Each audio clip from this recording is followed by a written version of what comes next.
Chapter 1188. Yamacho. Will there be lanterns at the academy tonight? After the game, a piece of paper appeared on Cheng Chumo's forehead. While the cards were being shuffled, Li Tai raised his head and asked Li Zishuan. Of course. Not only will there be lanterns, but there will also be riddles. The riddles will begin at 5:45 p.m. Li Zishuan nodded. Riddles? Are they going to write riddles on the lanterns for people to guess? Li Tai was puzzled.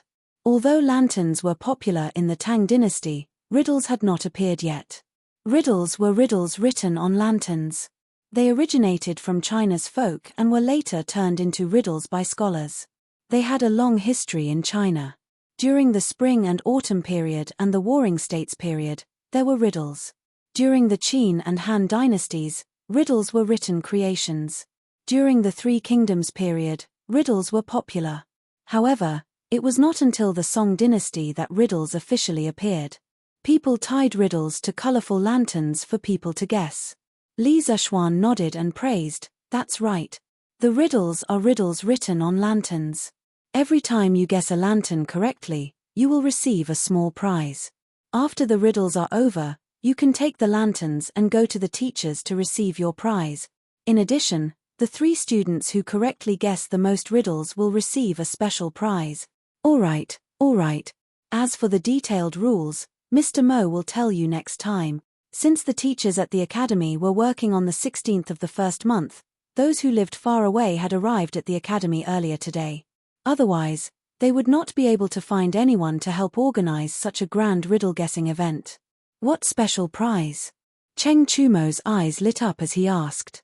Li Zishuan rolled his eyes and said unhappily, "No matter what the prize is, what does it have to do with you?" He did not believe that this idiot could get first place in the riddles. Feeling Li Zishuan's contempt, Cheng Chumo said unhappily, "F***ck. Yamacho, what do you mean by this? Although I'm not good at all subjects, I'm definitely better at guessing riddles than Ching Q, okay? I've been playing with this since I was a child, and I'm tired of it." He didn't know if this idiot was bragging or not, but strangely, Li Tai didn't refute him. However, Li Zishuan definitely didn't believe this idiot. He curled his lips and said, "Enough. Brat, keep bragging. You guys continue playing. I'm going to look for Mr. Mo." At 5:45 p.m., the riddle guessing competition began on time. There were 5 lantern matrices set up in 5 different places in the academy, which meant that tonight's riddle guessing activity was divided into 5 teams. The students could choose any team to participate in the riddle guessing activity. After all, there were quite a number of students in the academy at this time. If they were all placed together, it would seem very crowded. In every square array of lanterns, there were more than 10 teachers from the academy maintaining order and tallying the results. Li Zishuan was not bluffing when he said that the top 3 students with the best results would receive special rewards. He really had prepared 3 special rewards for tonight. 2 big ones and 2 small ones. Type a word.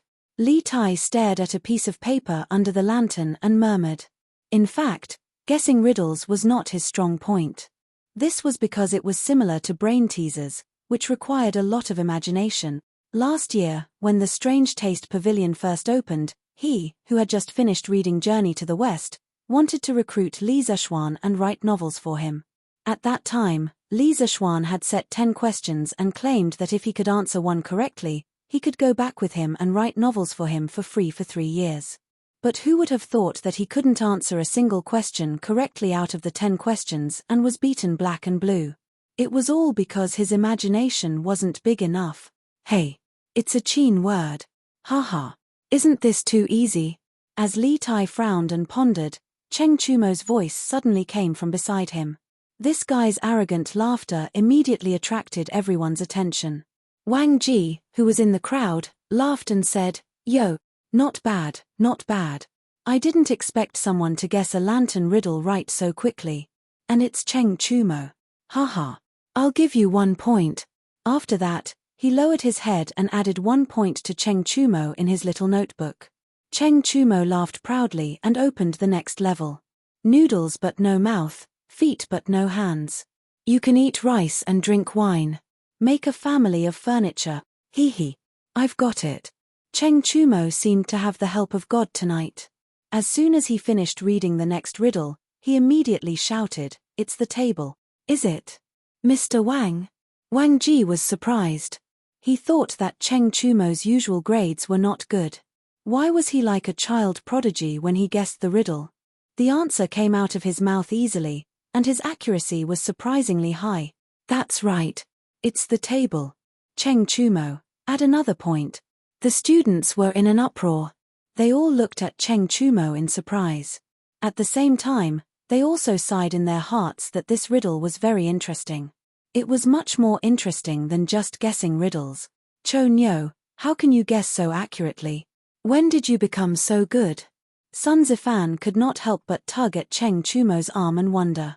Cheng Chumo said proudly, "What else could it be? It's because I'm a prodigy." Sun Zifan rolled his eyes and almost spat out last night's meal. F***CK. Stop bragging, Chumo. You call yourself a prodigy? Your grades are not even as high as mine in every exam. If you're a prodigy, then what am I? Tell me the truth, don't talk nonsense. Cheng Chumo looked embarrassed. He scratched his head and said the truth. Actually, there are many riddles here that I've seen before. At that time, my favorite thing to do was to guess riddles. I used this to win a lot of money from Zhong Sun Chong. Zhong Sun Chong, who was guessing the riddles in another square of lanterns, could not help but sneeze. Cheng Chumo continued to break through all the obstacles, and his score continued to soar. Li Tai, who followed behind Cheng Chumo, had seen more and more of the lantern riddles. He also began to understand some of the rules, and the riddles he solved slowly increased. The rest of the students showed their magical powers and displayed their intelligence. They wanted to get more prizes. Some people even wanted to fight for the top 3 places to get the so-called special prize. The academy suddenly became a sea of joy. The festive atmosphere was not worse than some places in Chang'an City. After 2 hours, Li Zishuan announced the end of the lantern riddles. The students received their prizes from the teachers of the academy according to the number of lanterns they guessed. The prizes were not expensive. They were just some small wooden animal carvings sold in the Wonderful Taste Pavilion. Compared to that, the students were more curious about the special prize Li Zishuan mentioned. Under everyone's gaze, Li Zishuan finally said loudly, "Next, I'll announce the top 3 of this lantern riddles. First place, Cheng Chumo. Second place, Li Yang. Third place, Zhong Sun Chong. These 3 students will receive a copy of the interesting mathematical questions collection compiled by me." Fart. Crack tilde. This was the sound of vomiting blood and heartbreak. Chapter 1189. Whoosh whoosh whoosh tilde. Bam bam bam tilde. After the riddles, it was time for the fireworks show. Several plates of fireworks were lit at the same time, and a spectacular scene of thousands of flowers blooming appeared in the sky. The fireworks on New Year's Eve had already left a very shocking impression on the students, so the students didn't make a big fuss like last time. However, the beauty of the fireworks had once again conquered them. At this moment, the students were all looking up at the colorful fireworks in the sky, dazzled and dazzled. At the same time, in Chang'an City, in the sky above the palace, a few bright flames suddenly appeared without any warning. Then, they exploded in the sky, and a few huge fireworks bloomed proudly in the night sky. They were colorful and extremely gorgeous. The ever-changing fireworks gracefully unfolded her smiling face in light yellow, silver, green, light purple, clear blue, and pink. It was too beautiful to behold. The petals fell like rain, falling one after another. People seemed to be able to touch them, but when they stretched out their hands, they couldn't touch anything. In an instant, whether they were shopping, looking at the lanterns, or flirting in Chang'an City, all of them turned their eyes to the direction of the palace in the north at the first moment. "It's fireworks. There are fireworks in the palace," someone suddenly exclaimed. On New Year's Eve, hundreds of thousands of people in Chang'an City went to the foot of Yun Mountain to watch the fireworks festival. Therefore, when the palace released the fireworks tonight, someone immediately recognized it. "Wow tilde, these are fireworks. So beautiful." The ladies who came out to the Lantern Festival tonight were seeing the legendary fireworks for the first time, and their hearts were instantly hooked. Since ancient times, Beautiful things had always been a fatal attraction to women. Huanlong. These fireworks are so beautiful. Can you personally set off a plate of fireworks for me in the future? This kind of creature not only existed in modern times, but also in ancient times. However, at this time, there were actually many young ladies who were infatuated with fireworks. This made the infatuated men who wanted to take advantage of tonight's date suffer because they had already asked around and found out that fireworks were not sold anywhere. Wanru, it's not that I don't want to, but these fireworks can't be bought at all. But how would the ladies who lived in the boudoir for a long time know about this? In their impression, what in the world couldn't be bought with money? What can't be bought? How could he not be able to buy it? The way I see it, you just can't bear to. I misjudged you. Let's not meet again. Hey. Wanru, listen to me. I didn't lie to you. Alas, it was supposed to be an exceptionally festive lantern festival or Valentine's Day. Who would have thought that because of the fireworks, it would become a parting day for these infatuated men and resentful women? Countless people would probably not be able to sleep tonight. Swish, swish, swish tilde. Bang, bang, bang tilde. The fireworks in the palace only lasted for about half an hour. As if it had been discussed beforehand, when the fireworks in the imperial palace finished, a few fireworks also appeared in the direction of Cheng's mansion. Those who didn't go to Yunshan to watch the fireworks show on New Year's Eve couldn't help but exclaim. Finally, they could see so many fireworks in Chang'an. After a night of fun, everyone went to bed very late into the night. For the students of Yunshan, the happiest thing on Shangyuan night was not watching the fireworks, but guessing riddles. As soon as this new type of game was released, it received the approval of most people. Furthermore, almost every student had won something last night. Although a small prize was not worth much, it was still a symbol of honor. Moreover, from the looks of it, the small handicrafts made by Strange Interest Pavilion were very pleasing to the eye. It would be a good choice to use it as a small ornament. However, for Cheng Chumo, last night's memories weren't so wonderful. He had worked so hard to overcome all the obstacles and finally won first place. He thought that the mysterious prize Li Zishuan mentioned would be something about eating, drinking, and having fun. Who would have thought that it would be a collection of mathematical problems? Was this AF * king joke? This situation was like a kindergarten student drawing a lottery. A child won the special prize, but the prize was a chance to train for 2 months free of charge by a training organization. Was this a reward or a punishment? When Cheng Chumo received this special prize, he was so angry that he almost tore it apart. Fortunately, Li Tai arrived in time and repeatedly asked Cheng Chumo to transfer this special prize to him. Cheng Chumo didn't have any objections. What this idiot didn't know was that the thing that he thought was trash was a treasure to Li Tai. This was because there were a lot of mathematical problems in this book. Moreover, they were personally compiled by Li Zishuan. The way of solving the problems was exquisite and the way of thinking was tricky. For mathematics enthusiasts, this book could definitely be called the Holy Book of Mathematics.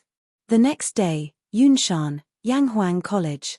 At 7 in the morning, when most of the students were still asleep, Li Zishuan had already arrived at Yanghuang College. He gathered all the teachers for the first teachers' meeting of the new semester. His main task in the morning was to commend the teachers and form teachers of the classes who had the best results in last year's final exams, as well as those who had made outstanding contributions to the college. For example, Mo Lingwei, who built the astronomical telescope, Wang Ji, who produced sulfuric acid in the laboratory, and so on. The commendation meeting lasted until noon.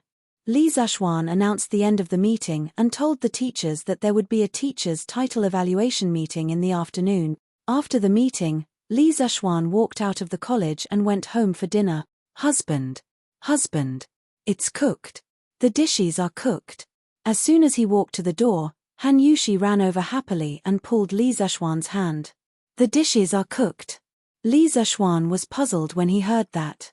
He subconsciously said, "Wife, why are you so happy that the dishes are cooked? Let's go in and eat." Speaking of which, he thought that the dishes for lunch were cooked. Unexpectedly, Han Yushi quickly shook her head and tried to explain to Li Zishuan in detail, "Husband, that's not what I meant. It's the greenhouse behind our courtyard. Most of the vegetables inside are already cooked. Especially the cucumbers, they've already grown so long. As Han Yushi spoke, she gestured with her hands. Li Zishuan finally understood what his wife meant. He couldn't help but be shocked and said, "Are they really all cooked? So fast. Let's go. Wife, let's go to the greenhouse to harvest the vegetables." In his previous life, he was the son of a farmer. In this life, he still had a special feeling for the land. Now that he had grown vegetables in the greenhouse, it could be said that he was bursting with a sense of accomplishment. Chapter 1190. Not bad, not bad. Let's have a plate of cucumber salad with vinegar and minced garlic for lunch. It's delicious. Li Zishuan followed Han Yushi to his own greenhouse. What he saw was a patch of green.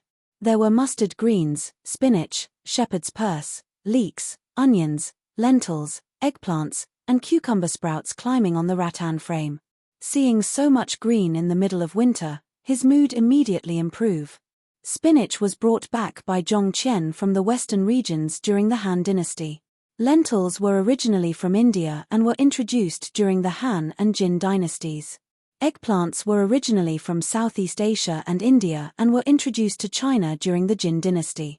Emperor Yang of the Sui dynasty was especially fond of it and named it Kunlun purple melon. Although the variety of fruits and vegetables in the Tang dynasty was not as much as in modern times, it was definitely not a small number. Looking at the variety of vegetables in front of him, Li Zishuan was very satisfied.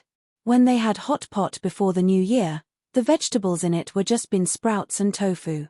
Now that the vegetables in the greenhouse had matured, they could finally have a good combination of meat and vegetables when eating hot pot later. Husband. Han Yushi nodded and went in to pick the cucumbers. Although it was cold in winter and inconvenient to eat cucumbers, for the Li family who had heating, let alone cucumbers, they could even eat watermelon. Wow! He was actually able to grow vegetables in winter. Xiao Xian, your greenhouse is really amazing. After knowing that some of the vegetables in the greenhouse had matured, Li Jingmo, Mrs. Li, and the 3 members of the Yi family hurried over to take a look. When they saw the vibrant vegetables in the greenhouse, Yi Guozhong was shocked. To him, the trip to Chang'an last year was not in vain. Not only did he resolve the misunderstanding with his daughter for many years, but he also saw more new things than he had seen in the first half of his life. Sometimes, he could not help but sigh at how fast the times change. My good grandson is so capable. He did all the things that others would not even dare to dream of. Mrs. Yi looked at Li Zishuan proudly and praised him. Yi Fazhan personally went up to take a look at the vegetables in the field. He pursed his lips and didn't say anything. This old-fashioned brat still felt that Li Zishuan had violated the natural laws of spring planting and autumn harvesting. At noon, a hot pot was set up in the courtyard again.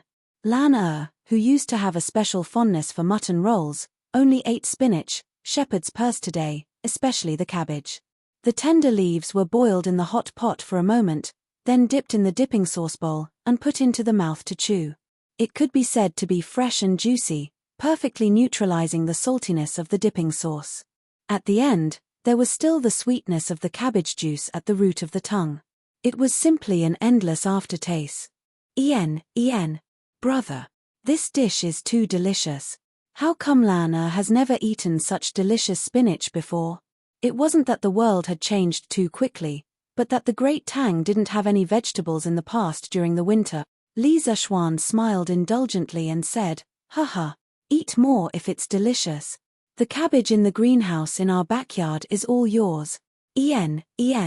Lana smiled sweetly, and very contentedly dipped some cabbage leaves into the hot pot with her chopstick. "Old master, how do the cabbage and spinach taste, Tilda?" Mrs. Li suddenly asked. She looked at Li Jingmo, who was also busy dipping the cabbage, and smiled meaningfully. Fragrant. Really fragrant. Fragrant and sweet. This cabbage is much better than the cabbage at the end of autumn.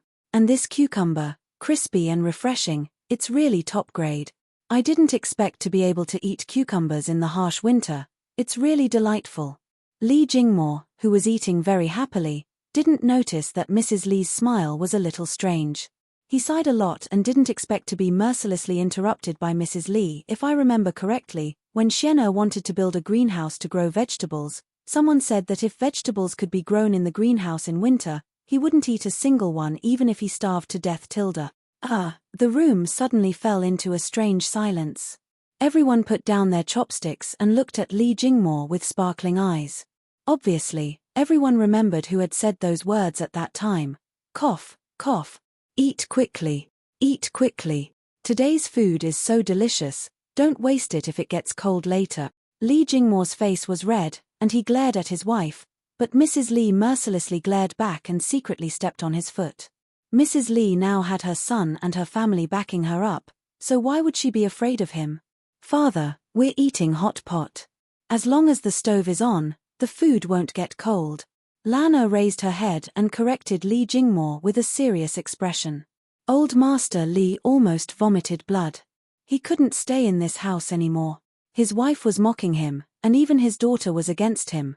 Lana, eat quickly, don't talk. Father, you should eat quickly too. That was just a joke back then. At the critical moment, Li Zishuan couldn't bear to see his father embarrassed, so he spoke up to help him out. Li Jingmo was crying in his heart. His son was still the best to him. Haha. Come, come, come. One for each of you. Have a taste. In the afternoon, Li Zishuan brought our food to the conference room of the Academy's Guanghua building with a basket of freshly picked cucumbers. The conference room was already full. Li Zishuan smiled happily and instructed Ah Fu. Now that San Bao had gone to Sichuan to look for ores, Ah Fu was naturally promoted to Li Zishuan's #1 lackey. Cucumber. Yamacho, where did this cucumber come from? Yang Sailu's eyes were about to pop out. He suddenly stood up and said in surprise. Could it be from the palace? That's too precious. Yamacho, you should take it back.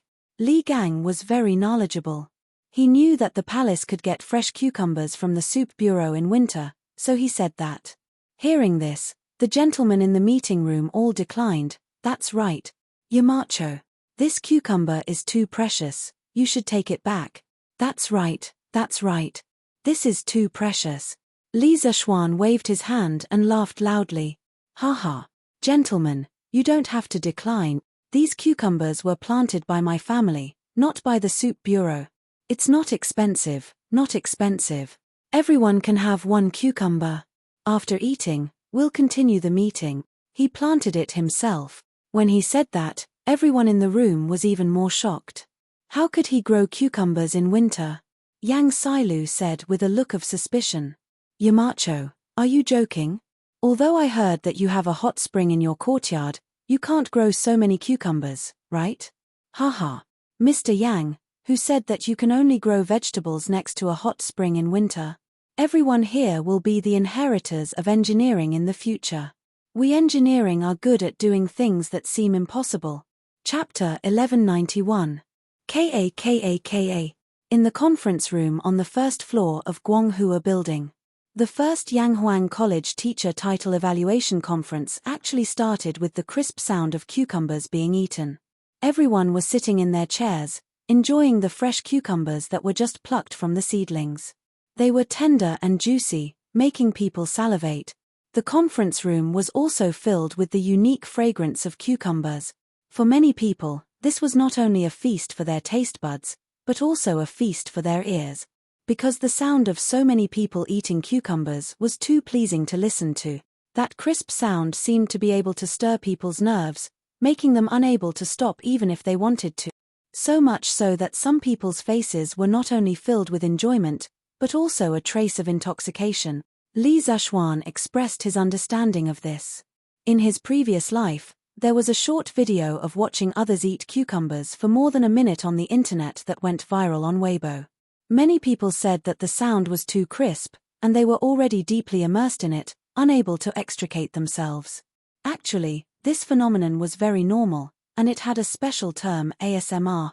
Its characteristic was visual, auditory, tactile, olfactory, or other sensory stimuli, causing a unique and pleasurable sensation in the brain, scalp, back, or other areas of the body. Scientific research showed that when people hear soft voices or objects make light sounds, the brain's amygdala would become very active, and the amygdala could stimulate a human's sense of pleasure, Kaka.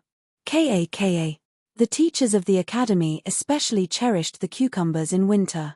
However, no matter how much they cherished it, there was still a time when they finished it. Many of them even ate the cucumbers' buttocks. Li Zexuan's mouth twitched as he watched. He thought to himself, if this was seen by outsiders, wouldn't it be too embarrassing for the academy's image? Cough cough. All right.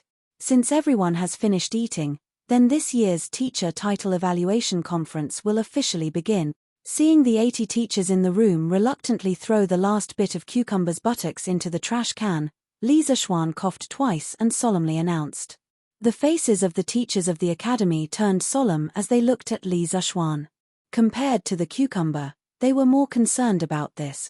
There are a total of 43 applicants for the position of lecturer, 25 applicants for the position of associate professor, and 7 applicants for the position of professor. Next, the acting Shan Zhongwen, Mr. Ji, and the head of the teaching office, Mr. Kong Gui, will announce the results of the evaluation. Due to the large number of participants and the complicated process, the professional title evaluation conference lasted until the sky turned dark. In the end, a total of 6 people were appointed as professors. They were Yang Sailu, Wang Ji, Xiao Diyan, Xu Hongji, Mo Huai, and Ma Ju. The 6 of them were happy to have a residence on Cloud Mountain. They finally had the opportunity to enjoy the academicized architectural decoration and become neighbors with Li Zexuan. Of course, Mo Huai was an exception. He had rejected Li Zexuan's request to give him a residence. Firstly, Li Zexuan had previously given him Liu Shuren's mansion in Plum Village for free. Secondly, his daughter Mo Lingwei had been appointed as a special professor of the academy because of the astronomical telescope incident. She had already received a residence on Cloud Mountain. If he received another one, it would be somewhat inappropriate. From now on, Ma Ju no longer had to rent a house. At least he had a home in Chang'an, and it was an exquisite mansion that was priceless. As for Wang Ji, he no longer had to live in the academy's teacher's dormitory. After class in the afternoon, he could also warm 2 pots of wine at home. It was worth mentioning that Yang Xiaoning was not appointed as a professor, but only as an associate professor. This was because the strict and old-fashioned people like Li Gang and Yang Sailu believed that Yang Xiaoning did not have academic achievements like Mo Lingwei. Giving him the position of associate professor was already giving Li Zexuan face. Being a professor was definitely out of the question. As a result, the poor Yang Xiaoning was subconsciously suppressed by Mo Lingwei. There were a total of 20 associate professors in the academy. The rest were all promoted from teaching assistants to lecturers. Although this result was somewhat unsatisfactory for a small number of people, it was still a happy ending overall. The next day. In the morning, Han Lijing and Old Who came to Cloud Mountain early in the morning to look for Li Zexuan. Father-in-law, Uncle Hu, come and sit. As the academy had officially started work, Li Zexuan did not sleep in today. He had already woken up at this time. Seeing Han Lijing and Old Who coming together, he quickly greeted them. The 3 of them sat down in order. Han Yushi brought 2 cups of hot tea for Han Lijing and Hu Hanyun. Han Lijing took it, then looked at Li Zexuan and said, Xiao Xian, I've already packed up yesterday. I plan to leave for Hedong Road today to buy all 3 estates and then start to treat the sewage. Father, you're leaving so soon? Han Yushi was a little reluctant. She looked at Han Lijing and couldn't help but ask. Haha, Yushi. It's not early anymore. It's already the 17th day of the 1st month. If we don't leave now, the sewage at the mines will affect the people's spring planting, Han Lijing said with a smile. Then, he said earnestly, after your father leaves, you and little Xian will have to take care of Tai Dan.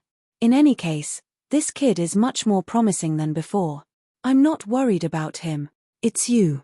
I hope that you and Xiao Xian can live a good life. I'll only be at ease if the 2 of you live well.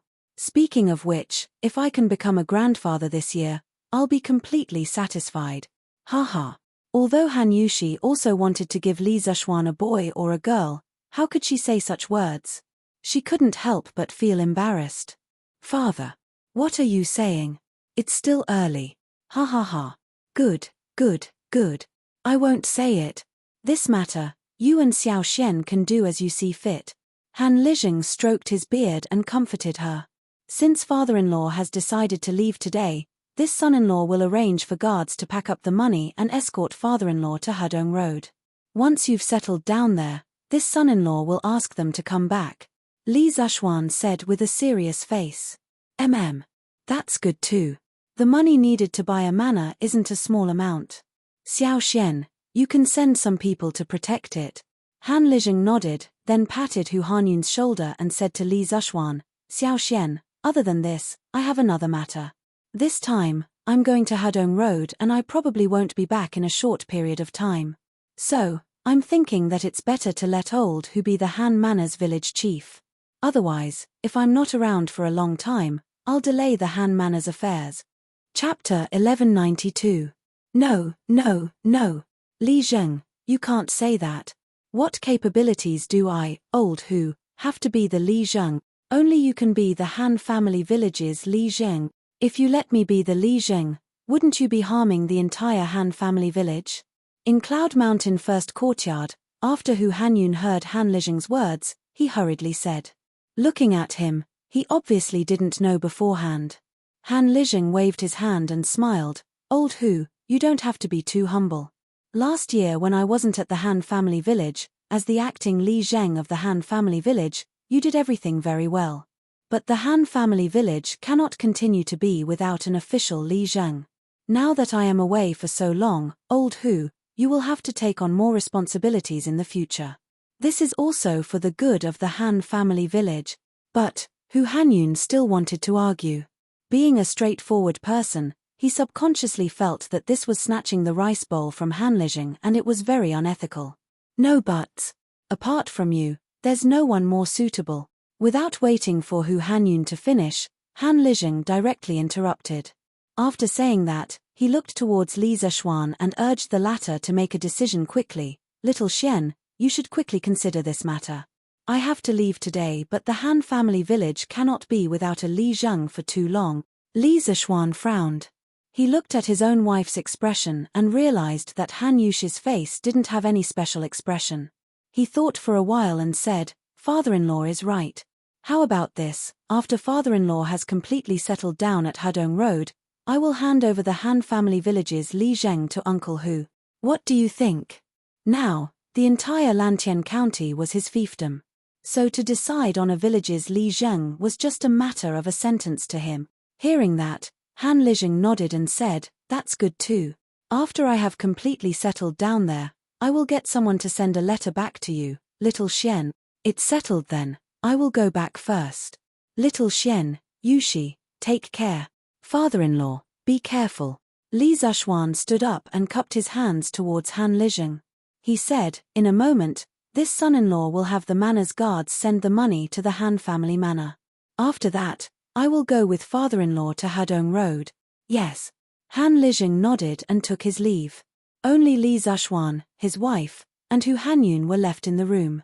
At this moment, old Hu could not help but sigh. Han Lijing had stayed in the Han family manor for so many years. If the manor head knew that he was leaving, he reckoned that he would not be willing to part with him for the time being. To be honest, I, old Hu, am hoping that Li Zheng won't be able to buy the manor at Hedong. That way, Li Zheng will be able to come back and continue being Li Zheng for everyone. Li Zishuan sorted out his thoughts and said to Hu Hanyun, Uncle Hu, actually, what my father-in-law said is not without reason.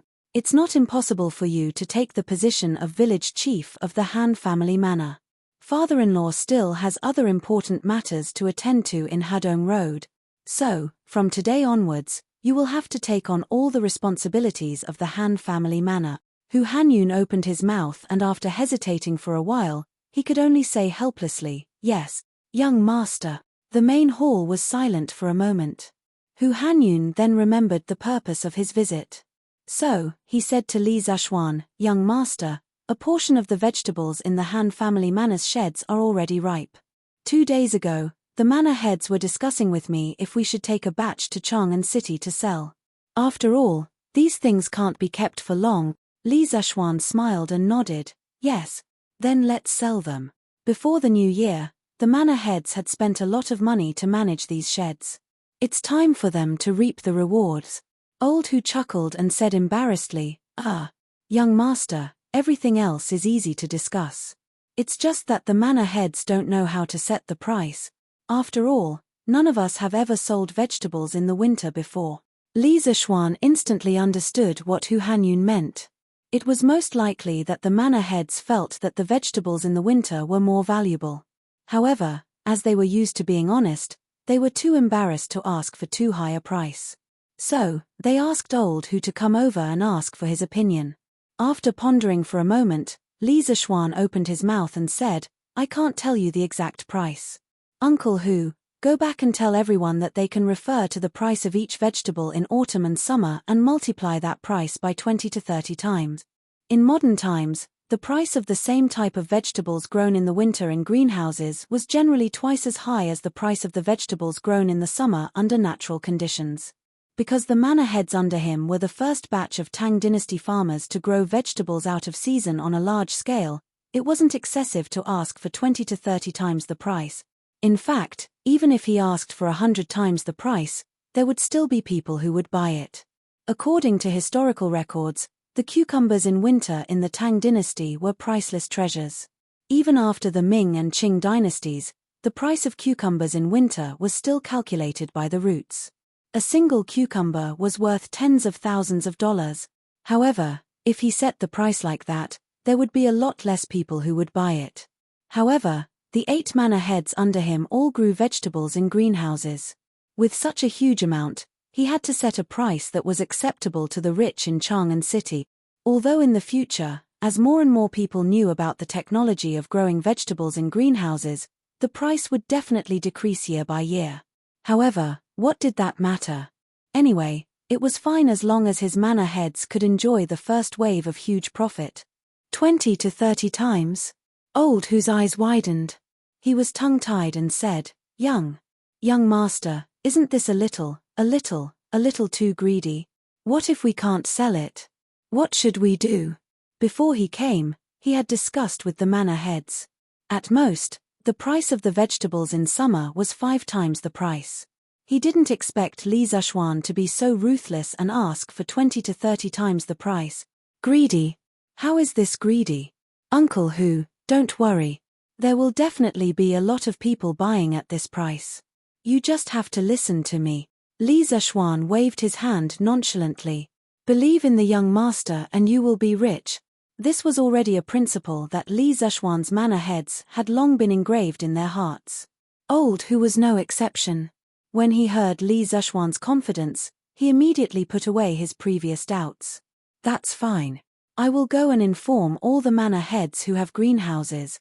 We are all young master's people. That means we are family. When we go to Chang'an City, we have to maintain the same price. Old Who stood up and prepared to leave. Li Zishuan laughed in his heart. He didn't expect Old Who to be so meticulous. He even came up with the idea of a uniform price.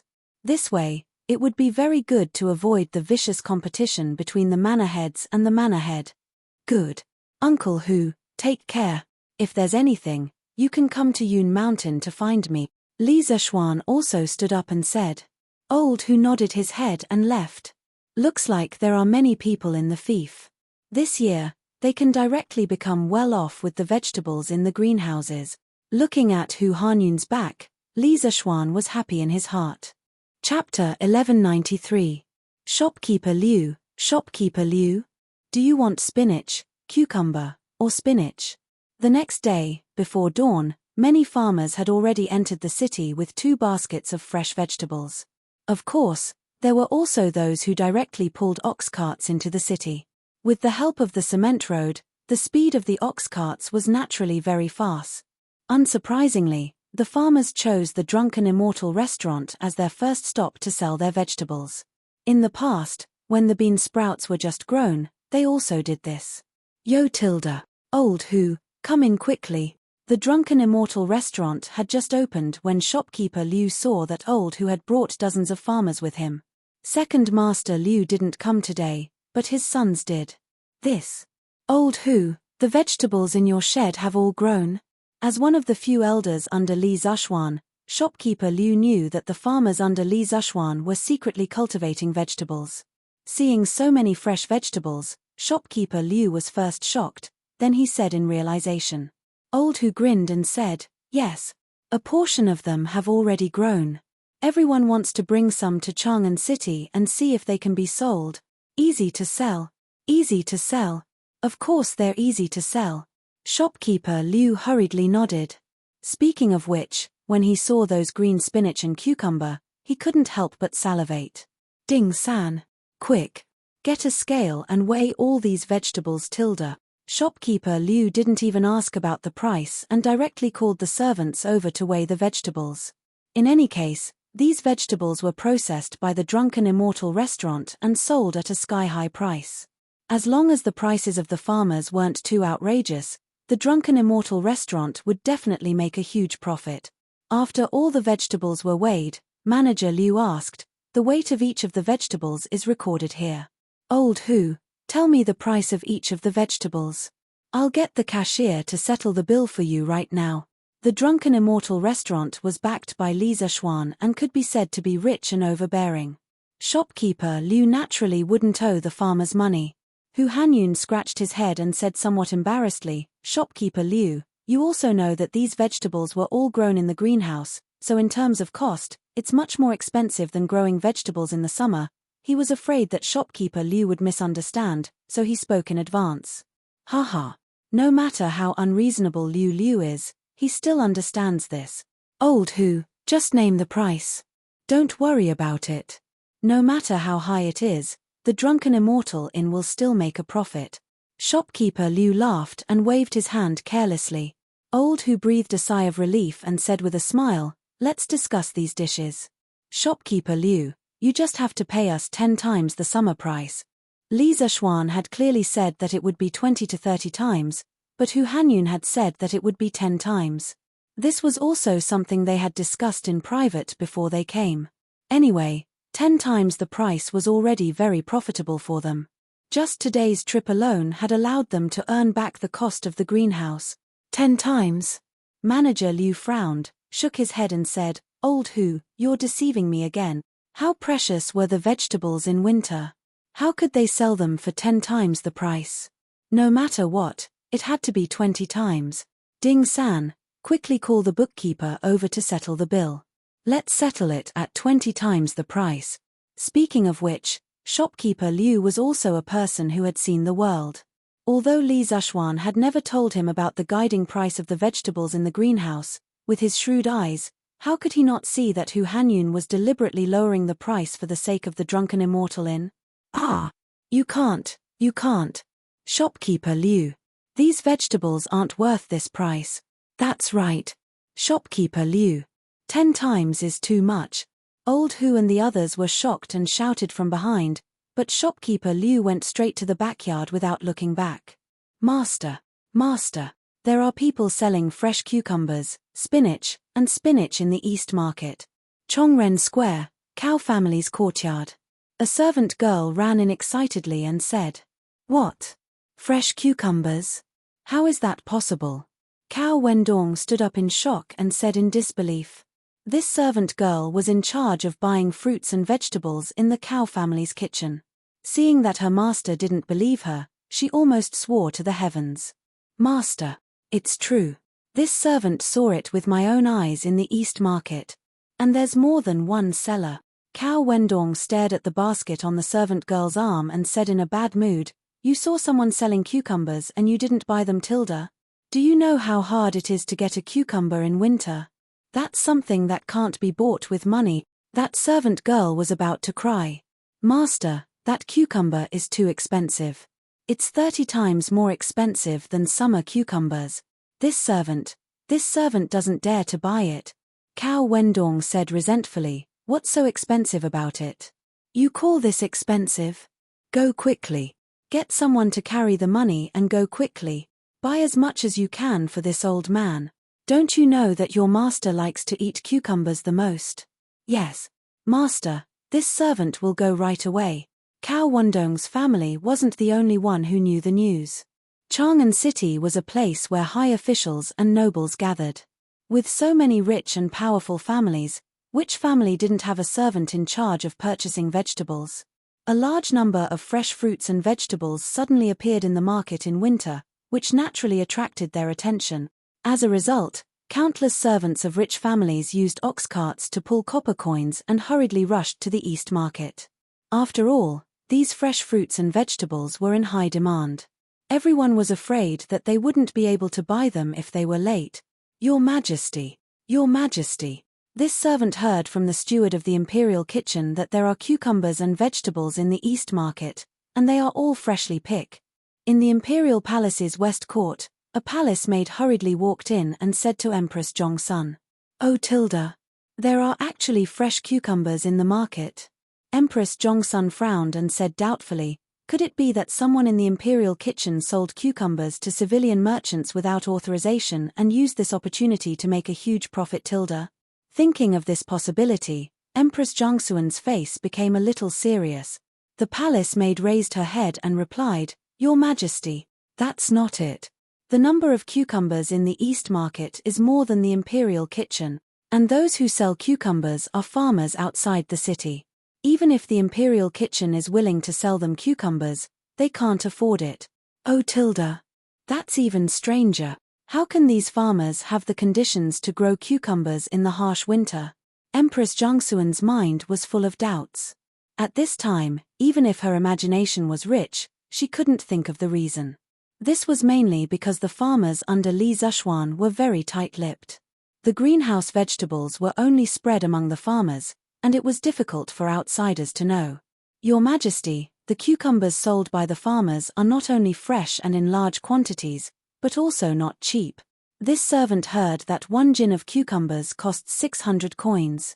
"Ordinary people can't afford it," the palace maid said again. If it weren't for the fact that cucumbers in winter were too expensive, she would have bought some to satisfy her cravings. After all, after a winter, everyone wanted to eat some fresh vegetables. Chapter 1194. Have you heard? There are many fresh cucumbers, spinach, and lentils in the East Market. It's really rare. How is that possible? In the middle of winter, other than the tastemaker, where else would there be fresh vegetables? It's true. Brother Meng, if you don't believe me then forget it. Anyway, I have to hurry and buy a catty of cucumbers. After a whole winter, I'm really craving for them. Hey. Brother Jew, wait for me. I'll go and buy some too. Within Chang'an City, similar conversations were happening in every corner. Those who heard the news immediately rushed to the East Market. What? Cucumbers for 600 copper coins per catty? In summer, the most expensive is only 20 copper coins. The crowd who came to watch the show couldn't help but be flabbergasted when they heard the price of the cucumbers. You already said that it's summer. It's winter now. Have you seen cucumbers in winter? 600 copper coins is already very cheap. Immediately, someone who knew the industry refuted. Aren't these people from the Han village? No. There are also people from the Plum village and the Liujia village. Oh my god. Why do they have so many cucumbers and vegetables? Tilda. Although the spectators couldn't afford it, there were still many who recognized the villagers who were busy selling vegetables and collecting money. No. Strictly speaking, they are all villagers under the Marquis of Yong'an. Could it be that the Marquis of Yong'an taught them to grow these vegetables? Tilda. Someone thought of a very serious question and instantly attracted a round of exclamations. Oh my god. If that's really the case, then wouldn't the villagers under the Marquis of Yong'an have completely struck it rich this time? Tilda. Sigh. Why don't I have the fate to become a villager under the Marquis of Yong'an? Tilda. These people were lamenting the good luck of the Han village and the Plum village while lamenting that they couldn't be in their place. As for those farmers who came to sell their vegetables with baskets, they had already been surrounded by the servants of those rich families. They couldn't even win money. Hey, my master wants all the cucumbers you have here. Can you help me send them to my master's residence? Tilda. A well-dressed manservant shouted at a villager. The farmer wiped his sweat and said with some embarrassment, "Little brother, if it were any other time, I would definitely help you deliver it. But as you can see, I can't leave at all." The manservant rolled his eyes and said, "Why can't you leave? Other than the cucumbers, bring the rest of the vegetables to the residence. My master wants them all. I definitely won't shortchange you." The villager thought about it, nodded, and said, "Heh. All right then. Little brother, please lead the way." "No, no. What right do you have to buy all the vegetables by yourself? This big brother, don't go. My master is willing to pay twice the price to buy 10 catties of cucumbers from you." Seeing that all of the farmer's vegetables were about to be snatched by this manservant, someone at the side was immediately unwilling to do it. "Ahem. Get out of the way. Let this old man buy first. This old man will pay 3 times the price." In the morning, Hu Hanyun and the others sold a batch of vegetables to shopkeeper Liu at 20 times the original price. When the other farmers found out, they immediately raised the price of the vegetables to the rich people in Chang'an by 30 times. Their thoughts were extremely simple. In any case, the price they sold to the immortal indulgence in absolutely couldn't be higher than the price they sold to outsiders. In other words, the price they sold to outsiders absolutely couldn't be lower than the price they sold to the immortal indulgence in, since he sold it to the drunken immortal restaurant at 20 times the original price. Then if he sold it to someone else, he would sell it at 30 times the original price. At first, they were a little nervous, but later, they found that even if the price was 30 times higher, it would still be immediately sold out. Moreover, there was a large number of people willing to buy at a higher price. The farmers happily counted their money while secretly rejoicing in their hearts. Fortunately, they had asked Li Zishuan about the price yesterday. Otherwise, if they foolishly came to Chang'an to sell vegetables at 5 or 6 times the price, wouldn't they be cheated miserably by outsiders? The momentum of the East Market's popularity gave the farmers a very sensational publicity for their cucumbers and vegetables. At the same time, the Immortal Indulgence Inn was busy advertising their vegetables and cucumbers: cold cucumber salad, shepherd's purse fried lentils, vinegar spinach, chives scrambled eggs. Yo Shopkeeper Liu, the Immortal Indulgence Inn is very capable. This old man heard that someone was selling cucumbers and vegetables in the East Market this morning. "I didn't expect that you would have ready-made cucumbers and vegetables at noon. Sure enough, you didn't let me down." At noon, Feng Zhihua and a group of old customers came to the Immortal Indulgence Inn to eat and saw that there were several new dishes on the menu in the hall on the first floor. After looking at them, Feng Zhihua couldn't help but smile with satisfaction. When he heard the news in the morning, he immediately sent someone to the East Market to buy vegetables, but who knew that he was still a step late and didn't get anything. After all, Chang'an City had a population of over 1 million, and there were countless rich people in it. Although there were many farmers who came to sell vegetables, there were still so many people who came to buy at the same time. Therefore, Feng Zhihua, who didn't get any fresh vegetables, wanted to come to the Immortal Indulgence Inn to try his luck. He didn't expect that he would really come across it. Since things had developed to this point, many people had already guessed that behind this group of farmers selling vegetables, it was very likely that Li Zishuan had taught them how to grow vegetables in winter. Feng Zhihua also thought so, otherwise, he wouldn't have chosen to come to the Immortal Indulgence Inn to try his luck. Hee. Boss Feng, you flatter me. What do you want to eat today? Shopkeeper Liu smiled like a Maitreya Buddha as he greeted. Feng Zhihua asked for the opinions of a few friends who came with him, then smiled and said, "I'll have to trouble shopkeeper Liu to order all the new vegetables that were released today. To be honest, just thinking about these dishes makes this old man's mouth feel a little hungry. This winter, I'm really tired of eating meat and pickles." Although the price of each dish was indicated at the bottom of the menu, Feng Zhihua didn't look at the price from beginning to end. Now that he had status, and wealth, he was indifferent to money. No matter how expensive these dishes were, as long as they were delicious and made people happy, it was fine. Shopkeeper Liu chuckled and said, "Haha, good. Ding San. Quickly serve Boss Feng to a seat." The market price of these greenhouse vegetables was about 30 times the price of the same type of vegetables in summer. After the Immortal Indulgence Inn's vegetables had undergone secondary processing, the price naturally doubled or even more than the original price.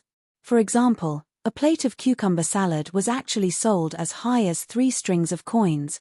A moment later, all the dishes were served. Kaka tilde.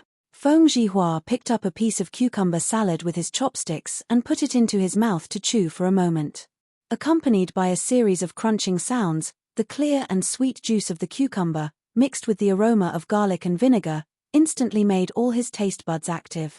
He couldn't help but praise crispy and juicy, sweet and refreshing. It's been a long time since I've eaten such a refreshing cucumber.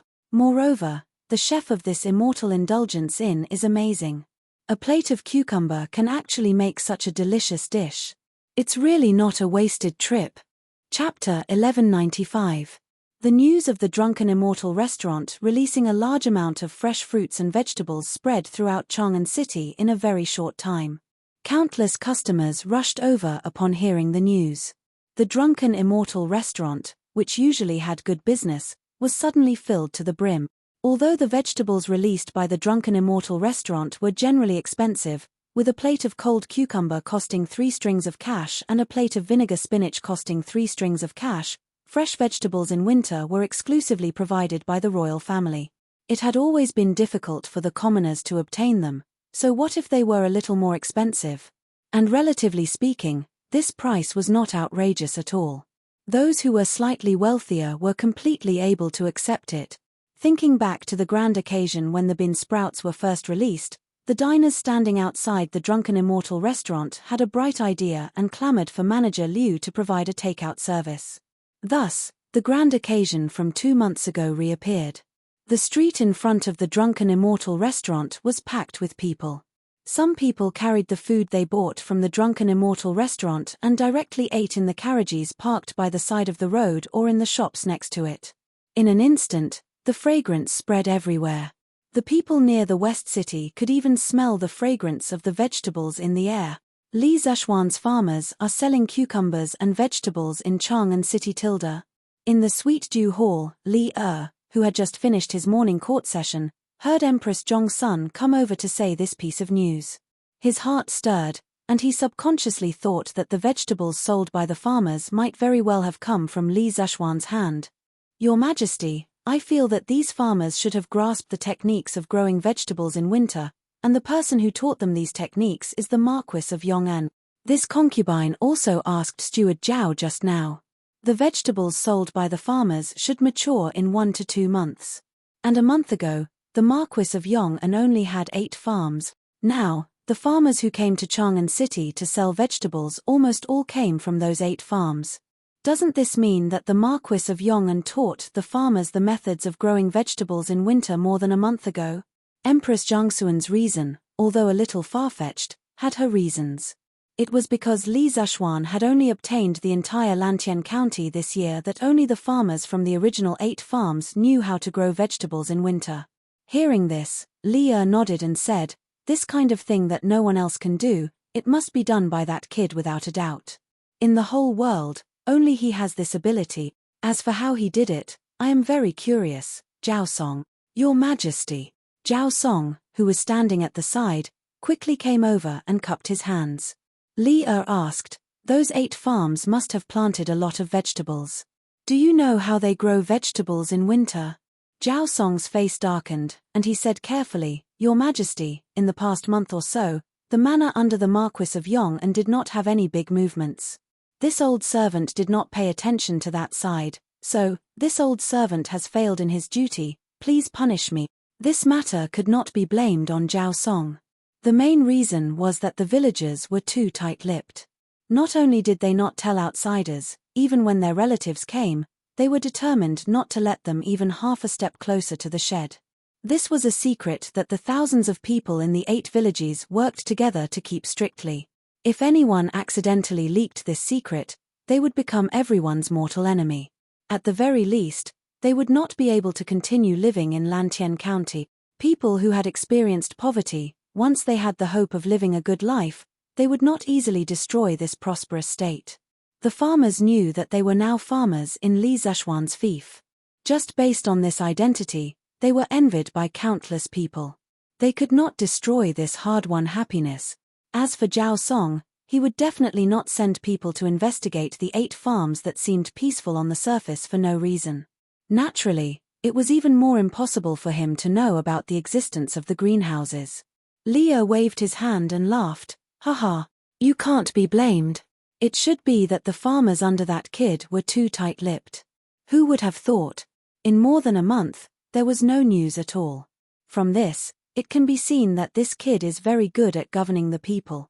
As the emperor of the human world, how could Leah not know that it was easy for one person to keep a secret, but it was harder for 1,000 people to keep a secret?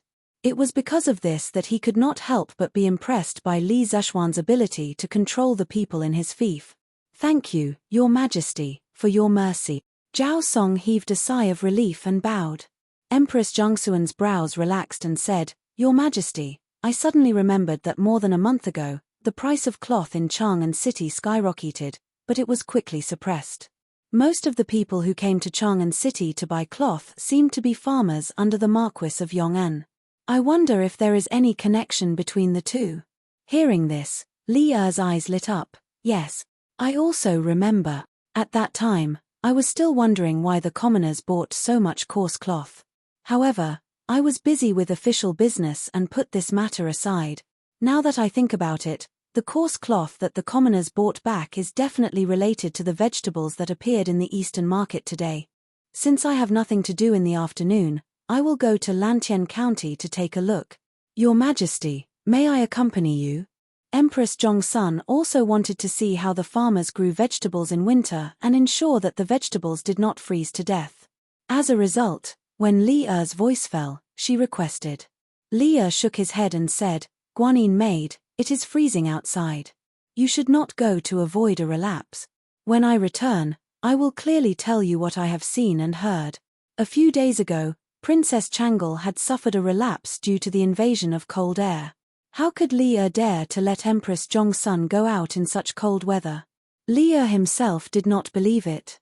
At this moment, he even faintly hoped that the plague of locusts would quickly arrive. This was because he knew that locusts were very beneficial to Empress Zhongxuan's illness. Unfortunately, there were no locusts in this season. Using the words of modern people, as long as the locusts came, old Li would definitely let his wife eat until she exploded. Then, many thanks to Your Majesty. Although Empress Zhongxun felt regretful, she was not the type of woman who was unreasonable and liked to pester endlessly. She nodded her head and softly replied. Your Majesty, His Imperial Highness, the Crown Prince, requests an audience. He says that he has prepared some new vegetables at the Drunken Immortal restaurant and wishes for Your Majesty and Her Imperial Highness to taste. At this moment, an attendant walked in through the yellow door and bowed in salute. Oh! Haha! It is likely to be vegetables from the Drunken Immortal restaurant. This is perfect. I can see the difference between the vegetables from the Drunken Immortal restaurant and those from the palace. Quickly, let Chengqian in. Li Er and Empress Zhongxun looked at each other and then laughed heartily. Chapter 1196. Husband, you're back? Quickly go sit down and rest. In Liujia village, a man walked into a dilapidated courtyard. A farmer woman quickly came out to greet him. While helping to take the man's shoulder pole from the ground, she quietly observed the latter's expression. Seeing that the man's face was full of joy, she couldn't help but ask. Husband, the 2 baskets of vegetables we picked last night have all been sold out. The man nodded. His voice carried excitement as he excitedly said. Haha, they're all sold out. My child's mother, kill that old hen at noon and give it to Huzi to nourish his body. In 2 days, I'll prepare some gifts and go to the village entrance to find old Mr. Sunday. I'll see if Huzi can go to the village school this year. So this man was Liu Mang from Liujia village. Previously, when Li Zexuan gave the villagers interest-free loans to build the greenhouses, he also went. For the past month, their family had been carefully looking after the 2 greenhouses behind their house. They were afraid that insects would grow in the vegetable fields or that the sprouts would freeze to death. Those 2 greenhouses were the hope of their entire family. If they could grow vegetables, then it would be fine. If they couldn't, then they would owe a huge debt and their son would have no hope of going to school for the rest of his life. Husband, Huzi going to school will cost a lot of money. Do we have enough money? That woman heard this and said worriedly. Speaking of this, Liu Mang couldn't help but smile. Hee hee. Of course we have enough. Even if we don't have enough, we still have extra. My child's mother, you don't know how valuable these vegetables are. Especially cucumbers and spinach. Casually selling a catty of them would be enough to cover the cost of the 2 greenhouses. The money we earn today would be enough for our entire family to eat for several years. Spinach and cucumbers had not been introduced to the Central Plains for very long. For a long time before that, they were even exclusive to the nobility. Naturally, their preciousness was not something that native vegetables like spinach and shepherd's purse could compare to. Therefore, among the vegetables grown by the villagers, the most expensive ones were cucumbers and spinach. A catty of cucumbers was generally sold for more than 600 copper coins. A catty of spinach was also around 500 to 600 copper coins. When Liu Mang said that casually selling a catty of these 2 vegetables would cover the cost of the 2 greenhouses, he wasn't boasting. Master, how much did you sell it for? Hearing this, Liu Mang's wife's face was filled with excitement. Before this, their family was already unable to live anymore. She did not expect that hope would come so quickly. I don't know how many there are in total. I didn't have time to count them. They're all in this basket. Although the top was covered with grass, the bottom was covered with copper coins. Judging by the weight of the coins, it should be more than 100 catties. There was a master who didn't have that many copper coins with him, so he gave me 2 gold beans. Look. It was definitely real gold. Our family is really rich this time. Liu Mang pointed at the bamboo basket and then carefully took out 2 soybean-sized pieces of gold from his bosom. They glittered under the sunlight.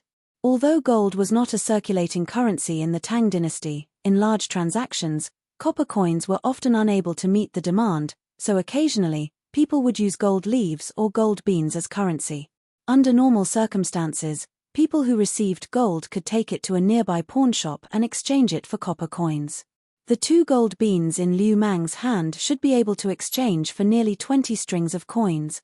The woman looked at the gold beans in Liu Mang's hand with infatuation. She couldn't help but ask, "Master, can you let me see?" Liu Mang smiled and did not refuse. He handed the gold beans over. The woman took it and examined it for a while. She then used her teeth to gently bite it. After seeing some slight marks, she happily said, "Master, it's really gold. It's really gold." Liu Mang grinned and said with disdain, "Hey, you melon woman, these gold beans were given by Lord Cow. How can they be fake? Quickly go and cook." This woman probably forgot that when she received the gold beans, she secretly bit it with her teeth and secretly rejoiced for a long time. "Young master, I, old who, have asked around in the afternoon. The vegetables that the farmers brought to Chang'an City have all been sold. Every household has earned at least 10 strings of money from this trip. Everyone is discussing how to return the money they borrowed from young master as soon as possible." In the afternoon, Hu Hanyun came to Yunshan to report to Li Zishuan. With Han Lizhen gone, Li Zishuan's subordinates that were previously in charge of the surrounding villages were now under old Hu's management.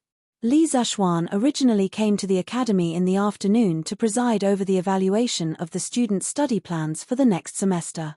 Hearing that old Hu was coming, he had to take some time out to meet him. "Uncle Hu, the matter of money is not urgent. Everyone can return it whenever they want. When the time comes, please help me keep it first. Right now, we need to make everyone pay attention to the safety of their vegetable fields. After all, with such a big commotion today, the news of our farms being able to grow vegetables in winter cannot be hidden. It is inevitable that people from other farms will covet it. Let every farm arrange for some people to keep watch at night to prevent others from entering the village to steal vegetables." Stealing Vegetables was an online game developed by an online company in his previous life that simulated the operation of a farm in real life. In the game, people could operate their own farms just like in real life. Planting vegetables, fertilizing, harvesting, etc. Of course, the biggest joy in this game was stealing vegetables. For a time, stealing vegetables became popular, causing this game to quickly become popular on the internet. However, the stealing vegetables that Li Zishuan was talking about was definitely not the same as on the internet. It was also not that he was making a fuss over nothing. It was because the price of vegetables had skyrocketed. As the saying goes, profit moves people's hearts. When other people saw that the vegetables grown by his farmers were so valuable, it was hard to guarantee that there would not be some thieves coming to steal vegetable. Old Who's eyes widened and said excitedly, "Young master, you can rest assured. I will go and inform the village officials of each farm. If anyone dares to steal vegetables, they will not be able to return." Li Zishuan's eyebrows twitched and quickly said, "Uncle Hu, be careful. Don't kill anyone." In this era where people relied on the heavens to make a living, there were some people who came out to steal. It was probably because they were forced to make a living. Their crime did not warrant death. Moreover, if they really killed someone, the authorities would hold them accountable and it would be a troublesome matter. Old Who laughed and said, "Young master, Old Who knows what to do."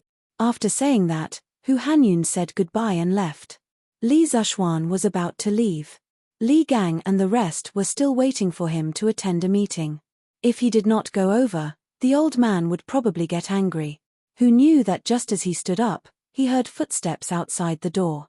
Then came Li Er's energetic voice, "Haha, you are trapped in Yunshan, but you can still control the situation.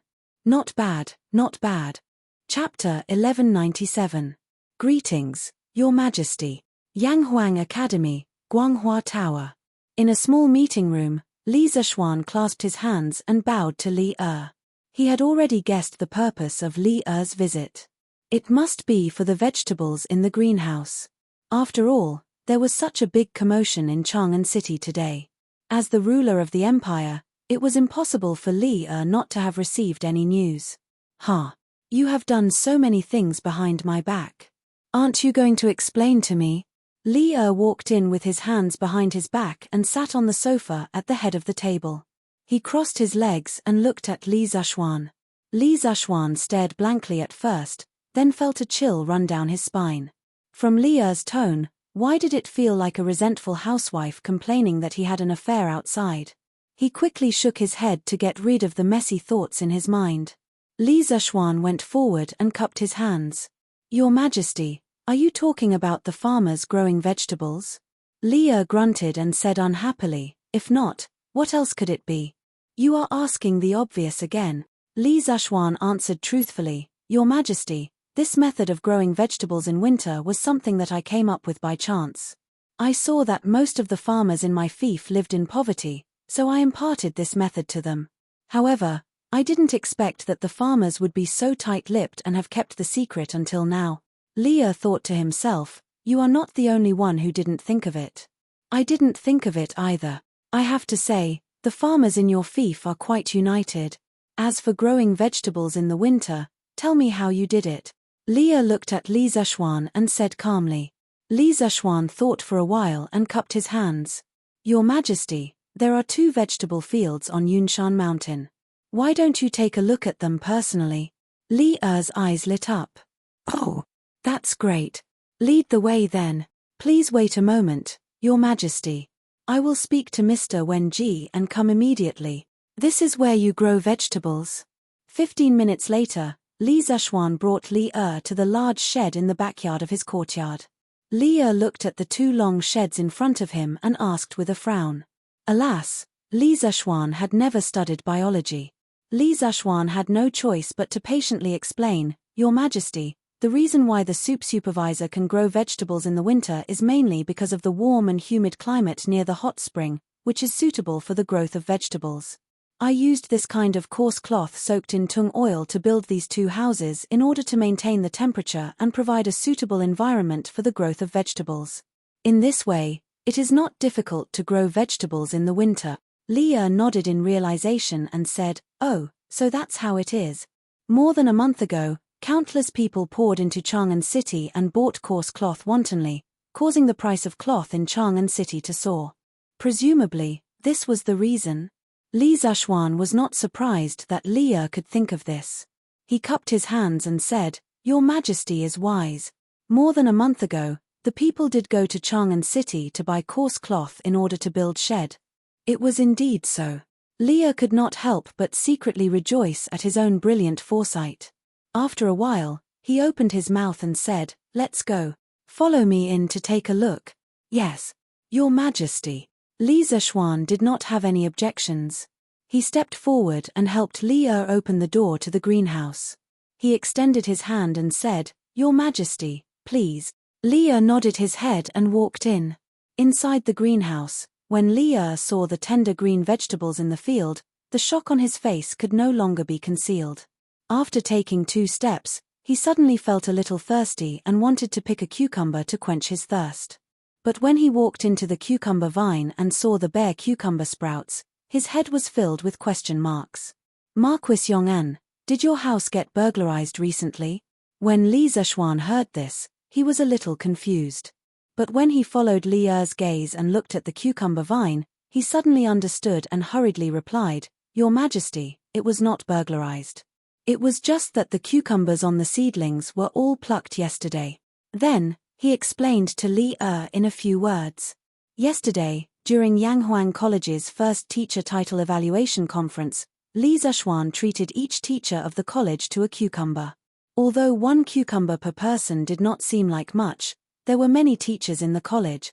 In the blink of an eye, 40 to 50 catties of cucumbers were gone just like that.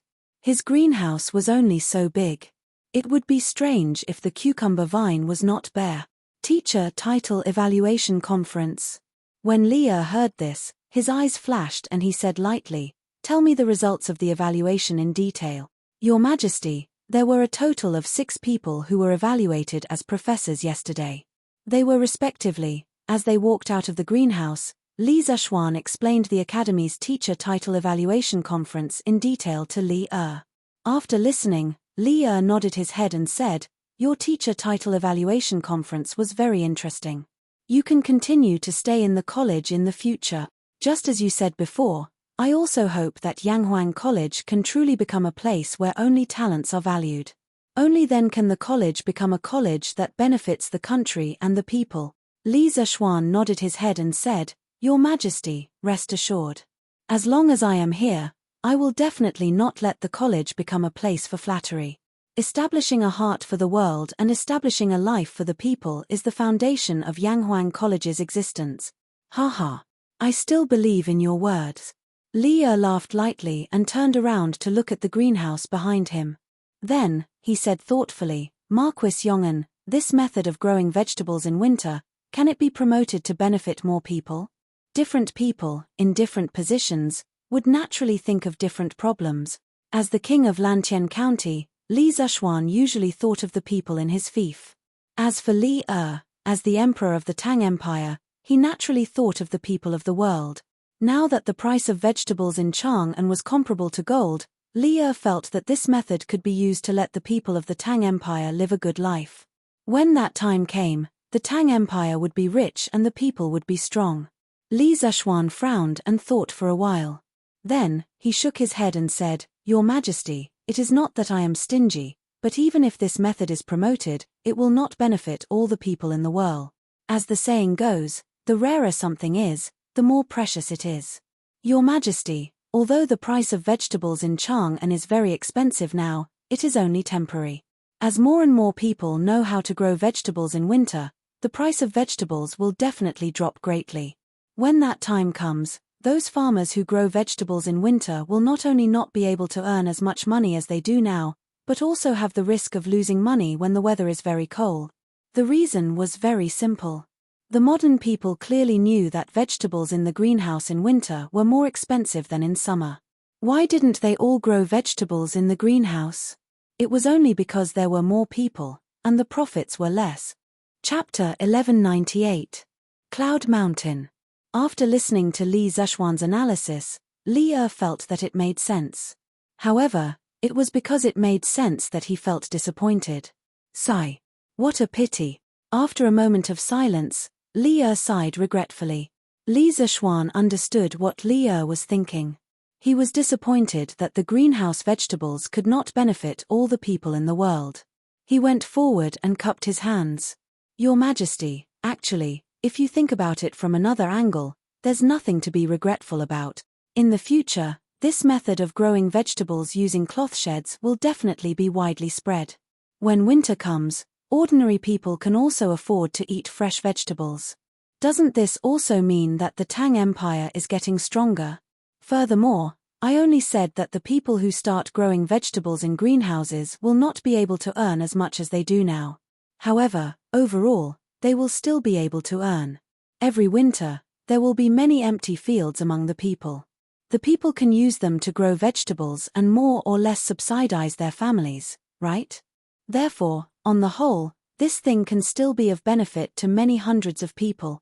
Leo thought carefully and realized that this was indeed the case. He could not help but feel happy again. From what you're saying, you still intend to spread this method of growing vegetables in winter in the future? Li Zishuan smiled. Your Majesty, actually, even if I don't say it, this method of growing vegetables will slowly spread out. There's no secret in this world that can be kept forever. Now, his farmers had sold a huge amount of vegetables in Chang'an City and caused a huge sensation. Naturally, more and more people would be attracted. It would definitely be more and more difficult to keep a secret in the future. In fact, according to Li Zishuan's intentions, it would be fine as long as his farmers could earn the first huge amount of profit from the birth of the greenhouse vegetables. He could even give the rest of the profits to the farmers of other farms. This was like eating fish. His people only needed to eat the head of the fish and leave the body and tail for others to eat. Haha. You're quite open-minded. Leah didn't expect Li Zishuan to be so open-minded. When he came, he was still thinking about how to persuade Li Zishuan to hand over the method of growing vegetables in winter. He didn't expect that Li Zishuan had already thought of this without his persuasion. He couldn't help but point at Li Zishuan and sigh.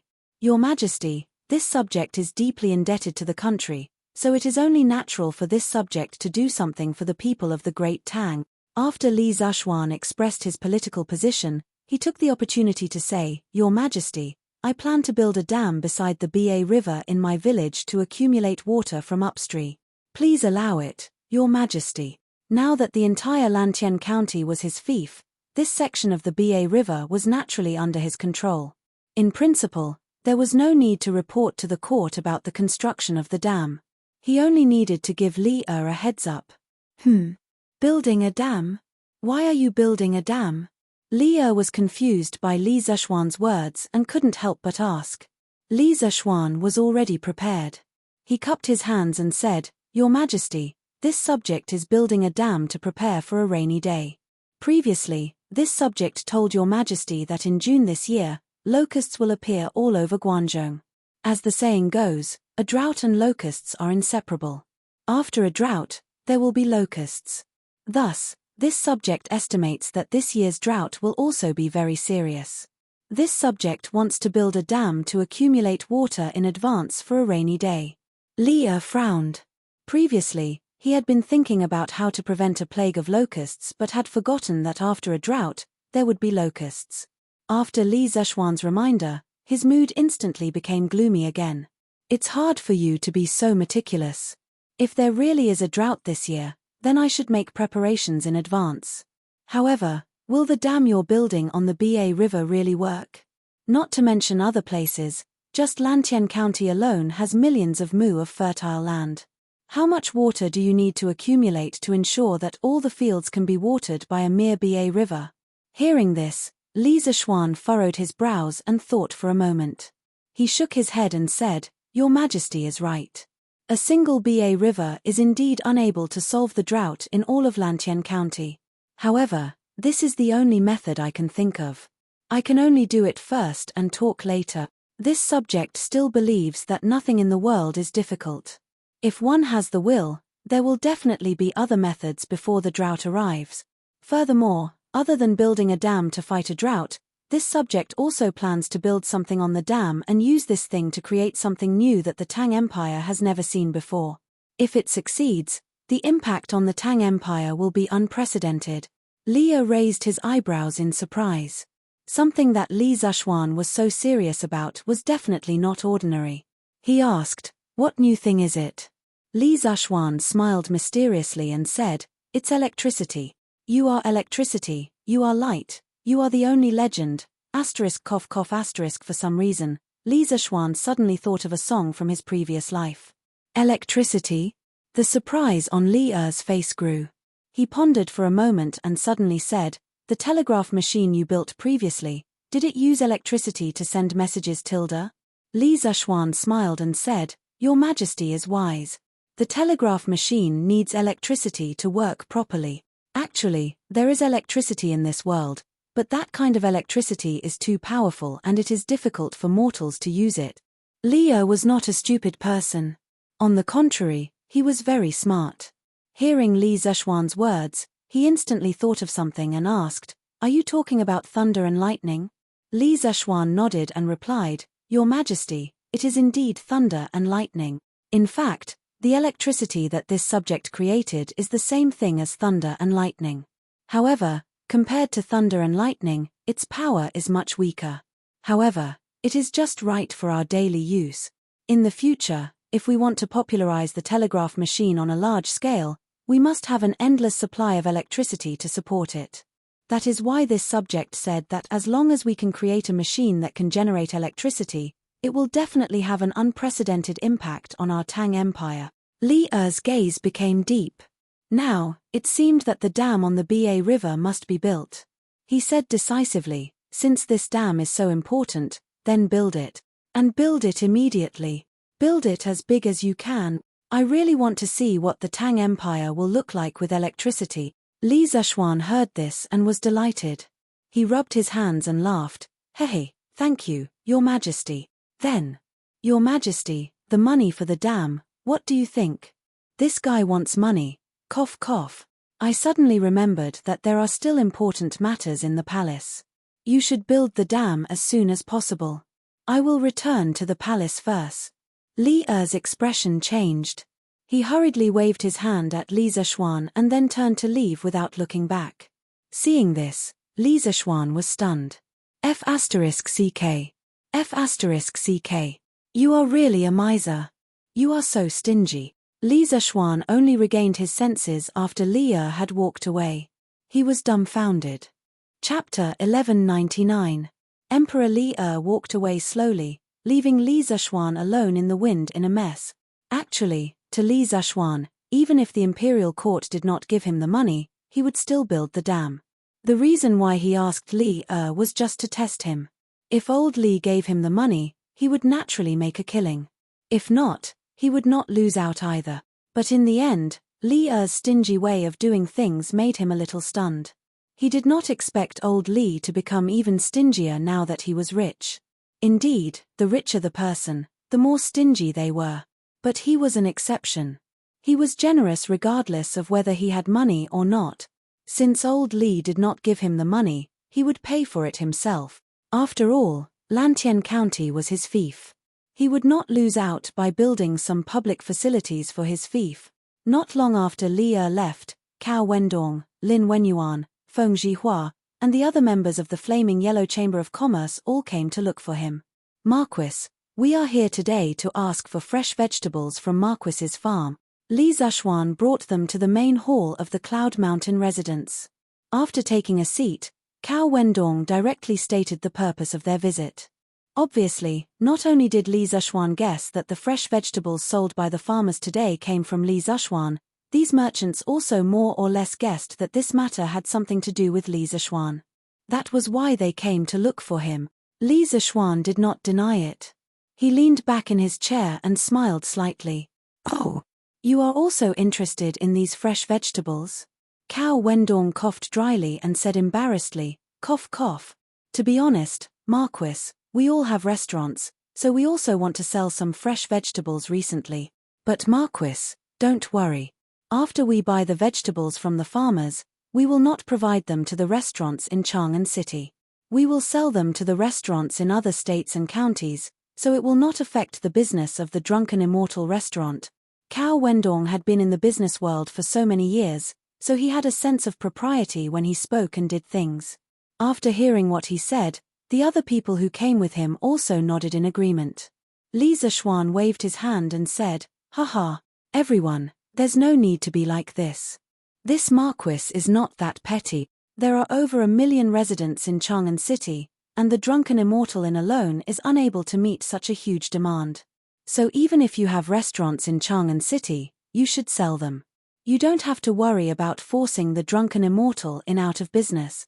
Speaking of which, this Marquis is very confident in the culinary skills of the chefs in my restaurant.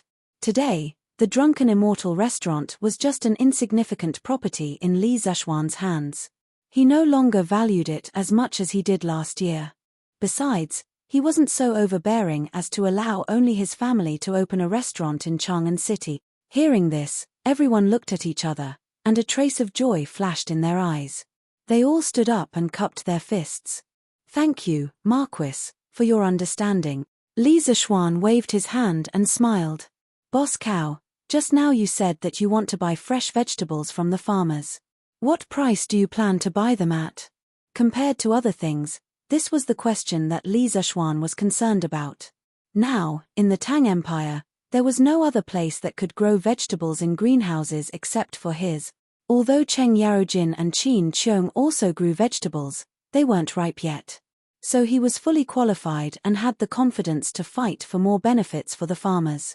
Cao Wendong cupped his fists and said, Marquis, we've discussed and decided to buy the vegetables at the price that the farmers sell them in Chang'an City today. This way, not only will they not make less money, but it will also save them a trip. What do you think? Offering such a price didn't mean that Cao Wendong was crazy or that he didn't want to make money. But they felt that the price that the farmers sold the vegetables in Chang'an City today was a little too cheap, and there was still room to raise it. Once they monopolized all the goods in the hands of these 8 villages, it would be even easier to raise the price. It could be seen that some capitalistic monopolies, whether in modern times or ancient times, existed. In this way, we can't let you suffer a loss. As for the so-called purchase price, I allow you to fluctuate according to the market demand. Because according to my speculation, the current high price of vegetables won't last long. In another half a month, all the vegetables in the Cheng and Qin families' farms would be ripe. At that time, the price of vegetables in Chang'an City would definitely drop. So Li Zexuan added such a rule for Cao Wendong and the others. Otherwise, this group of people would definitely suffer a loss in the end. They were all members of his Chamber of Commerce and could be considered as his own people. He didn't need to cheat them for such a small amount of money. Cao Wendong and the others were delighted. Thank you very much, Marquis. Li Zexuan waved his hand and said, in a while, I will send someone to pass down the order.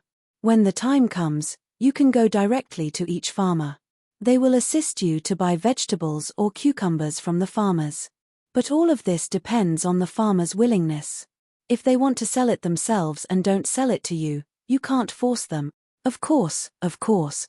Cao Wendong and the others hurriedly responded.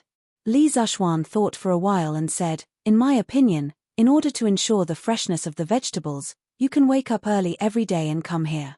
Let the farmers who want to sell you vegetables help you pick the vegetables, and then use the carriages to transport them to Chang'an. Now that the official road between here and Chang'an City has been paved with cement, a round trip can save a lot of time and ensure the freshness of the vegetables to the greatest extent. Cao Wendong nodded happily and said, Marquis' idea is indeed a good idea. The freshness of the vegetables is the key. With this cement road, we can quickly transport the freshly picked vegetables to the restaurant and start selling them. In terms of freshness, there is naturally no problem. That's great. The others also felt that Cao Wendong's words were reasonable and nodded in agreement. After chatting for a while, Cao Wendong and the others finally bid farewell and left. Li Zexuan hurriedly called Pang Feiji and told him that Cao Wendong and the others wanted to buy vegetables before spring. He also sent him to inform the farmers of the 8 big farmers to cooperate with Cao Wendong and the others. In fact, this was a good thing for the farmers. Because with Cao Wendong and the others in charge of buying the vegetables, not only could they save a few trips, but in terms of price, Cao Wendong and the others were professional businessmen. Their ability to control the price would definitely be better than the farmers. Chapter 1200. The next day, Cao Wendong, Lin Wenyuan, and the other members of the Yang Huang Chamber of Commerce arrived at Li Zexuan's farmsteads early in the morning. Dozens of carriages were parked at the entrance of each farmstead. The farmers must have received the notice last night. Before dawn, they had already woken up to pick vegetables in their greenhouses. When Cao Wendong's group of carriages arrived, They immediately began to load the vegetables into the carriages. The money each household earned from selling vegetables was recorded in the ledger. In order to save time, Cao Wendong and the rest decided to collect the vegetables first, and then send someone to settle the bill in the afternoon. The farmers also knew that Cao Wendong and the rest were Li Zishuan's men, and were not worried that Cao Wendong and the rest would go back on their word. Every single one of them sent over all the vegetables they had picked in their greenhouses. As early as yesterday afternoon, Cao Wendong and the rest had calculated the total amount of vegetables they had to collect each day. They also informed the village leaders of the 8 farmsteads, and the number of vegetables each farmstead received was up to them to decide. Then, the village leaders of each farmstead would inform the farmers of the amount of vegetables they had to collect according to their village's allocation. Because there weren't any good methods of keeping fresh in this era, vegetables couldn't be kept for a long time. The best way was to pick them up and sell them immediately. Anyway, every kind of vegetable had a relatively long maturity period, so it wouldn't go bad even if it was left in the field. This way, they could also achieve a long-term result. Otherwise, if they collected this batch today, they would not be able to collect any more in the future. Even so, Cao Wendong and Company's trip had made every household earn more than yesterday. Every household earned at least 20 strings of coins. If all the vegetables in the greenhouses were sold out in the future, the income of the farmers would definitely be more than 100 strings of coins. 100 strings of coins was an astronomical figure to the commoners. It was basically money they would not be able to earn in their entire lives. The farmers of the Han family farmstead, Plum Village, and the other farmsteads had relied on the vegetables in the greenhouses to enter the well-off class in one fell swoop. At the very least, these farmers who had enjoyed the benefits of the first batch of greenhouses would not have to worry about food and clothing in the future. Look, isn't that old cow's carriage from Chang'an City? They're collecting vegetables in Plum Village. Wow. So the people of Plum Village really do know how to grow vegetables in winter. Of course. I guess Marquis taught them. They've made a fortune this time. Yesterday, I heard that they were selling vegetables in Chang'an City. Just cucumbers alone cost 600 copper coins per catty. 600 copper coins per catty. Then, wouldn't each household be able to earn at least 100 strings of coins? At the very least. TSK. It's a pity that our manor was only incorporated into Marquis's fief this year. Otherwise, we would definitely be able to make a fortune like them. Yes. What a pity. Hey. Why are you guys being so jealous over there? Now that we are all farmers under Marquis, following behind Marquis, do we still have to worry about not being able to earn money and eat meat in the future? It was Zhong Lijing from the Yu family manor. He couldn't help but scold these people after hearing their envy. Cao Wendong and the rest naturally couldn't hide the fact that they were collecting vegetables in such a big way. When the farmers from the surrounding villages passed by and saw this scene, they were filled with envy. However, no one was jealous. Now that their farmsteads had become Li Zishuan's fief, although they didn't have the huge profits of the first batch of greenhouse vegetables, as long as Li Zishuan was there, they would definitely be able to live a good life in the future. This wasn't blind confidence in Li Zishuan, but the consensus that everyone in the world had for Li Zishuan. In the world, the person who was the best at creating wealth was definitely Li Zishuan. Uncle Zhong is right. As long as we follow behind Marquis and do whatever Marquis asks us to do, we will definitely not have to worry about food or clothes in the future. Everyone will even have the opportunity to read and write. Yu Daijing also happened to pass by today. He encouraged the villagers around him. Scholar Yu said it well. Following behind Marquis will lead a good life. Yes. Following behind Marquis will lead a good life. What Li Zishuan didn't expect was that this group of farmers who had just joined his fief, after seeing the Han family manor and the other farmsteads making a lot of money, not only were they not jealous, but they were even more loyal to him. Head of the household. How much did you sell today, Tilda? Liujia Manor, Liu Mang's house. After the large group of people who came to collect vegetables left, Liu Mang's wife quickly came over and asked anxiously. Liu Mang grinned and his expression was full of pride. Hee. I just saw Lord Lin's account book. This time, we sold 35 strings of coins and 73 copper coins. Lord Lin said that he would bring the money to us in the afternoon and distribute it door to door. So much. Head of the household, did you see wrong, Tilda? The farmer's wife opened her eyes wide and said in disbelief. In the past, when they were digging for food in the fields, they earned money 1 copper coin at a time. Now, it had become 10 strings of coins, 10 strings of coins. This made it hard for her to get used to it. How could it be fake?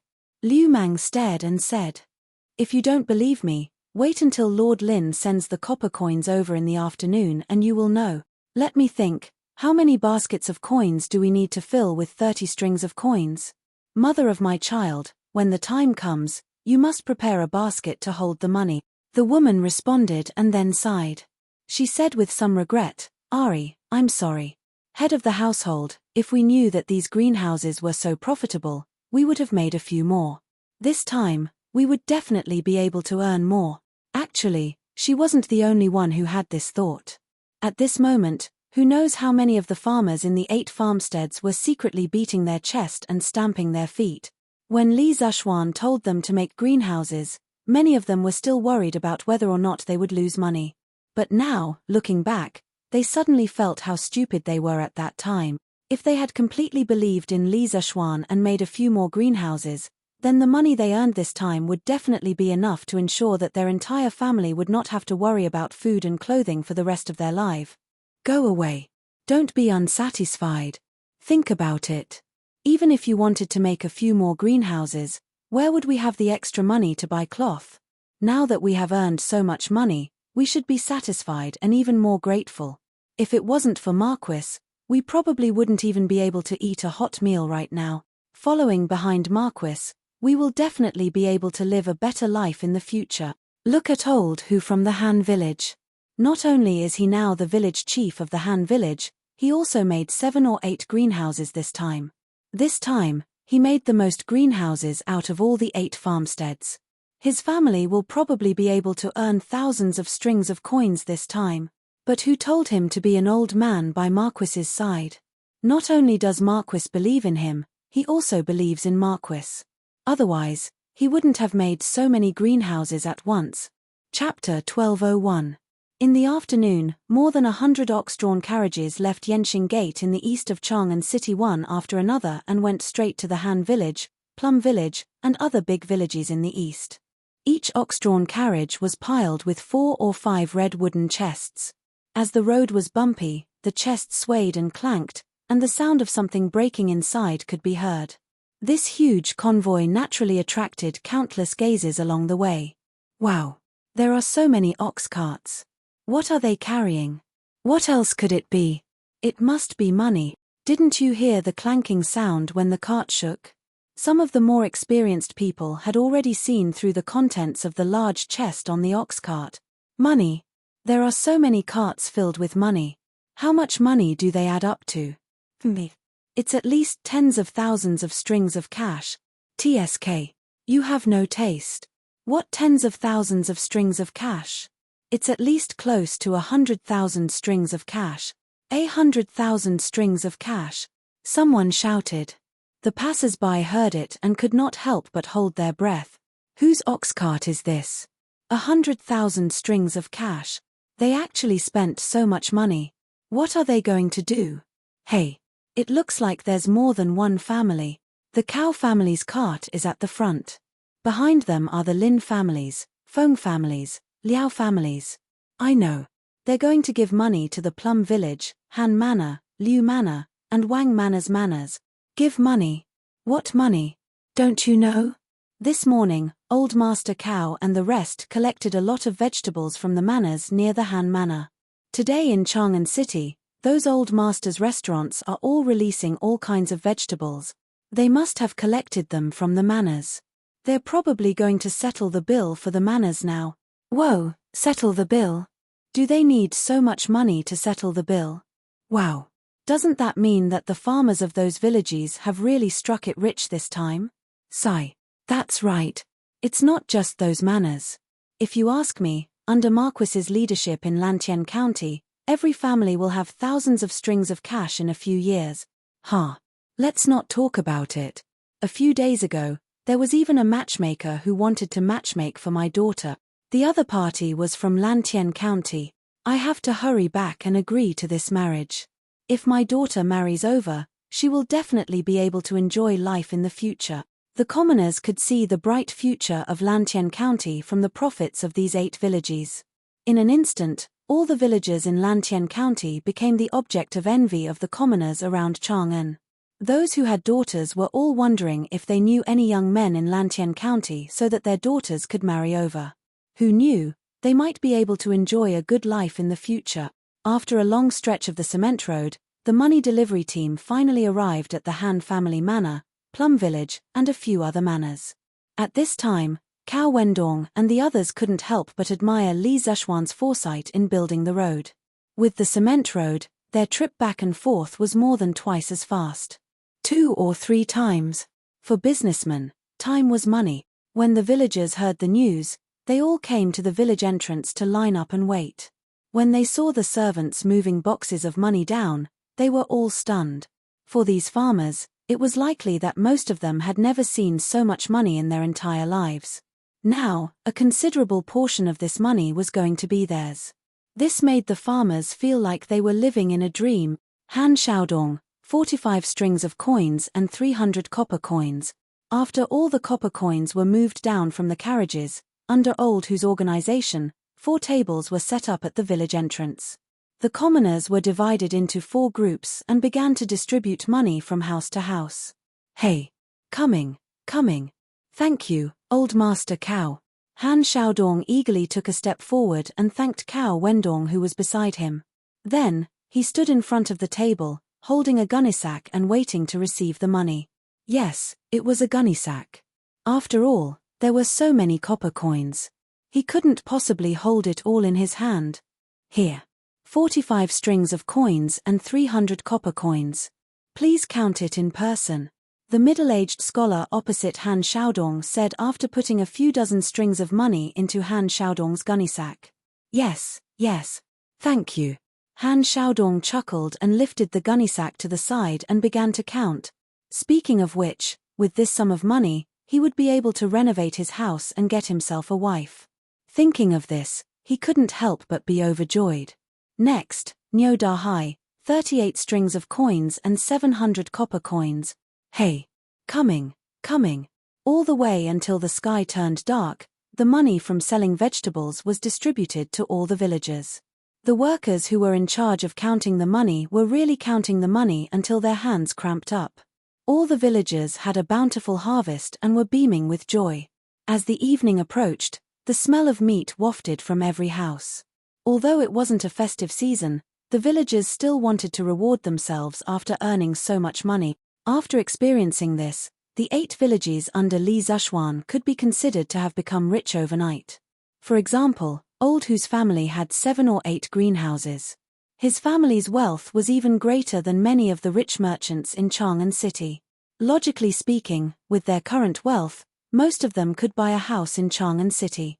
However, no one thought of doing so. In their opinion, being a citizen of Li Zishuan's fief was much better than being a citizen of Chang'an City. Hey! Green Sparrow! Have you heard? These 2 days, the villagers at the foot of the mountain are busy selling vegetables. TSK, shall we go down the mountain tomorrow to buy some cucumbers to eat? In Yanghuang College, Sun Zifan, who had just finished eating in the cafeteria, patted Li Tai's arm and laughed.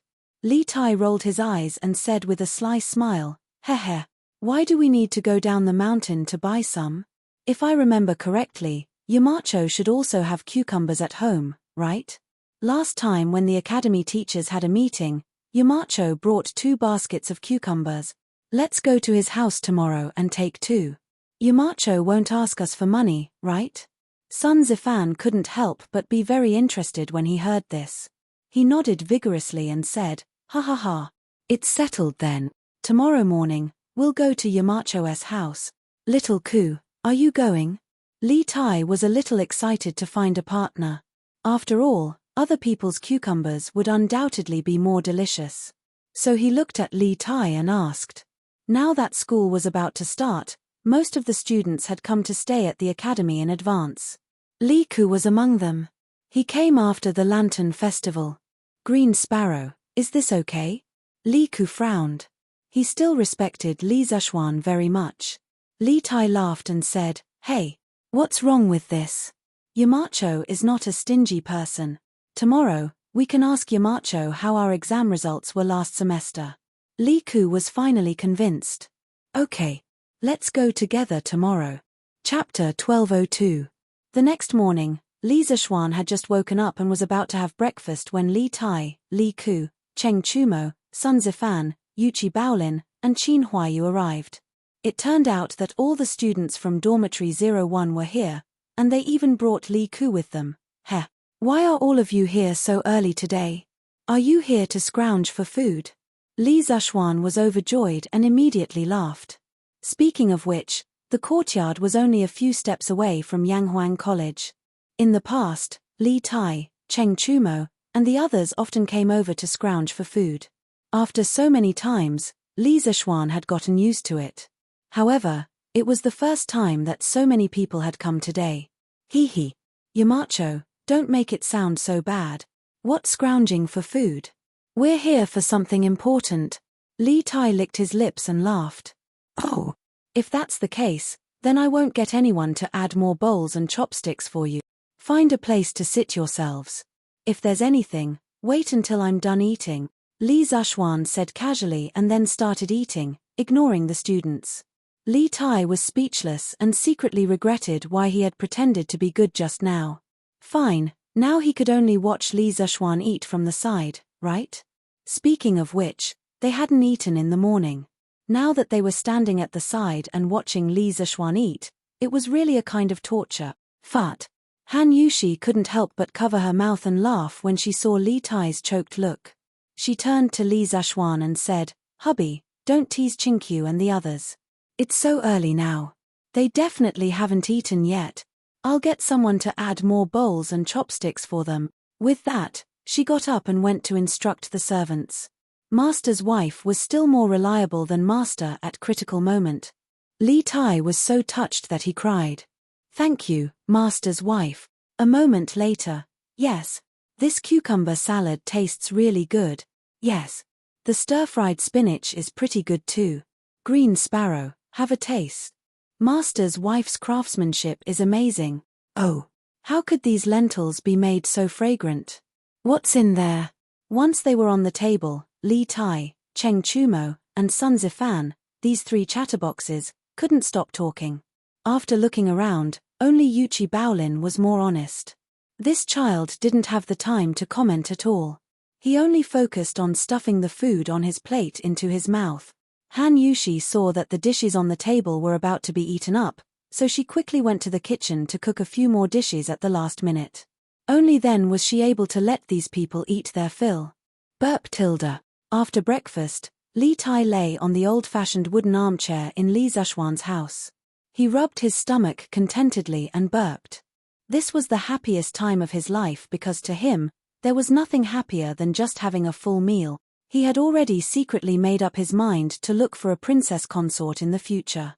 Other conditions could be worse, but the other party had to have outstanding culinary skills like Han Yushi. In Li Tai's eyes, Li Zhuan's current state was a proper winner in life. "Yamacho, have the final exam results from last year been tabulated?" Unlike Li Tai who didn't care about his image, Li Ku still cared about his image very much. Even after eating, he sat upright and still. At this moment, seeing that all the plates on the table had been removed, he asked respectfully. Li Zhuan replied, "It's out, but if you want to ask me about the results today, then I think you should wait for another 2 days. After 2 days, all of your results should be posted." In fact, last year's final exam papers had been marked long before the holidays, but everyone's results hadn't been tabulated yet. A few days ago, the teachers of the academy started school first, partly because they wanted to tabulate the students' results in advance. Oh. Li Zhuan nodded somewhat disappointedly. Unlike Li Tai and Sun Zifan who had been learning new mathematics from Li Zhuan at the School of Mathematics since the beginning of last year, he only started learning from Li Zhuan in the second half of last year. He really wanted to know the results of his studies in the past 6 months. After all, He had been crowned with the hat of a master of both literature and martial arts since he was a child. Sometimes, honor was also a kind of pressure that made people worried about their gains and losses. He was in such a state now. Oh, in that case, we'll take our leave. Oh, by the way, Yamacho, these 2 days, the farmers at the village at the foot of the mountain have been selling cucumbers and vegetables. I heard that you also have a greenhouse that can grow vegetables in the winter. Can we go in and take a look? Li Tai stood up and was about to take his leave when he suddenly seemed to have inadvertently thought of something and added, "Don't worry." Sun Zifan, Li Ku, and the others looked at Li Zishuan nervously.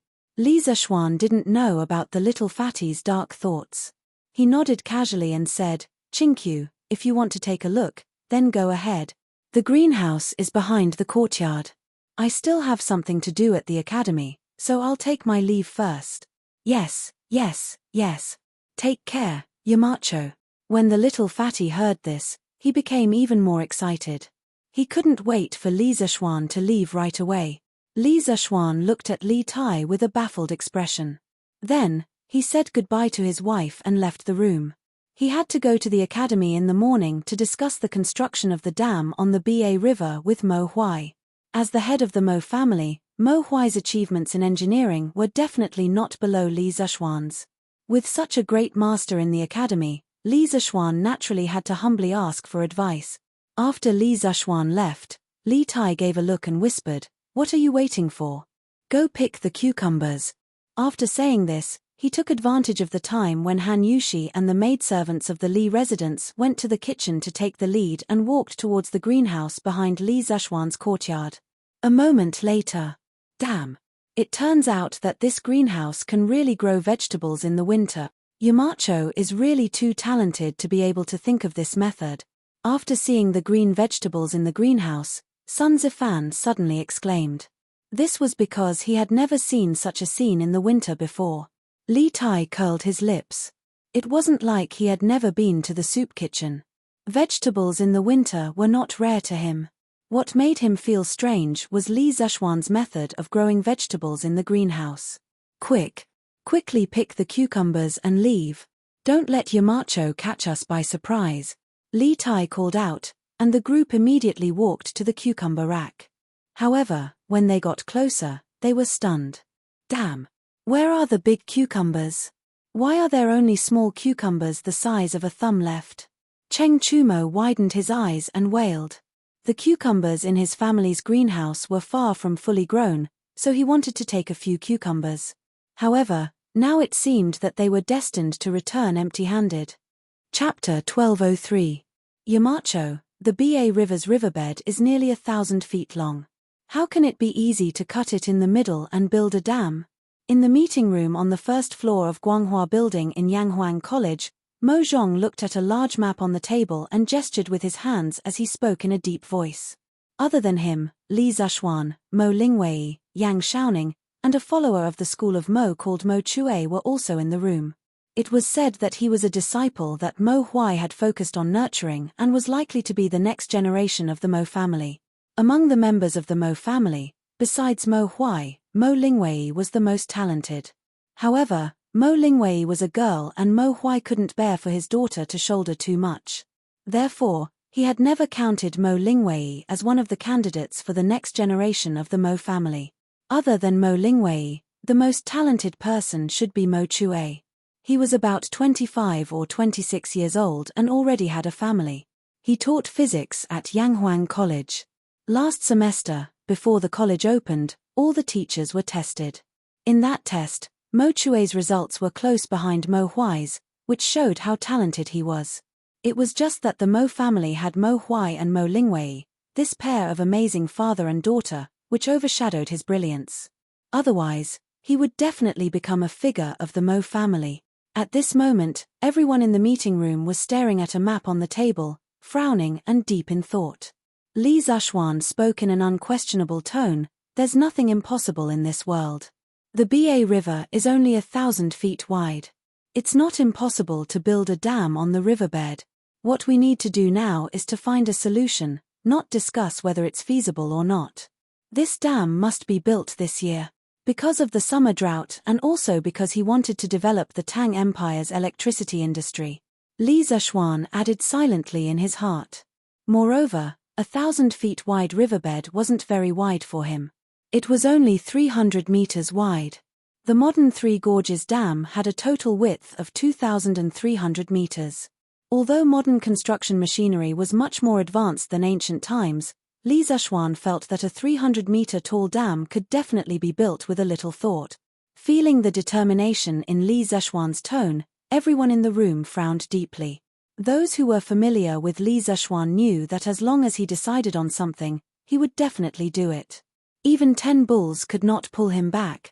Now it seemed that Li Zexuan was determined to build this dam, so they could only think of a way to complete it. But the width of the riverbed is so big, and the current of the Ba River is so fast. If we throw stones down, they will certainly be washed away in a short while.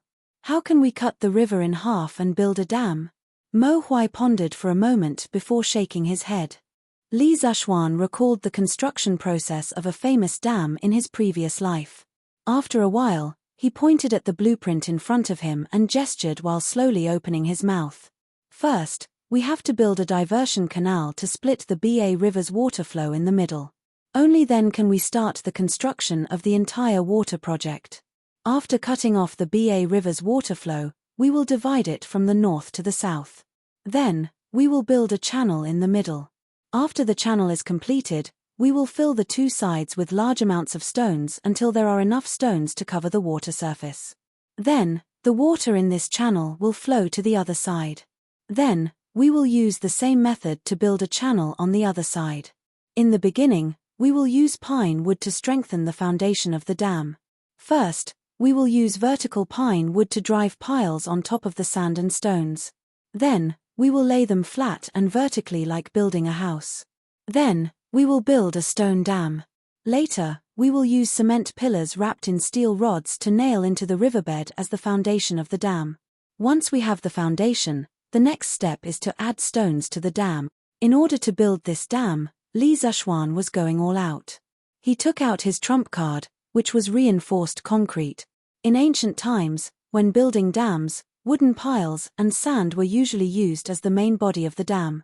However, the Ba River's riverbed was too wide, and the water flow was relatively rapid.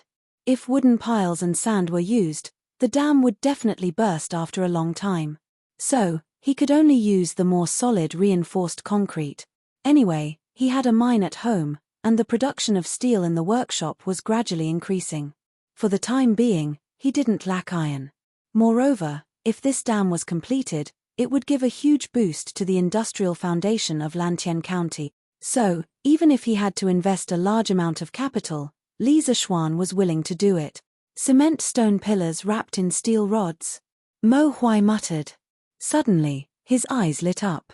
Cement is a hard material. If steel is mixed into it, after it is formed, it will definitely be very tough.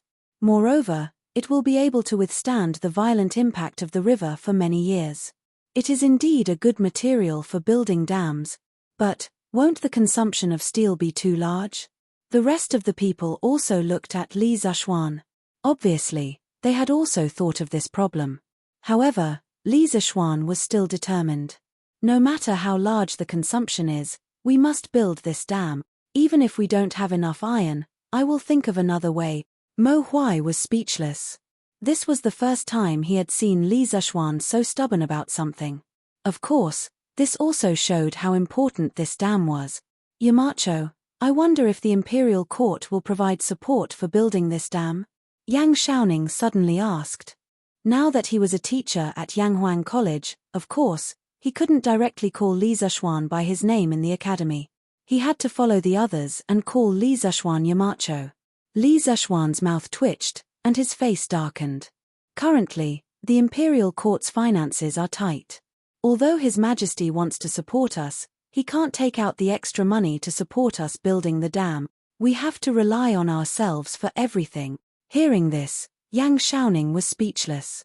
Since the imperial court sent a fleet to the south to trade last year, the imperial court's tight finances had been greatly relieved. Others might not know, but how could he not know? Therefore, when Li Zishuan said that the imperial court's finances were tight, he understood what he meant. Old Li was unwilling to pay. Ahem. Don't worry about the money, I will take care of it myself. The most important thing now is to determine the construction plan as soon as possible. Mr. Mo is experienced, so I think Mr. Mo will be in charge this time. Xiaoning, you will assist. What do you think? Li Zishuan coughed and said. I have no problem. Yang Xiaoning loved challenges the most in his life. The construction of the Yanghuang Academy last year was the biggest challenge he had ever faced in his life. Of course, he had also handed in a perfect answer sheet. Now, this complicated dam project made him eager to give it a try. Mo Huai pondered for a moment, then nodded and said, I will do my best, but this way, I won't have time to take care of the Academy's physics team this semester.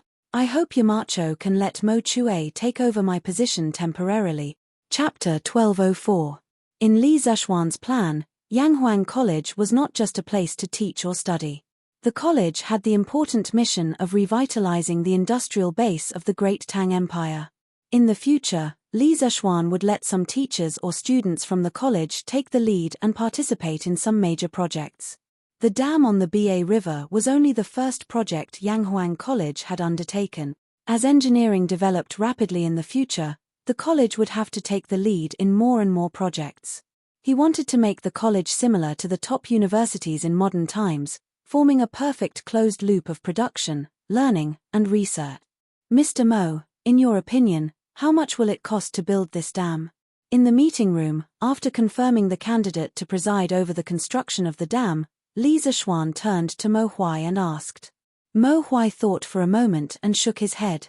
It's hard to estimate at the moment, but I'm sure that the cost of building this dam will be much higher than building the cement road last year. I'll think about the dam's construction plan and estimate the cost when the time comes. Li Zishuan nodded and said, then I'll have to trouble you, Mr. Mo. No problem, no problem. Mo Huai waved his hand. Putting aside his identity as a teacher of the college, as the son of the Mo family, he was very passionate about this kind of project. Although the task given by Li Zishuan seemed difficult, it was also a difficult challenge for Mo Huai. He was very willing to accept this challenge. In this aspect, he was somewhat similar to Yang Xiaoning. Yamacho, what should I do? Ever since Mo Lingwei came to the meeting room, she hadn't said a word for a long time. At this moment, she saw that Li Zishuan had assigned everyone's tasks except for her. She couldn't help but frown and say unhappily. Li Zishuan immediately broke out in a sweat. He did not expect that he had forgotten about this tigress. This woman was so ruthless that he could not afford to offend her. At this moment, he thought of a plan and quickly said, Ahem, Ink Girl, it's indeed inappropriate for a girl like you to participate in the construction of the dam, but Mo Lingwei hated it when people thought that women were weak. When she heard this, her eyes immediately widened and she was about to explode in anger. Fortunately, she heard the twist at the end of this sentence and her anger subsided. She wanted to hear what Li Zishuan had to say next. When Li Zishuan saw the girl's reaction, he found it funny and continued. However, I still have a very important matter that I want to hand over to the Ink Girl. Its importance is no less than the dam on the Ba River. Mo Lingwei's eyes lit up, and her expression quickly turned to one of excitement. Yamacho, what kind of mission is it? Looking at her competitive appearance, Li Zishuan felt a little speechless. He thought to himself, why is this like coaxing a child? Last year, I made the telegraph machine. Ink Girl should already know the general principle behind it. The reason why I want to build this dam this year, other than to store water to prevent drought, is to use this dam to generate electricity. The most important thing is the generator. I have already drawn the blueprint for the generator, but having the blueprint does not mean that it can be built successfully. There are still many technical difficulties. Therefore, I am giving this mission to you, Ink Girl. If you succeed, Tang Dynasty will have a new thing because of you. This thing will also bring about earth-shattering changes to Tang Dynasty. Mo Lingwei was taken aback. From Li Zishuan's words, she could feel the unparalleled importance of this generator. However, she still did not understand what this generator was, so she asked, what is it? Yamacho, what is a generator?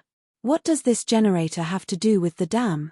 Li Zishuan thought for a moment with his hands behind his back. After a while, he said, in this world, all things are energy conserve. We can usually obtain energy from food by eating.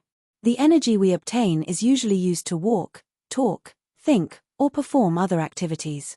For example, when I push this chair, I use my own energy to generate kinetic energy for the chair.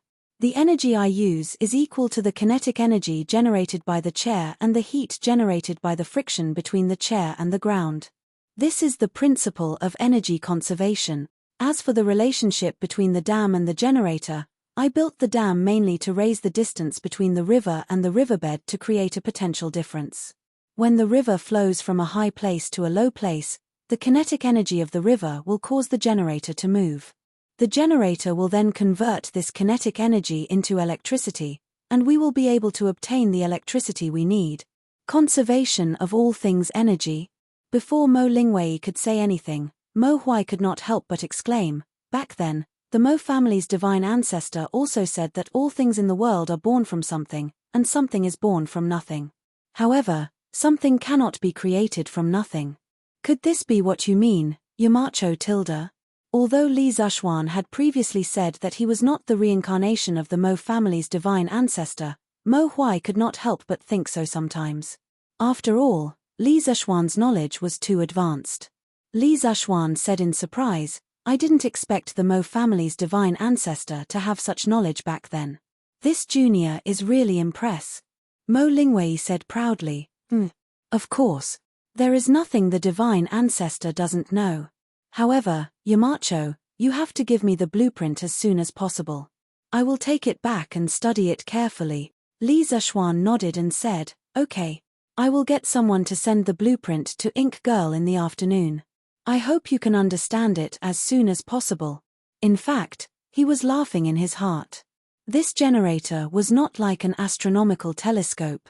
Its internal structure was very complicated. Although the Mo family was good at engineering, they definitely did not know anything about electricity.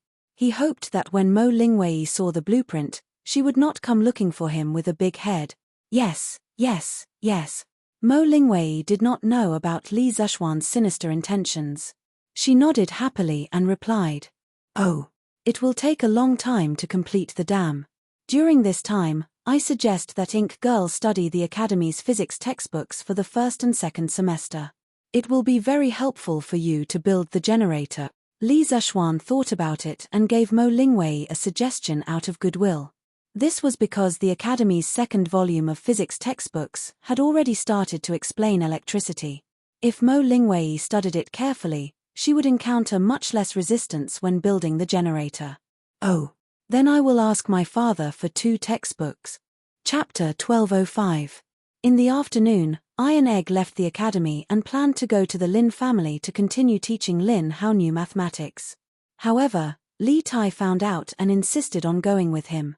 During this period of time after the New Year, other than the Lunar New Year's Eve and the Lantern Festival, Iron Egg would go to the Lin family every day to help Lin Hao with his mathematics problems. After all, he had received such a generous salary from the Lin family. If he were to slack off every day, he would feel guilty. On New Year's Eve, Lin Hao and his father, Lin Wenyuan, went to Yunshan together. It was then that Li Tai found out that Iron Egg had become someone else's mathematics teacher. He felt that the position of a teacher was quite new to him. After all, he had never been anyone's teacher since he was young. Today, when he saw that Iron Egg was going to the Lin family to teach, he excitedly wanted to go with him. When they arrived at the entrance of the Lin family, Li Tai looked at the luxurious entrance of the Lin family. He turned to Iron Egg and asked, Tai Dan, you were the teacher of this kid from the Lin family last year? Iron Egg nodded and replied, yes, that's right. Although the young master of the Lin family is a loner, he has a good heart and is a very interesting person. When Li Tai heard this, he couldn't help but be interested in Lin Hao, whom he had never met before. He smiled and said, oh. After hearing what Iron Egg said, I really want to meet this Lin Hao. Iron Egg thought to himself. Li Tai was a little fatty before the military training, and now Lin Hao was also a little fatty. Could it be that fat people would appreciate each other? If Li Tai knew what Bruiser was thinking, he would definitely spit out a mouthful of blood. He hated it the most when people called him fat. Lin Wenyuan had told the servants in the mansion that Iron Egg's power in the mansion was second only to him. No matter what Iron Egg wanted to do, the servants were not allowed to stop him. If Iron Egg wanted to enter the mansion, he naturally did not need to report anything. Hence, the two of them casually entered the Lin clan's main gate and walked towards the backyard where Lin Hao was. Hey. 2 against 2. This young master only has one card left. Tilda. Young master, you won again. Hee hee. Quick. Pay up. Pay up. Let me do the math for you. There are a total of 2 bombs. I've doubled the bet before. Our base bet is 1 copper coin, so in total, it's 16 copper coins. Yes. Each of you has to pay me 16 copper coins. As soon as they entered the backyard, Iron Egg and Li Tai heard a noise coming from the wing room. Li Tai glanced at Iron Egg suspiciously. Iron Egg hurriedly said with some embarrassment, "A few days ago, I accidentally mentioned the bandit fight of the academy in front of the young master of the Lin clan. He thought it was very interesting, so he begged me to tell him the rules. Later, he found a craftsman to make a deck of cards. I guess he's playing it now. Oh. I didn't expect that the bandit fight of the academy would spread here. By the way, will the bandit fight be popular in Chang'an in a few days?" Li Tai thought it was interesting, so he could not help but smile slightly. Maybe. Iron Egg shook his head and walked towards the wing room in the backyard. Han Xiao is here. When they came to the door of the wing room, a little maid guarding outside the door hurriedly saluted.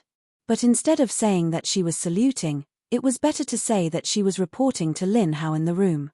Sure enough, the wing room that was full of laughter immediately quieted down, accompanied by a rustling sound. After a while, Lin Hao's voice came from inside. Tilda. Han Xiao is here. Come in. Come in. Iron Egg and Li Tai looked at each other and shook their heads helplessly. Then they pushed the door and entered. They saw Lin Hao sitting at the desk with a book in his hand, as if he had been doing his homework just now. At this moment, when he saw Iron Egg coming in, he hurriedly got up and saluted. "Greetings, sir." "Oh. This is..." He noticed Li Tai beside Iron Egg. "Oh. Young Master Lin, this is my classmate at the academy, and also my best friend. His name is Qing Qiu. His attainments in mathematics are even better than mine. In every exam of the academy, he is always at the top. Today, he had nothing to do on Yunshan Mountain, so he wanted to come over and have a look." On the way here, Li Tai had told Iron Egg not to reveal his identity as the Prince of Wei to Lin Hao, so Iron Egg said this. "Oh, Mr. Han, your friend is so amazing," Lin Hao exclaimed. Then he cupped his hands towards Li Tai and said, "Brother, you are amazing.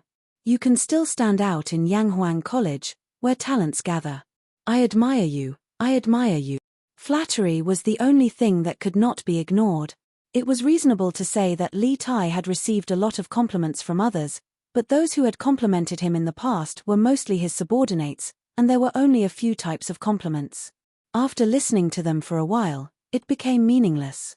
Now that he heard Lin Hao's heartfelt compliments, he felt a burst of pride in his heart, and laughed. "Haha, that was just luck, just luck. Hey, young Master Lin also plays bandit fighting?" After saying this, Li Tai walked to the table and seemed to have inadvertently found the wooden sign hidden under the book. He said with a face of surprise. This." Lin Hao stole a glance at Iron Egg, and his face was full of embarrassment. After thinking about it, he quickly said, "Ahem. Sometimes when I'm too tired from reading, I occasionally play a few rounds." Excuse me. Haha. Understood. Understood. Coincidentally, I also like to play bandit fighting. Young Master Lin, why don't the 3 of us play a few rounds?" Li Tai laughed and said. "Okay, not good. I still want to learn mathematics from Mr. Han." Lin Hao subconsciously agreed, but quickly changed his words. Li Tai gave Iron Egg a look, and Iron Egg could only helplessly say, "Learning should be balanced between work and rest. Proper relaxation will make learning twice the result with half the effort. Since Qingqiu wants to play cards, Why don't young Master Lin sit down and play a few rounds? When Lin Hao heard this, he was a little confused. After a while, he reacted and quickly said, okay. Then let's play 2 rounds. But after a quarter of an hour, Li Tai's mood was not so good, because he found that Lin Hao was really too deceitful. For example, Iron Egg, I'm a bandit. Lin Hao, without thinking super double. Well, seeing that his teammate was so awesome, Li Tai thought that Lin Hao's cards were very good, so he also shouted, super double. But the result? In the end, Iron Egg only used half a cup of tea's time to throw out all the cards in his hand. The 2 peasants were beaten to the point that they could not fight back. The previous super double naturally became a super double. But it was not like this every time. When he did not believe in Lin Hao and did not super double, they won. It was like a game of hide and seek, and Li Tai was going crazy. Damn. Lin Hao, your cards are so bad, how can you super double? Finally, after another super double, Li Tai finally exploded. Chapter 1206. In the backyard of the Lin mansion. Hearing Li Tai's angry roar, Lin Hao couldn't help but shrink his neck, but he still said matter-of-factly, Ching Q, didn't you realize that when you shout super double, it brings you several times more happiness? Li Tai suddenly choked. He opened his mouth, but no words came out. He thought to himself, damn, this kid seems to make a lot of sense. Every time I shout super double, I feel a little excited. Haha. Did I hit the nail on the head? Ching Q, come, let's continue. Lose a few more coins, but you can get several times more happiness. Why not? Seeing Li Tai's expression, Lin Hao felt that he had finally met someone who was like-minded with him, and he immediately laughed proudly. Li Tai was speechless, but he didn't know how to refute at the moment. Under Lin Hao's warm invitation, he quickly rejoined the battle. Robber. Super double. Super double. In the following period of time, the room was filled with roars and cheers. Li Tai and Lin Hao became more and more excited as they played, but Iron Egg became more and more frightened as he played. The 2 people opposite him were beasts of burden. They kept super double, which made him a little scared every time he called out robber. Although his family was relatively wealthy now, he was used to living in poverty, so he often spent money carefully. With Li Tai and Lin Hao's super double, he would feel a little pain every time he lost. That was all money. But fortunately, his luck was not bad, or it could be said that Li Tai and Lin Hao's purpose of playing cards was not to win money, but to get several times more happiness. After half an hour of playing cards, Iron Egg actually won more than 2 rounds. One must know that their starting bet was only 1 coin. Haha. Awesome. Awesome. An hour later, Li Tai, who had lost the money, had a happy look on his face. He stood up and patted Lin Hao on the shoulder. He laughed loudly and said, Lin Hao, you're really interesting. If you can get into Yanghuang College this year, I'll take care of you in the future. I guarantee that no one will dare to bully you in the academy. Little Fatty's tone and actions were just like a modern youth. Iron Egg, who was sitting next to him, was speechless when he saw this scene. His initial idea was right. Sure enough, Fatty and Fatty really appreciated each other. In just a few rounds of card games, these 2 people who had never met before had become like old friends who had known each other for many years. Then I'll thank you in advance. Being patted on the shoulder, Lin Hao was not angry, perhaps it had something to do with Li Tai's aura. He smiled and cupped his hands. Chinkyu, when you come to Chang'an City in the future, I'll take you to eat the best food and drink the best wine. Iron Egg's mouth twitched. He thought to himself that this student of his had no idea that Li Tai, who was standing next to him, was also a super rich person. His net worth was even more than his father, Lin Wenyuan. Haha. Well said, well said. Little Hao, I recognize you as my brother. Later, I'll ask Iron Egg to give you my mathematics notes from last year. I still have some of the mathematics questions from last year. Do your best. I'll be waiting for you at Yanghuang College. After a few rounds of card games, these 2 little fatties had become brothers. Their relationship could not be better. Li Tai even gave away his study notes. In the blink of an eye, it was the 25th of the first lunar month. The cold winter was coming to an end. Everything was beginning to recover. Some of the trees on the roadside and in the forest had sprouted little buds. Last winter, there was not a single snowfall in Chang'an City. Many old farmers were worried sick. Spring returned to the earth and the sun rose from the east. Today was the first day of classes at Yanghuang College. For most students, they had an extraordinary winter break. They also had an extraordinary New Year's Eve and Lantern Festival. Perhaps this winter break, Spring Festival, and Lantern Festival would become memories that they would cherish for the rest of their life. Early in the morning, before dawn, a huge honor roll made of red cloth appeared in front of Yanghuang College's Guanghua building. When the students got up and went to the cafeteria for breakfast and returned to Guanghua building to prepare for class, they immediately noticed the huge red cloth. Since they had experienced the entrance exam last year, they immediately understood what it was and hurried to take a look. The news of the final results ranking was outspread throughout the entire college in a very short time. Wow! The results are out. Let's go take a look. I hope they're in the top 50. Damn. Look, who's in first place? Jiao Jiarin is in first place in the entire college with 485 points. Oh my god. His total score is only 500 points. That means he only got 15 points deducted. Hiss. Isn't that too amazing? Look at the second place. Damn. The second place is actually Li Ku. 480 points. The third place is Li Tai. 478 points. How did Li Tai become the third place? The fourth place is Li Yang. 477 points. The fifth place is Di Jishuan. 475 points. Hey, did you guys notice? This time, the students from Class 1 didn't do as well as Class 2. Finally, someone discovered a clue about the ranking. During the entrance exam last year, the students of Class 1 had an absolute advantage and suppressed the entire academy. Among the top 3 students, 2 of them were from Class 1. Among the top 5, 3 of them were from Class 1. Among the top 10, 7 of them were from Class 1.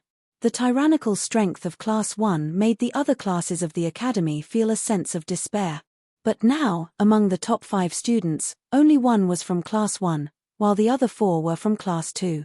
This time, Class 1, which was under Li Zeshuan's direct command, was completely crushed by Class 2. Hey, it's true. In the past, the top 5 in the college were mostly from Class 1, but now there's only 1 left. Hee hee. This is going to be a good show.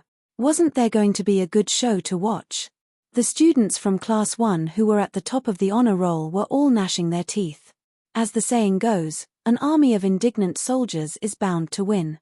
If these students were to really go all out and study hard, the students from Class 2 might not be able to handle them next time. Hey, if you ask me, since the second class can defeat the first class, then why can't the third class pull the second class down? Class 3, work harder this semester. Let's pull Class 2 down. Okay, pull them down. Class 4, did you hear that? We have to work harder too. We can't fall behind.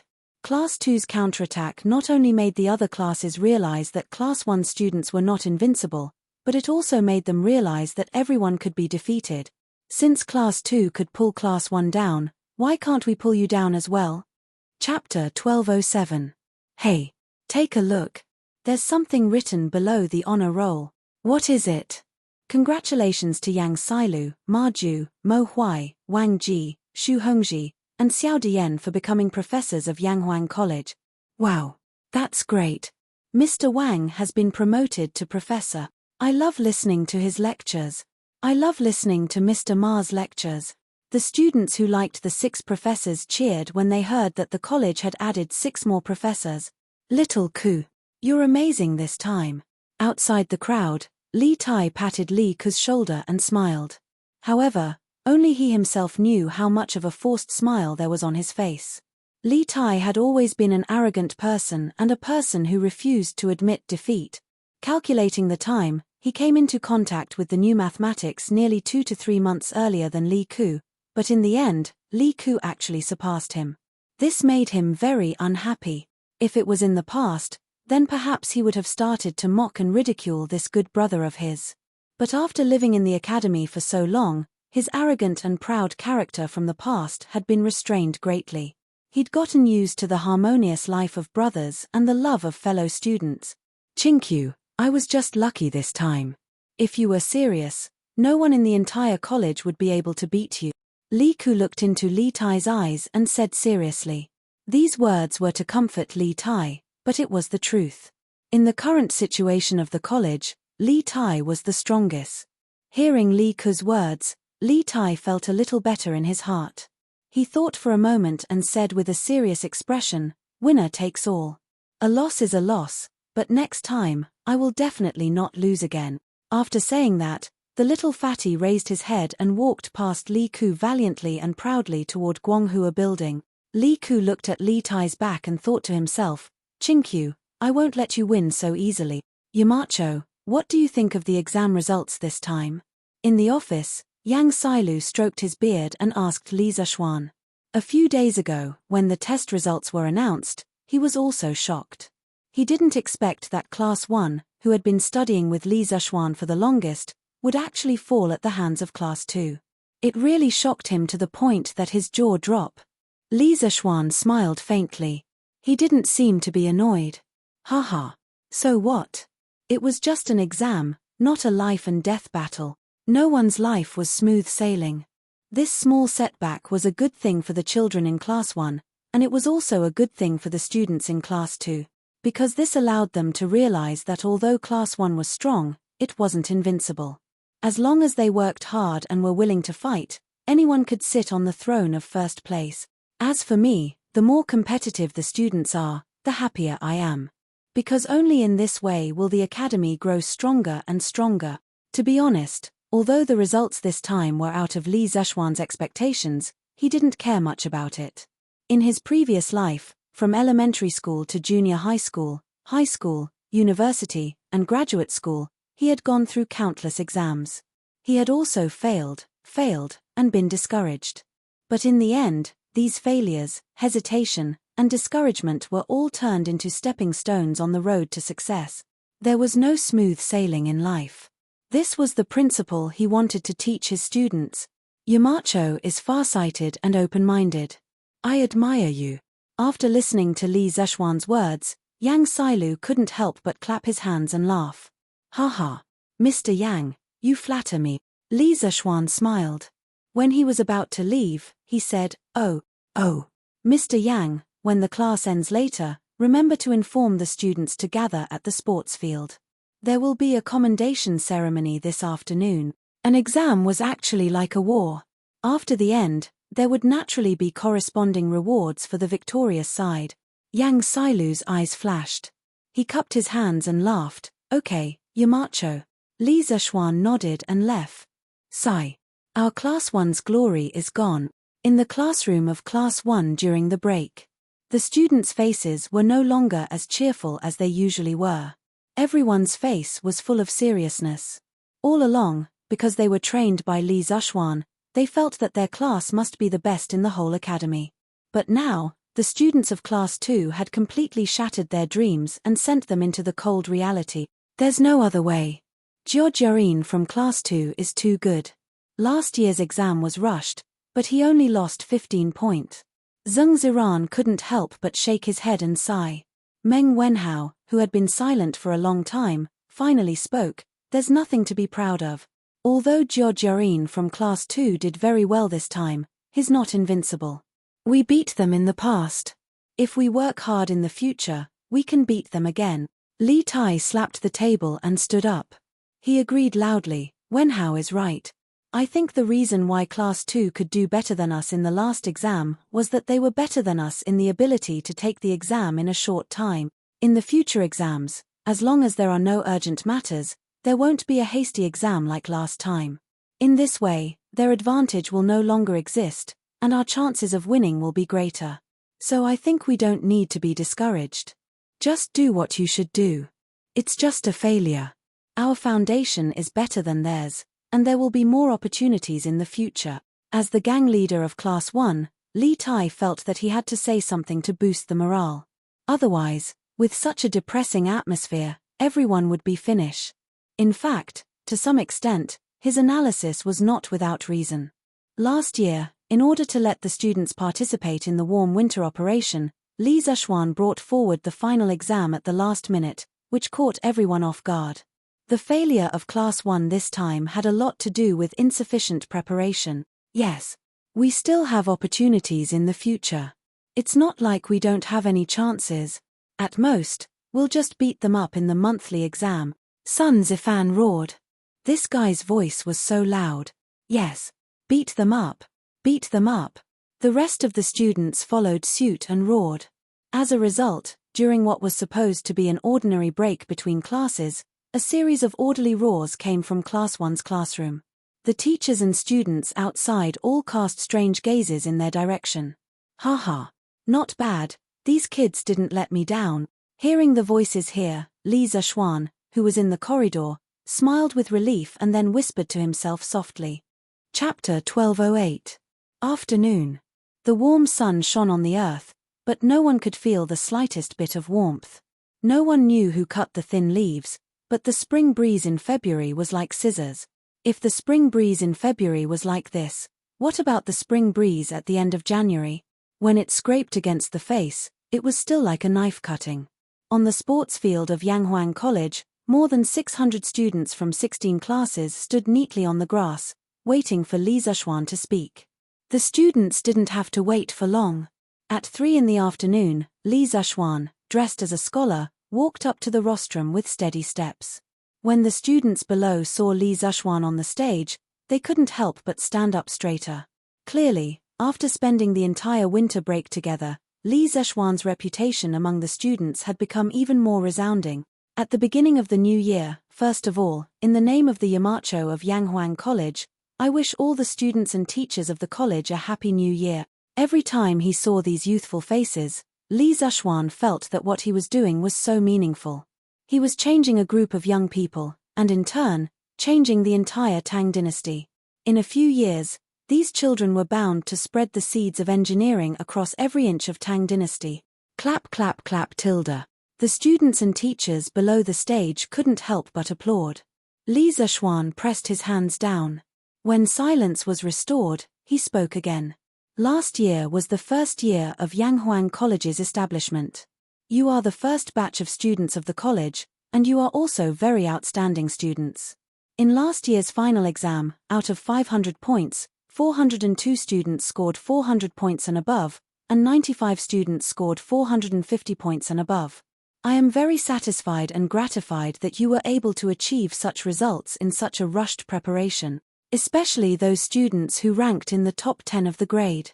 You are very outstanding, but please don't be arrogant, because that is only your past glory.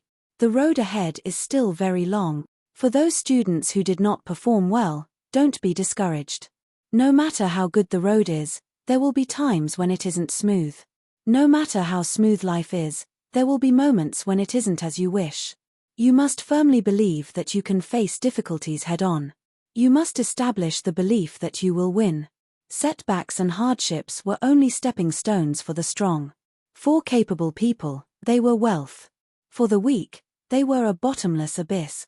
Whether you are strong, capable, or weak, it all depends on your own choice. But as your Yamacho, I hope that all of you will be strong. Are you willing to become experts? Li Zexuan's voice was very low, and his voice was also very moving. Although there were no flowery words in his words, nor were there any heroic words, when he said it, all the students in the audience, whether they were previously complacent or dejected, now had solemn and resolute expressions, as if they had been given a new lease of life. This was especially true for those students who did not do well in their exams. At this moment, their eyes were filled with fighting spirit. They could not wait to go into battle and take another exam. Yes. As soon as Li Zexuan finished speaking, a tsunami of cheers erupted from the crowd. Li Gang and the others looked at each other and sighed in relief. This was because in the morning, they were still thinking about how to cheer up those students who did not do well. Now, after Li Zexuan's speech, the students were revived. There was no need for them to worry about anything. Li Zexuan smiled slightly and said with satisfaction, "Good. Next, I will personally give out awards and scholarships to the top 10 students of last year's final exam." Scholarships? What scholarships? Most of the students knew about awards because they had worked at the Warm Tang Foundation last year. Every time a citizen donated a sum of money, they would be presented with a certificate. The students guessed that an award should be similar to a certificate, but this was the first time they had heard of something new. Li Zishuan smiled and explained, as the name suggests, these scholarships are specially set up for students with excellent academic performance. From today onwards, the top 10 students of each semester's final exam will receive the Yamacho Scholarship. The first place will receive 500 strings of cash, the second place will receive 400 strings of cash, the third place will receive 300 strings of cash, and the 4th to 10th place will receive 100 strings of cash each. The Yamacho Scholarship will be funded by me personally, and it will be evaluated every semester. I hope that everyone will continue to work hard and win this scholarship. Wow tilde. Knowledge could change one's fate. This was what it meant to change one's fate. Just by passing an exam, they could receive 100 strings of cash and completely change the fate of a poor family. This was even faster than the imperial examination. Sure enough, as soon as Li Zishuan finished speaking, the audience immediately went into an uproar. Although there were corresponding rewards for the previous monthly exams, they were given out in the form of footballs and copper coins, so the audience did not feel much about it. However, this time, Li Zishuan directly and crudely used copper coins as the prizes. The shock it gave was on a completely different level. Quiet, quiet. Next, the students whose names are called, please come up in order. Li Zishuan suppressed the noise of discussion and read, last year's final exams first place, Zhou Jiayin. Second place, Li Ku. Third place, Li Tai. After the names of the top 10 students were read out, Zhou Jiayin and the others hurriedly went up to the rostrum and stood in order. Li Zishuan started from the first place and gave out the certificates. Speaking of which, although this certificate was similar to the charity certificate issued by the Nuan Tang Foundation, the production was much better than the charity certificate. The words Certificate of Honor were embossed in gold on the cover, and there was also Li Zishuan's personal signature and personal seal. It was not only classy, but it was also a great symbol of honor. The moment they received the certificates, Zhou Jiayin, Li Ku, and Li Tai were all shocked. Obviously, they did not expect Li Zishuan to make such a beautiful certificate. If they had also transmigrated from the modern world, they would have only said the words high-end, classy, and classy at this moment. Your scholarships will be collected from Mr. Yang later with the certificates. If anyone wants to send the money home, the academy can also send someone to escort them. After giving out the certificates, Li Zishuan said again. After all, a few hundred strings of cash could be considered a huge sum of money. If there was no escort, it could easily attract the attention of bandits. Thank you, Yamacho. Other than Li Tai and Li Ku, the two second-generation rich people who treated money like dirt, the rest of the students bowed to Li Zishuan and thanked him sincerely. Okay. You can all go down first. Next, we will officially award the 6 new professors for Yanghuang College. Chapter 1209. After the commendation ceremony and the appointment ceremony of the 6 professors, Li Zishuan let the students go back to the classroom to start the New Year's course. The course this semester was not easy. In addition to cultural courses, Li Zishuan also planned to let the students do some other projects. Yamacho, the king of Jiangxia, is waiting outside the college with the Wo envoy, Brother Shanbei. After the students and teachers on the playground dispersed, Li Zishuan was about to go to his office when Mo Zhong came to report. The king of Jiangxia? The Wo envoy? Li Zishuan frowned and muttered to himself. Then he seemed to think of something.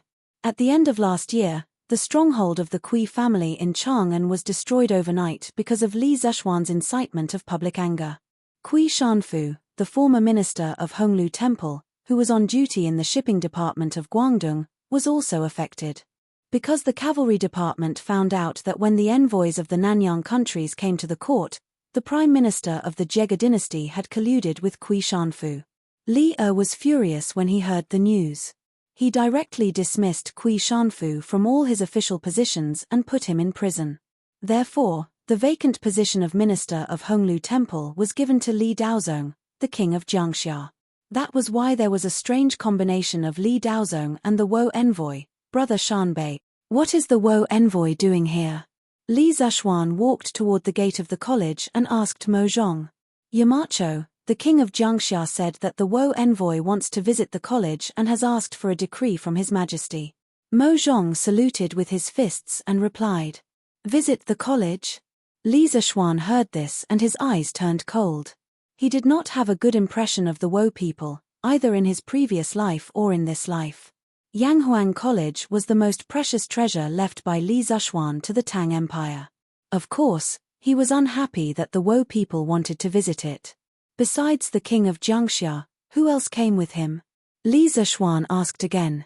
Let's return to Yamacho. Chancellor Kong of the Imperial College is also here. It's said that the Wo envoy visited the Imperial College first and then came to Yanghuang College. Let's meet this guy today. Li Zishuan thought to himself. Haha.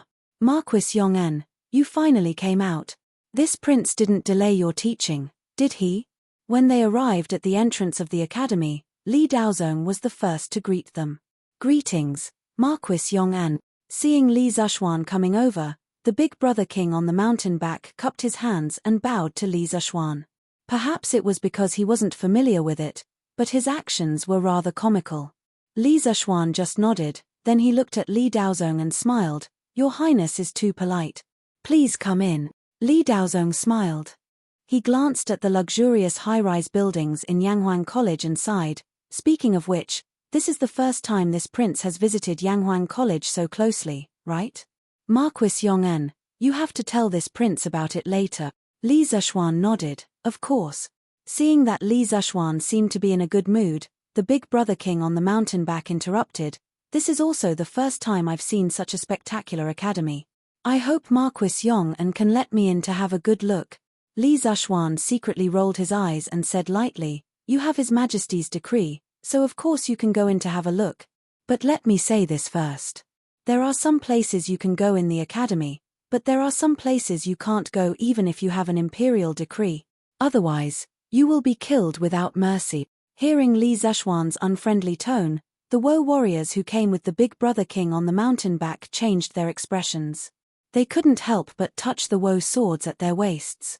Li Zishuan narrowed his eyes and looked at them coldly. Suddenly, the warriors' backs were covered in cold sweat. At that moment, they felt as if they were being targeted by a cheetah. They couldn't run even if they wanted to. Stop. Although the big brother king on the mountain back's face changed a few times, he still had a trace of rationality in his mind. He pressed his hands together and quickly cupped his hands to Li Zishuan. Marquis Yong'an is right. I will definitely not go to the places I shouldn't go in later. In the depths of Li Zishuan's eyes, a trace of undetectable cold light flash. This big brother king on the mountain back was flexible and smart. He had heard that he was now the heir of the Wo nation without any suspense. This made Li Zishuan feel that it was a little tricky. He wasn't afraid of those who liked to jump and court death on purpose. He was afraid of this kind of person who could endure silently and make you unable to find any weakness to attack. Once this kind of person became strong, he would definitely strike back without mercy. That better be the case. Li Zishuan snorted mercilessly, turned around, and walked inside with Li Daozong. Kong Ingda, who was behind them, frowned. Although all the officials of the Tang Empire didn't have a good impression of the Wo nation's envoy because of the imperial court's fleet being ambushed in Wo nation last year, Kong Ingda thought that since Wo nation was willing to hand over the head of the bandits and send their heir to apologize with such generous compensation, as a citizen of the Celestial Empire, they should forgive Wo nation. However, Li Zishuan's actions now showed that he didn't take the Wo nation's envoy seriously at all. This made Kong Ingda feel that Li Zishuan had lost the dignity and grace of the Celestial Empire. However, although he thought so, Kong Ingda didn't say it out loud, because he knew Li Zishuan's nature. Even if he said it out loud, Li Zishuan wouldn't change his mind. Li Zishuan first took the group to visit the Guanghua building of Yanghuang College. The bold architectural style, the hard and flat cement walls, the cement floor, and the smooth and transparent glass windows shocked the Wo nation's people, Li Daozong, and Kong Ingda. The Celestial Palace. The Celestial Palace. This college is magnificent, just like the Celestial Palace. Even if the Wo nation had the power of the whole country, they wouldn't be able to build such a college. The eldest brother on the mountain back stared blankly at the Guanghua building for a long time before he came back to his senses and murmured, "Marquis Yong'en, may I ask what material the road and walls are made of? Why are they as smooth as a mirror and as hard as a rock?" As the group continued to walk forward, the eldest brother on the mountain back asked again. Li Zishuan squinted at him and said, "I'm sorry, I can't tell you. This is a secret of the Tang Empire. Anyone who divulges it will be investigated and killed without mercy." Marquis Yong'en, no matter how good-tempered the eldest brother on the mountain back was, he couldn't help but feel a little angry at this moment. However, the situation was beyond his control, and he knew that there was a big gap between the Tang Empire and the Wo nation. Even if he was angry, he couldn't do anything about it. Chapter 12:10. Marquis Yong'an, may I go in and listen to the lectures of Yanghuang College's teachers? In front of Guanghua Tower, the mountain back's big brother king was still unwilling to give up. Li Zishuan did not even think about it and directly refused. "No. Guanghua Tower is an important place for learning. Outsiders are not allowed to enter so as to not affect the students' studies. I'm just going to take a look from outside the building and not make a sound. How can I affect the students' studies?" Li Zishuan did not want to give in and rejected him again. "That won't do either. The courses taught in the academy are also classified secrets of the Tang Empire. Outsiders are not allowed to look at them." What a joke! How could the Japanese see or hear the advanced mathematics, physics, and chemistry courses in the academy? Li Zishuan would not even allow them to look from outside the building. This was his academy. It was also his work. Huff, huff tilde. The mountain back's big brother king took a few deep breaths to calm himself down. Otherwise, he felt that he would not be able to hold it in. "I heard that there's a magical thing called an astronomical telescope in this building. May I know if Marquis Yong'an can show it to me?" After suppressing the anger in his chest, the mountain back's big brother king requested again. "What astronomical telescope? You must have heard wrongly, right? The academy has never had such a thing." Li Zishuan's expression changed slightly as he replied. He thought to himself, looks like this mountain back's big brother king did his homework before coming here. He even knows about the astronomical telescope. But so what if he knows? He was determined not to see it anyway. This was an absolute military secret of the Tang Empire. Marquis Yong'an, the mountain back's big brother king's expression was very ugly at this moment. He pulled out an imperial edict from his sleeve and said, "The emperor of the Tang Empire has already allowed me to visit the academy, but you have repeatedly stopped me. Are you not going to listen to the words of the emperor of the Tang Empire?" Li Zishuan said expressionlessly, "His Majesty has already said that Yunshan is my fief. Everyone in Yanghuang College must listen to my orders. Anyone who comes to Yanghuang College must also abide by my rules. His Majesty asked me to show you around the academy. That's fine, and we're touring the academy now. But you have to follow the academy's rules when you're touring the academy. Please take note of your status, or you will be expelled from the academy." After hearing these words, the big brother king on the mountain back was immediately rendered speechless. After that, under the lead of Li Zishuan, the group of people looked at all the places in the academy. However, most of the time, they only looked at the outside of the building. It was rare for them to enter the building. Therefore, after more than 2 hours, the only building that the big brother king on the mountain back had entered was the Yanghuang College's cafeteria. After more than 2 hours of touring, how could the word miserable describe it? However, although it looked miserable, the big brother king on the mountain back still saw many new things during the tour. For example, the big globe in front of Guanghua building, and the supermarket in the academy, and so on. "Since the tour is over, I'll take my leave. Thank you for your hospitality today, Marquis." At dusk, the big brother king on the mountain back finished touring the academy and said goodbye to Li Zishuan. However, he placed extra emphasis on the word hospitality in this sentence. Li Zishuan pretended not to understand the other party's meaning. He laughed and said, "You're welcome at any time." The big brother king on the mountain back looked deeply at Li Zishuan and said nothing. Then, he left with Kong Ingda. Suddenly, Only Li Zishuan and Li Daozong were left on the road. Marquis Yong'an, you seem to have a big prejudice against the Wo nation's envoy. Li Daozong smiled and looked at Li Zishuan with his hands behind his back. Li Zishuan was startled and replied, "Last September, the imperial court's fleet was ambushed by the Wo nation in the Southeast Sea. Dozens of Navy soldiers and many innocent people were killed. Now that the Wo nation's envoy has come to Chang'an, do you expect me to be polite to them? I've already restrained myself by not drawing my sword directly." Li Daozong shook his head disapprovingly and said, "Last year, the imperial court's fleet was ambushed by the Wo nation in the Southeast Sea. But now, the Wo nation's crown prince has personally sent the head of the bandits to the Tang Empire and compensated the imperial court with a large amount of brass and silver. I think this is already very sincere, right? Why does Marquis Yong'an still want to pressure the big brother on the mountain back?" In Li Daozong's mind, the Wo nation was just a small place. Although they had accidentally offended the Tang Empire, this little brother had already come over and sincerely admitted his mistake. He even gave compensation. The Tang Empire, the most powerful country in the world, naturally had to show its magnanimity and forgive him.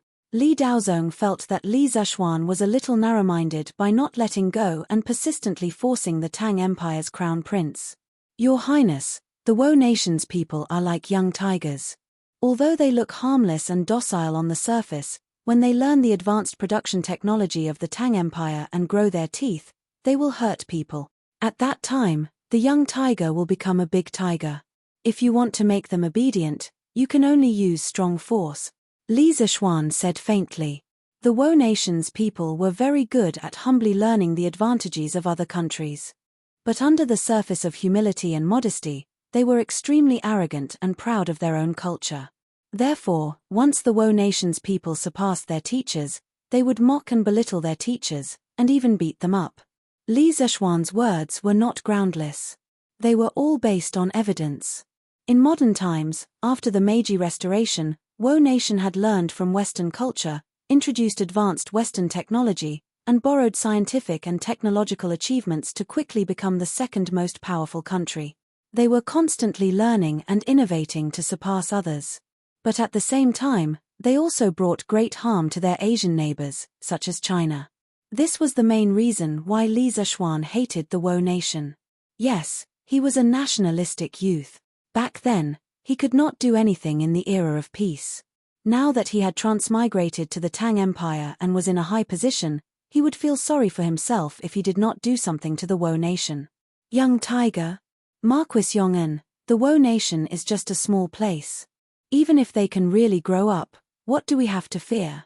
A tiger is still as small as a grain of sand in the vast sea in front of the colossus that is the Tang Empire. A mayfly trying to shake a tree is like a moth flying into a flame. Only death awaits."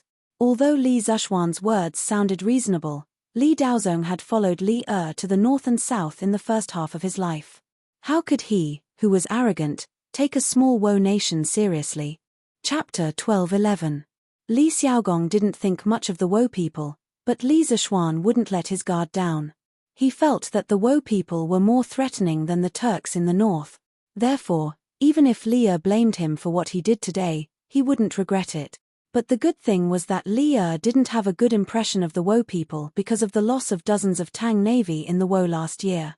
Naturally, he wouldn't blame him for it. The fact was that Li allowed the mountain-back elder brother to visit Yanghuang College because he wanted to maintain the demeanor of a great country and not be criticized by Confucian apologists for being stingy. He wasn't worried that the mountain-back elder brother would be wronged in Yanghuang College. He was worried that the mountain-back elder brother would see some secrets of Yanghuang College, such as the telescope and the college's laboratory. Li Zishuan's actions today could only be said to be exactly what Li wanted. "Your Highness, the Marquis of Yong'an seems to be very unfriendly to us." Chang'an City, in a room of Honglu Temple. Yoko Ono bowed slightly and whispered to the mountain-back elder brother. Back when Li Xiaogong led the army to exterminate the Suwo family in Feiniao, there was no longer any dispute over the next ruler of Wo. Although the ancient Empress hadn't officially appointed the mountain-back elder brother as the crown prince, his subordinates had already begun to call him the crown prince. At first, the mountain-back elder brother would correct them, but after a long time, he was too lazy to do so. Or rather, he was used to it. I can see that too. But since I came to Chang'an City, the number of times I've seen the Marquis of Yong'an can be counted on one hand. It's even more impossible to offend him. I don't know where his hostility towards me comes from. The mountain-back elder brother looked out of the window with a gloomy expression. A few days ago, he had applied to stay in Chang'an for a while with the purpose of learning the culture of Tang Empire. When he returned to Wo, he would be able to carry out reforms. He was also an ambitious person. He hoped that he could become a ruler of resurgence in the future, but the great Tang's imperial court didn't seem very friendly to him. Li Erdu hadn't given him a residence, which meant that he had to live in the Chamberlain of Dependencies. Wasn't this the same as living in an inn every day? Compared to Feng Jidai's son, Feng Jidai's treatment as a messenger. After all, not only did Jidai have a residence in the capital, but he also was often by the side of the emperor. Your Highness, the problem might be that you rarely meet the Marquis of Yong'an. Yoko Ono's eyes flashed as she cupped her hands. Back when Su Wo sent people to assassinate Li Xiaogong in Feiniao City, Yoko Ono almost had a large piece of his scalp cut off during the chaotic battle. Although he had already recovered from his injuries, the center of his head was bald and no longer had any hair, making him look somewhat comical. How? The big brother king looked at Yoko Ono. He held back his urge to laugh and asked. This subordinate has heard that the Han officials are very particular about reciprocity. If an ordinary person wants to invite a high-ranking official to do something, it is impossible for them to not send some generous gift. Therefore, in this subordinate's humble opinion, Your Highness should prepare some gifts for the Marquis of Yong'an to build a better relationship. The next time you visit Yanghuang College, your treatment will be much different. Yoko Ono cupped her hands and explained with a wise face. The big brother king on the mountain back suddenly understood. He clasped his hands behind his back and said, "It seems that I didn't think it through. Then Yang Zi, help me think, what is suitable to give the Marquis of Yong'an? It's said that he's the person who makes the most money in the Great Tang, so he probably won't care for gold or silver. What should this prince give him?" When Yoko Ono heard this, he was instantly worried. He frowned deeply and thought for a long time before finally saying, "Your Highness, this subordinate believes that since the Duke of Yong'an doesn't lack money, then he definitely lacks women. I heard that he only has one wife. Why don't we give him 2 Yamato beauties? He must have never seen the beauties of our Yamato people, right?"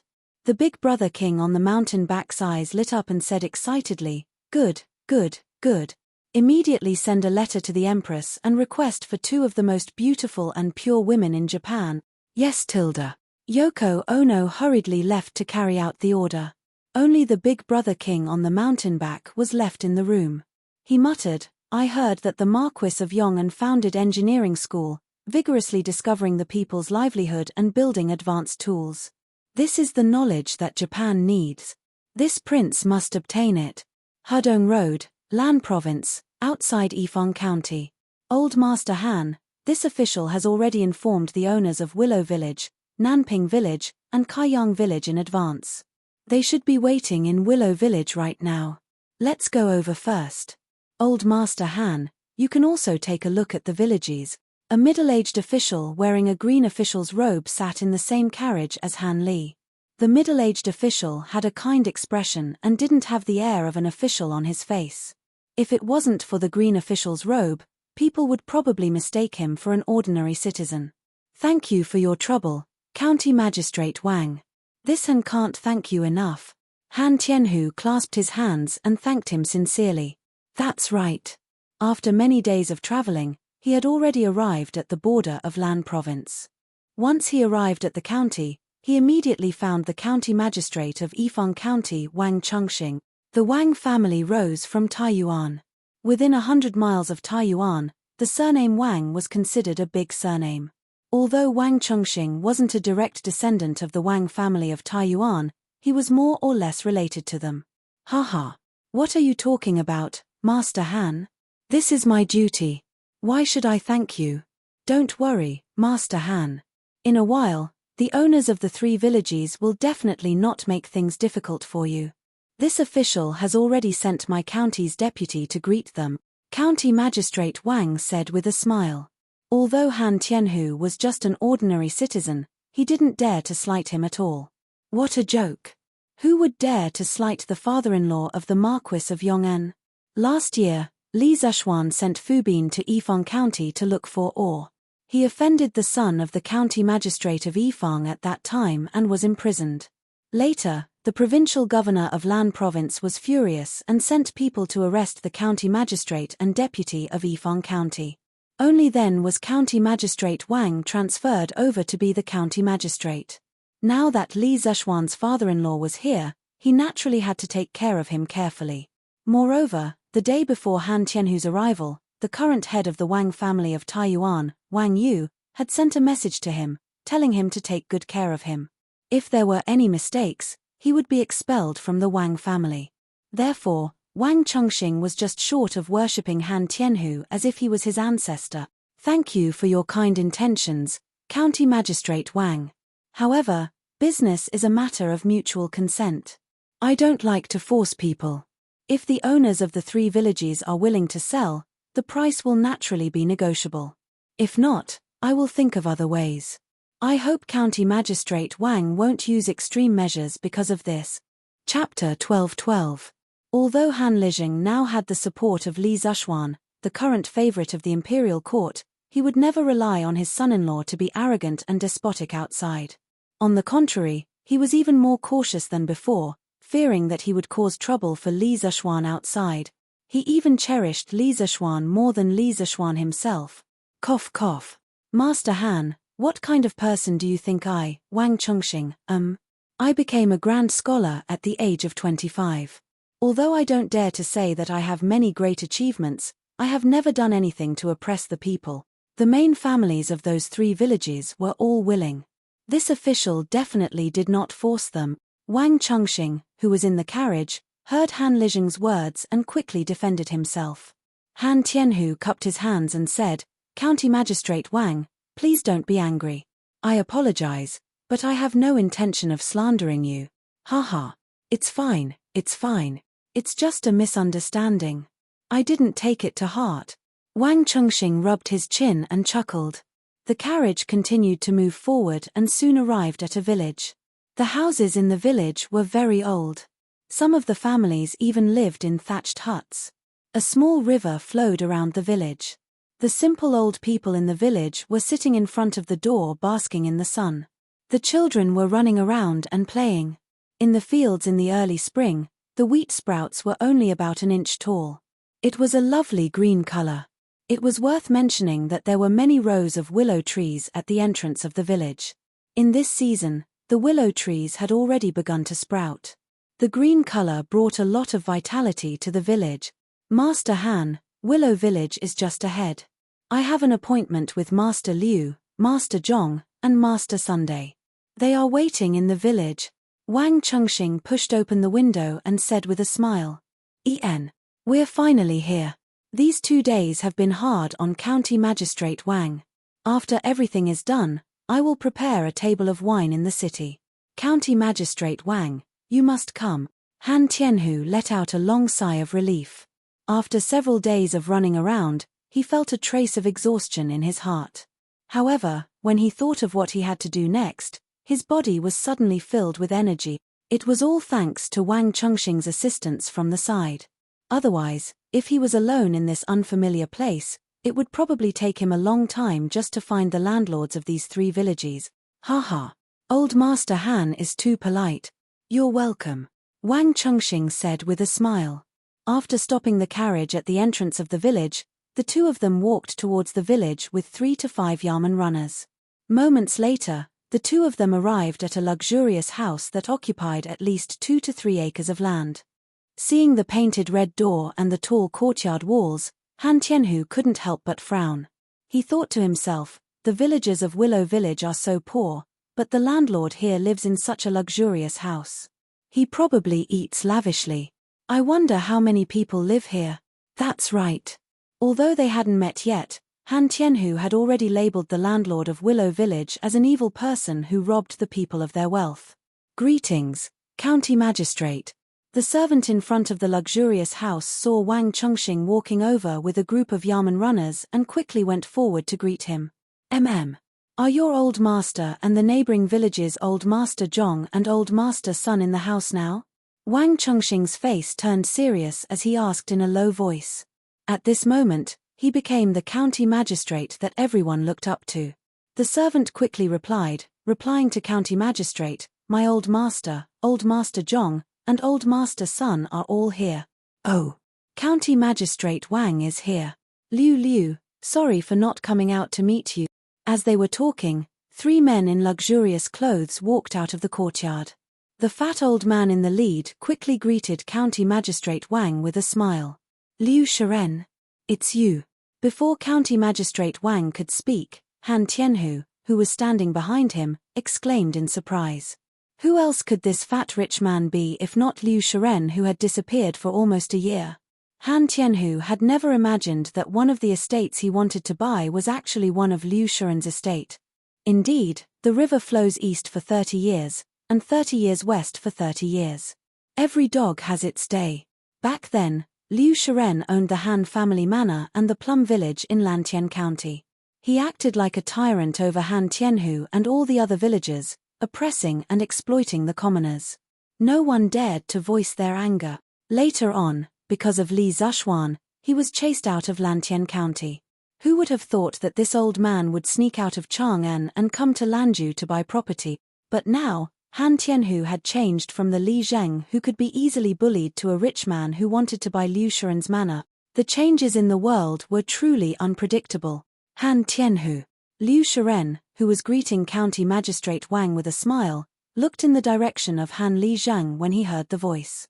When he saw that familiar figure, his pupils shrank and he immediately exclaimed in surprise. At this moment, his old face had turned from joy to pale, then darker and darker. It was really exciting. You know each other? This time, it was County Magistrate Wang's turn to be surprised. He had wanted to introduce them to each other, but before he could even open his mouth, the two of them were already glaring at each other.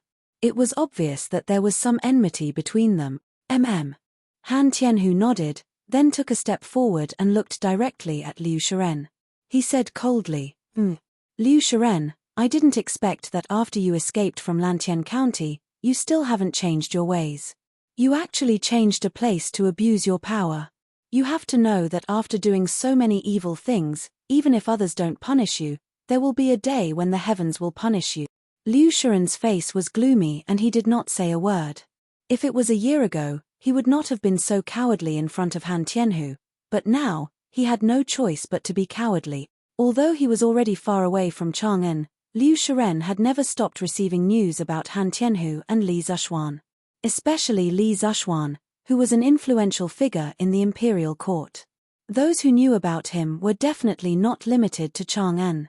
It would not be an exaggeration to say that his name was known all over the world. For the past year, he and his crippled son had been living in fear. The father and son were afraid that Li Zishuan would send people to take revenge on them. Because with Li Zishuan's current status, if he wanted to kill them, it would be as easy as crushing 2 ants. Therefore, to prevent any accidents, Liu Shiren used all his savings to buy a manor in Yifeng County. He rarely left the manor because he was afraid that Li Zishuan would send people to take revenge on him. Because of this, Liu Shiren did not dare to act rashly. He did not even dare to say a word because he knew that Han Tianhu had the ability to kill him today. Old Master Han, what is going on? County Magistrate Wang was confused for a while before he finally asked. Chapter 12-13. Old Master Han? Hearing County Magistrate Wang address Han Tianhu in such a respectful manner, Liu Shiren's heart sank even more. Obviously, County Magistrate Wang knew Han Tianhu's identity. Then, County Magistrate Wang would be even less likely to help him. Heaven really wanted to destroy him. County Magistrate Wang, this Liu Shiren was the landlord of the manor that I previously lived in. He and his son usually relied on their status to run rampant in the village, causing the local people to boil with anger. Later, The villagers couldn't bear it anymore and joined forces to drive them out of the manor. I didn't expect that they would escape here. Han Li cupped his hands and said to County Magistrate Wang. There's such a thing. County Magistrate Wang didn't suspect him. He squinted his eyes and turned to look at Liu Shiren. His expression instantly turned cold. Liu Shiren's legs went soft and he couldn't help but kneel on the ground. County Magistrate, I'm innocent. I did do a lot of evil in the past, but ever since I came to Yifang County, I've been abiding by the law and doing good deed. I beg County Magistrate for your judgment. The two men who had followed Liu Shiren out earlier saw that Liu Shiren had knelt down and begged for mercy before they could even say a few words. They couldn't help but shudder with fear as they looked at Han Tianhu, secretly praying that the other party wouldn't find trouble with them. Jiaohu. County Magistrate Wang snorted and shouted. Yes. Quickly go to the village and ask the villagers if Liu Shiren bullied them or did anything illegal. Yes, sir. The Yamen runner hurriedly left to carry out the order. Liu Shiren, who was kneeling on the ground, turned even paler. He hurriedly raised his head and begged for mercy. Don't investigate, County Magistrate, I plead guilty. I shouldn't have bullied the villagers and taken advantage of them. I beg County Magistrate to be lenient. Now that the enemy was at his doorstep, even if he did not take the initiative to confess, Wang Chengxing would still punish him for his crimes after he learned the truth from the people. Furthermore, his crimes would be even more severe. Rather than that, he might as well take the initiative to confess. At that time, he could still ask for leniency. Bastard. You actually dare to force yourself on a common woman? Guards, take Liu Shiren back to the county Yamen immediately and bring him back to the manor. Rescue the woman he raped. Wang Chengxing was furious when he heard this. How could such a thing happen under his rule? It might even affect the annual official assessment of the Ministry of Personnel. Yes. Two bailiffs stepped forward and easily captured Liu Shiren. The other two bailiffs rushed into the manor and soon came out with two slender, delicate, and pretty girls. Seeing this, Wang Chengxing was even more enraged. He cupped his hands to Han Tianhu and said, Brother Han Tianhu, please forgive me for my insolence. Old Master Han, I still have some work to do in the county Yamen, so I won't accompany you any longer. You can talk to the two of them slowly. When you're done, you can go to the county Yamen to register. Han Tianhu nodded and said, County Magistrate Wang, please go ahead. Official business is more important. I have nothing for you to worry about. Wang Chengxing nodded. He turned around and waved at the surrounding bailiffs. The group of people left in a hurry. Father, someone kidnapped your concubine. At this time, Liu Haojian's shout came from the yard. Was this child still living in a dream? Only now did he realize it.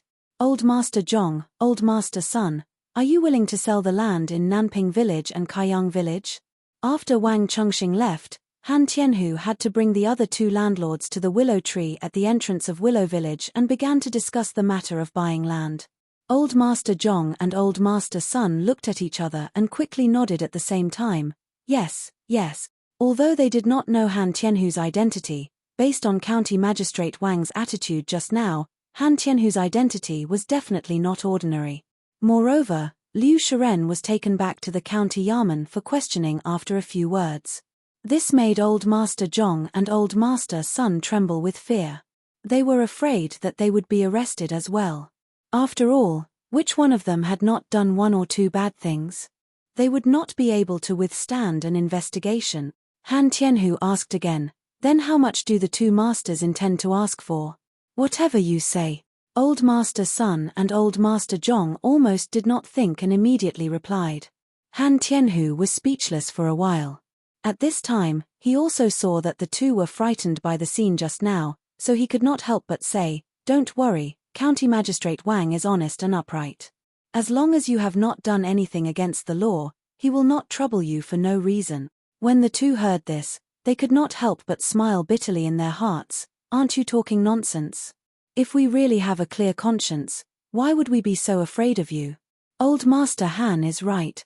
County Magistrate Wang is a good official. Old Master Zhong sighed with embarrassment and then said, "To be honest, Old Master Sun and my ancestral home is in Bingju. Recently, we plan to move back, so we are anxious to sell the land here. So, if Old Master Han really wants it, the price is all negotiable."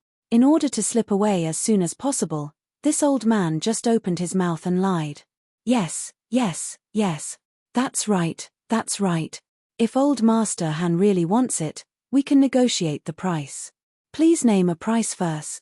Old Master Sun's eyes lit up and quickly agreed. Han Tianhu frowned and looked at the two suspiciously, then said, "As far as this old man knows, Nanping Village and Kaiyang Village have a total of 4,000 mu of fertile land. I wonder if Old Master Zhong and Old Master Sun are willing to buy all the land at once for 20 strings of coins per mu of land." This price was not high for Tang Chu during this period of time, but it was also not low. It could be considered a relatively fair price. Yes, yes. Tomorrow, this old man will take the land deed and follow Old Master Han to the county office to register and hand over. As soon as his voice fell, the two rich old men immediately agreed. "Hey, little Ku, so much money, and you just put it in the dormitory?" Yanghuang College. Cheng Chumo, Sun Zifan, Yuchi Baolin, Zhong Sun Chong, and the others had just helped Li Tai move the copper coins and had to help Li Ku. Cheng Chumo was a little confused. What did these two brothers mean? Did they like to pile up copper coins in the dormitory to show off their wealth? Were they kidding? Li Ku was carrying a big box alone and replied, "If not in the dormitory, where should I put it? Back to the palace? Then when the academy needs money in the future, I will go back to Chang'an to get money." How troublesome. The academy's food expenses were not cheap for the students who lived in luxury. Although Li Ku had just put 400 strings of coins in the dormitory, it was estimated that it was only enough for 2 to 3 months. Therefore, he chose to put the scholarship of 400 strings of coins directly in the dormitory. Chapter 12:14. Sigh, little Ku. Copper coins are so troublesome to use. Lunch costs at least 1 or 2 strings of coins, and every time we eat, we have to bring a few strings of coins. If only the college cafeteria could use gold beans, it would save us a lot of trouble. Cheng Chumo could not help but say as he hugged a box of coins. The Cheng family had made a lot of money from their partnership with Li Zishuan in the winery. Cheng Chumo now had more pocket money than before, so he could be considered a rich man. Otherwise, he would not have said something like that. Li Ku was stunned for a moment before he laughed. "Cho Nyo, if you bring gold beans to the cafeteria, even if you dare to give them, they won't dare to accept them. It would take them half a day to refund your money." Hee hee. Little Ku, what you said makes sense. Cheng Chumo thought about it and laughed embarrassedly.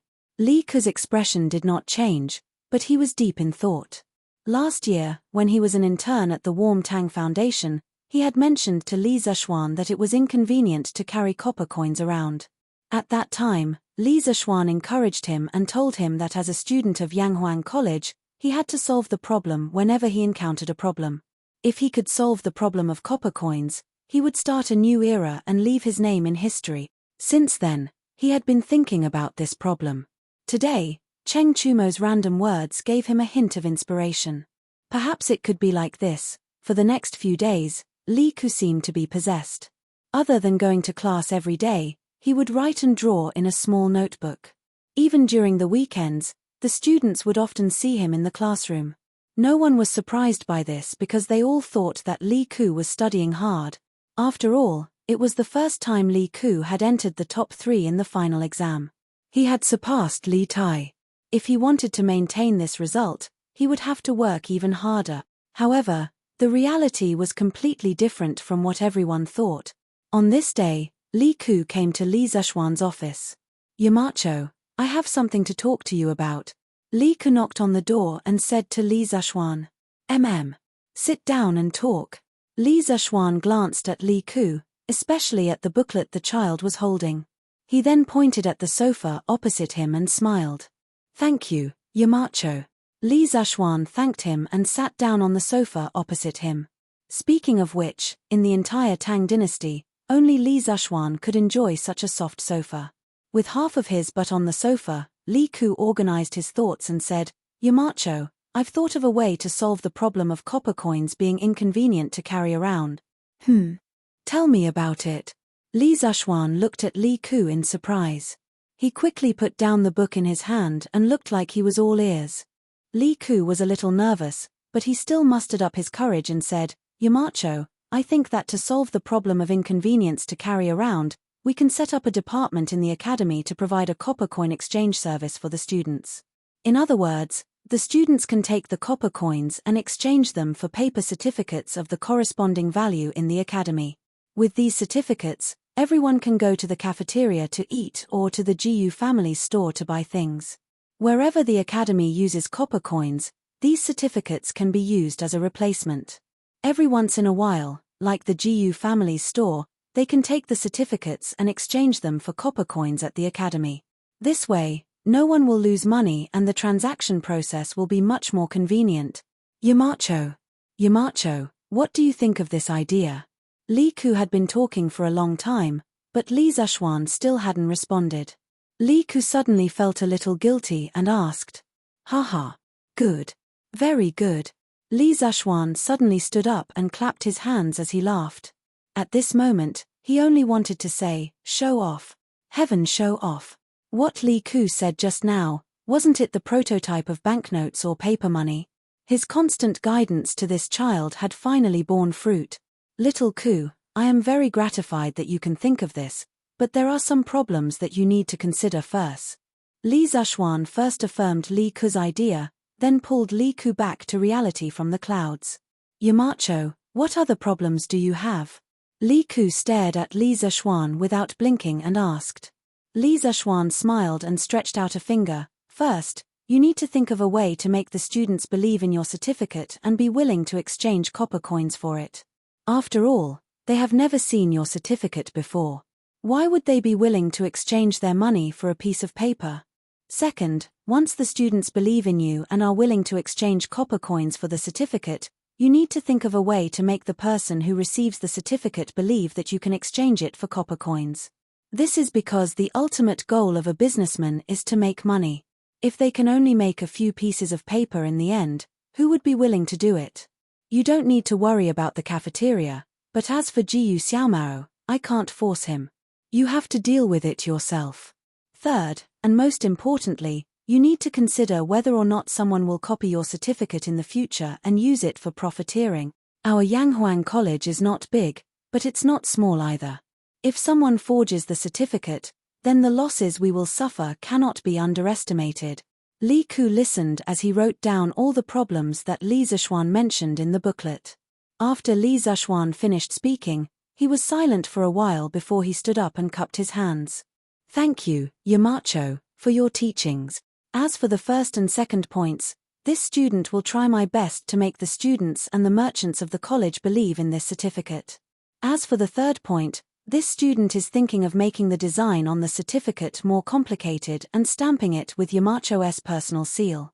I'm afraid it won't be easy for others to copy it, right? Li Zhuan shook his head and said, who said that the seal can't be copied? But if this certificate is only used in the college, then it's not impossible. But I hope that this kind of transaction certificate can be promoted to the common people in the future. So, little Ku, you either don't do it, or make it impeccable. Make it so that no one in the world can copy it. Li Ku widened his eyes and said in disbelief, Yamacho, you want to let the common people and merchants use this kind of certificate to trade? He never thought that Li Zhuan would play with such a big deal. If the common people could use his certificate, then wouldn't he be creating a new type of currency? Thinking of this, Li Ku's breathing became a little hurried. Seeing Li Ku's reaction, Li Zhuan smiled faintly and said, why not? Do you still remember what I told you 2 months ago? If you can solve the problem of copper coins being inconvenient to carry around, then you will create a new era and leave your name in history. If you don't let everyone use this certificate, then how can you leave your name in history? Chapter 12:15. Start a new era and leave a mark in history. At this moment, Li Ku finally realized that Li Zhuan was not bragging when he said those words. It was something that could really happen, but could he really make all the people in Tang Dynasty use the transaction token he created? Li Ku couldn't help but doubt it. Seeing the doubt on Li Ke's face, Li Zishuan patted him on the shoulder and said, "Little Ku, don't think too much about it. Right now, your priority is to make everyone in the academy believe in your transaction token and make sure that it won't be copied by others. As for making everyone in Tang Dynasty use our transaction token, it's still too early to do so. There's still a long way to go. Then, Yamacho, what should I do to make sure that the transaction token won't be copied?" Li Ke's eyes lit up as he asked. Li Zishuan smiled mysteriously and said, 3 days later, go down the mountain and visit the workshop. Forbert will give you a transaction token printed by the workshop. At that time, you will know that there are some things in this world that are difficult to copy. Li Ke was pleasantly surprised. Yamacho, you already have a plan, Tilda? Haha. You can say that. 3 days later, you will know. Li Ke saw that Li Zishuan didn't want to elaborate, so he didn't ask any further. At this moment, he felt that something was missing. After thinking for a while, he said, Yamacho, I think that we should give the transaction token a name and design different denominations to make it easier to use in the future. Li Zishuan nodded. Even if Li Ke didn't say anything, he would name the currency. But what should he name it? Renminbi or banknotes? Forget it, it doesn't match the Tang Dynasty. After thinking for a long time, Li Zishuan finally said, let's call it Tang Yuan. A Tang Yuan is equivalent to a coin. Below the Tang Yuan is a Tang Jiao. A Tang Jiao is equivalent to a copper coin. As for the denomination of the transaction token, it can be 1 Tang Jiao, 5 Tang Jiao, 10 Tang Jiao, 50 Tang Jiao, 100 Tang Jiao, and 1 Tang Yuan, 5 Tang Yuan, 10 Tang Yuan, 50 Tang Yuan, and 100 Tang Yuan. When you trade, no matter how much the item is worth, you can use glutinous rice balls of different denominations to form the corresponding amount of money. It's convenient and time-saving. Tang Yuan. What a nice name. Li Ke's eyes lit up and he praised, Yamacho, what should the department in the academy that is in charge of depositing and exchanging Tang Yuan be called? He had to admit that this child was quite thoughtful. Let's call it Yanghuang Bank. It's a village that specializes in managing Yanghuang College's copper coins. Things like banks were too far away from this era. If he rashly brought it up, it would probably be hard for people to accept it. After thinking about it, only the term bank would be easier for people to understand. Bank. Good. Then Ku will go and prepare the matters of the bank. Li Ke excitedly got up and said goodbye. Heh. I didn't wait in vain. The era of paper money is finally coming. After Li Zishuan left, the corners of Li Zishuan's mouth curled into a smile as he muttered to himself. Hey.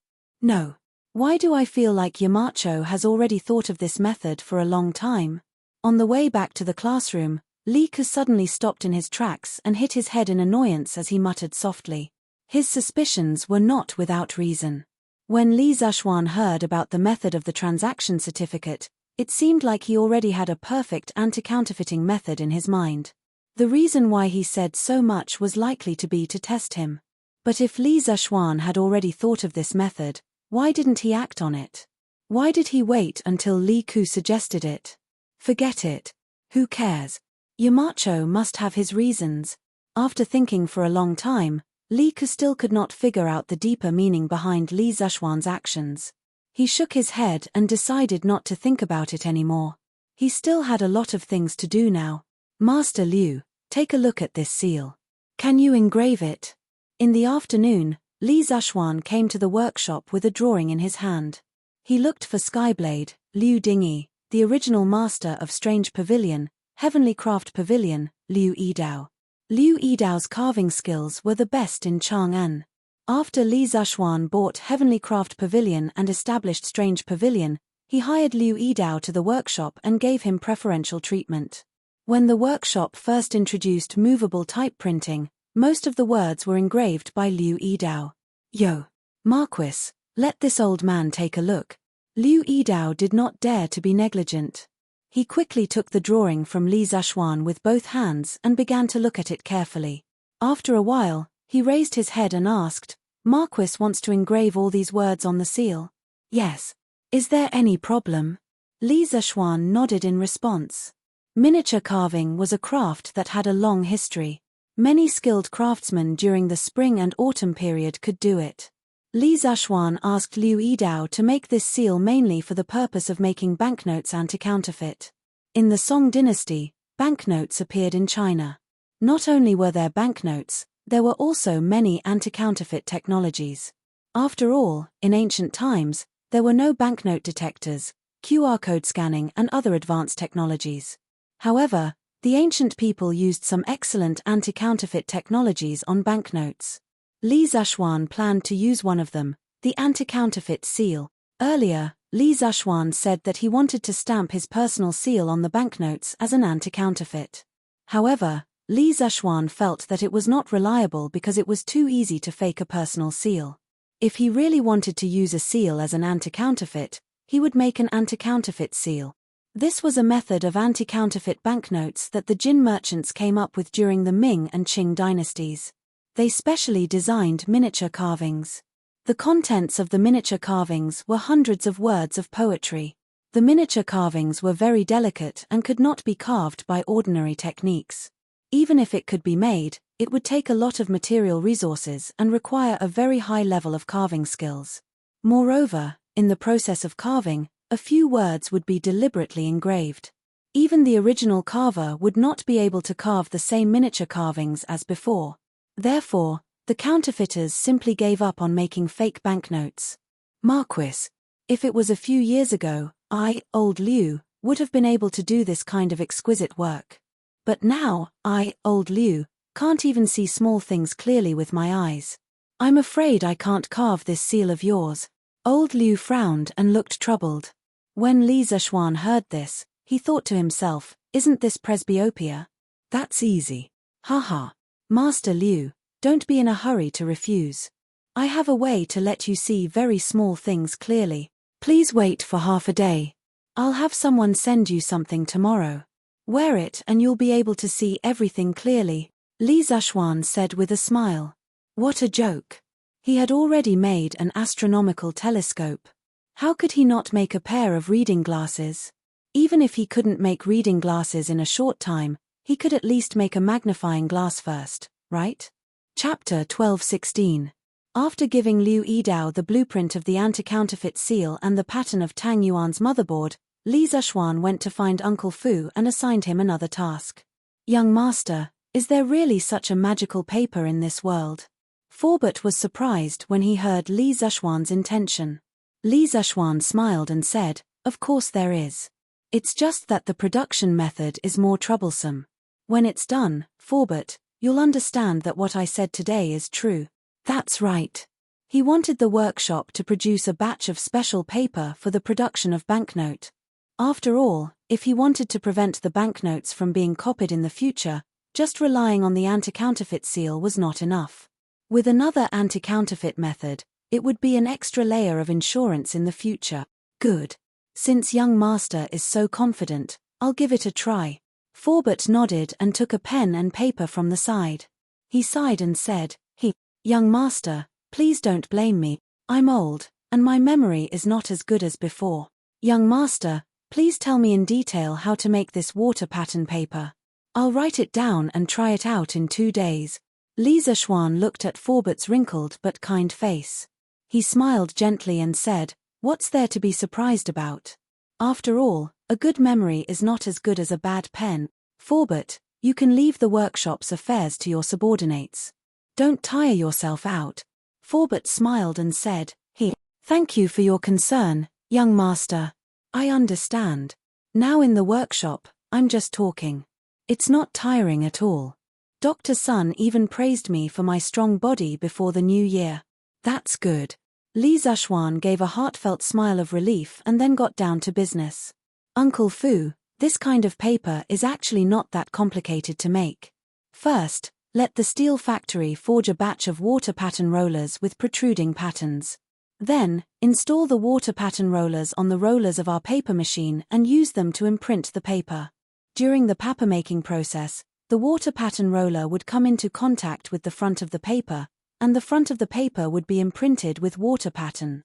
The vertical and horizontal water patterns on the wet paper could be seen under the light.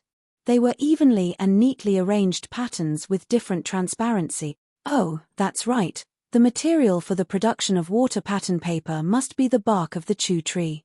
Other materials cannot be used. Forbert, you can arrange for people to buy a batch of chu tree bark for the workshop. First, buy it near Chang'an. Later, go to Sichuan to buy it, because there should be a lot of chu tree in Sichuan.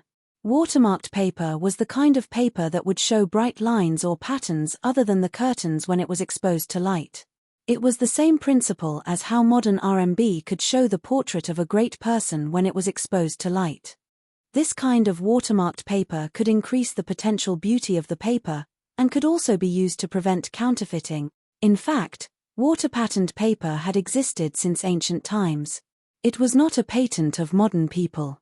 According to the original history, in the middle of the Tang dynasty, the people of Chengdu invented water-patterned paper. It had two types of printing, clear and dark. Other regions could not produce it at all, so it was called Sichuan paper. Thanks to this, the earliest paper currency in China's history, jiaozi, first appeared in the Sichuan region. It was only later that it slowly spread out. In the beginning, people did not care about paper money at all. They only used it as stubs and felt that it was very easy to carry around. Later, they found that it was very useful and began to use it for transactions. Jiaozi was gradually popularized just like that. When it came to the southern Song dynasty, because there was no supply of Sichuan's water-patterned paper, they switched to printing paper from the Jianghuai region. However, Jiangnan paper did not have the special anti-counterfeiting ability of Sichuan paper, so there was a large amount of fake money in the market. At that time, there were more fake jiaozi, guaozi, and jiaozi than real money. Strict laws could not stop the counterfeiting of paper money. This directly caused the southern Song dynasty's economy to sink into a quagmire. Therefore, the water-patterned paper used to produce banknotes was a very important anti-counterfeiting method. Chu tree bark. Young master, why must we use chu tree bark to make paper? Forbert listened and nodded his head. In the end, he could not help but ask. Li Zishuan replied, Forbert, paper made from chu tree bark not only has better toughness than normal paper, but it also has better texture. Forbert nodded his head skeptically. Then, he felt that it was a little strange. Young master, why did you go through so much trouble to make water-patterned paper? It was all his fault for only caring about the technical aspects and ignoring Li Zishuan's purpose. Li Zishuan smiled mysteriously and said, Forbert, you will understand later. Other than the water-patterned paper, there is one more thing that I need to trouble Forbert to arrange for people to do as soon as possible. Young master, please speak. Forbert had long been immune to Li Zishuan's creative ability, so he did not make a fuss about it at the moment. Li Zishuan paused and said, Forbert, recently you have been thinking of ways to control the carbon content in the steel to refine a slightly softer steel. I plan to use this steel to make an engraving board, an intaglio engraving board. After this steel is refined, let Master Liu draw the engraving pattern I gave him on the steel plate, and I will engrave it myself later. Intaglio printing, or intaglio printing, was the traditional method of modern banknotes production. In the 21st century, all the countries in the world were still using intaglio printing to produce banknotes. The inked part of the printing plate was concave. During printing, the printing plate was directly in contact with the paper. Under the strong pressure, the ink in the concave pattern was directly transferred to the paper. The ink on the paper was three-dimensional, and if you touched it carefully with your hand, you would feel that it was uneven. On modern banknotes, it was easy to find two characteristics of intaglio printing. One was that the ink layer was thick, and the second was that it had a strong three-dimensional effect. Intaglio printing was the ultimate anti-counterfeiting method that Li Zishuan had designed for Tang Yuan. He did not believe that there would be a place in the world with such advanced printing technology as Qi Chu Ji's workshop. More importantly, the master plate used for intaglio printing was hand-engraved. Hand engraving had a unique anti-counterfeiting property, because every engraver's work had its own personal style and characteristics, and also had a certain degree of chance. This was something that could not be imitated by others, including the engraver himself, who could not carve an identical engraving plate. Although there were many advanced copying techniques and counterfeiting methods in the 21st century, it was impossible to copy a banknote that was exactly the same as a hand-engraved banknote. With this three-pronged approach, Li Zexuan could be said to have blocked all avenues for those who wanted to copy banknote. Although Forbert had never seen intaglio engraving and intaglio printing, he could roughly guess what Li Zexuan wanted to do from the words. After thinking for a while, he nodded and said, "Good. Currently, the workshop can already produce steel. The soft steel that young master mentioned should also be no problem." Li Zexuan replied with a then got up and left. Chapter 12:17. Ink Girl. Are you there? After returning to Yunshan, Li Zexuan went to Mo Lingwei's courtyard and shouted from outside. He had just gone to the academy to look for Mo Lingwei, but he couldn't find her, so he could only come to the courtyard. Although it was broad daylight, he had to avoid suspicion when looking for a girl. After all, Mo Lingwei could very well be his friend's wife in the future, so he just stood outside the courtyard and shouted for Mo Lingwei from afar. Thump, thump, thump. After a while, a series of footsteps could be heard from the house in the courtyard. Then, Mo Lingwei, who was wrapped in a mink coat, ran out in a hurry. "Ah, Yamacho, you're finally here. Come in quickly. Come in quickly." Before Li Zexuan could say anything, Mo Lingwei said excitedly. Fortunately, she was holding a book in her hand, otherwise she would have touched Li Zexuan. Li Zexuan was sweating profusely. He thought to himself, what medicine did this girl take today?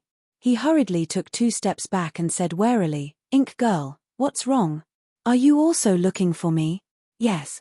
Mo Lingwei responded subconsciously, but then she felt something was wrong and said, "That's not right." "What do you mean by also? Yamacho, are you also looking for me?" Li Zexuan rolled his eyes and complained in his heart, "Sister, if I don't have anything, why would I come here? To chat with you? If that's the case, won't your little Ning fight with me?" After a while, he nodded helplessly and said, "There are some things that I want you to help me with."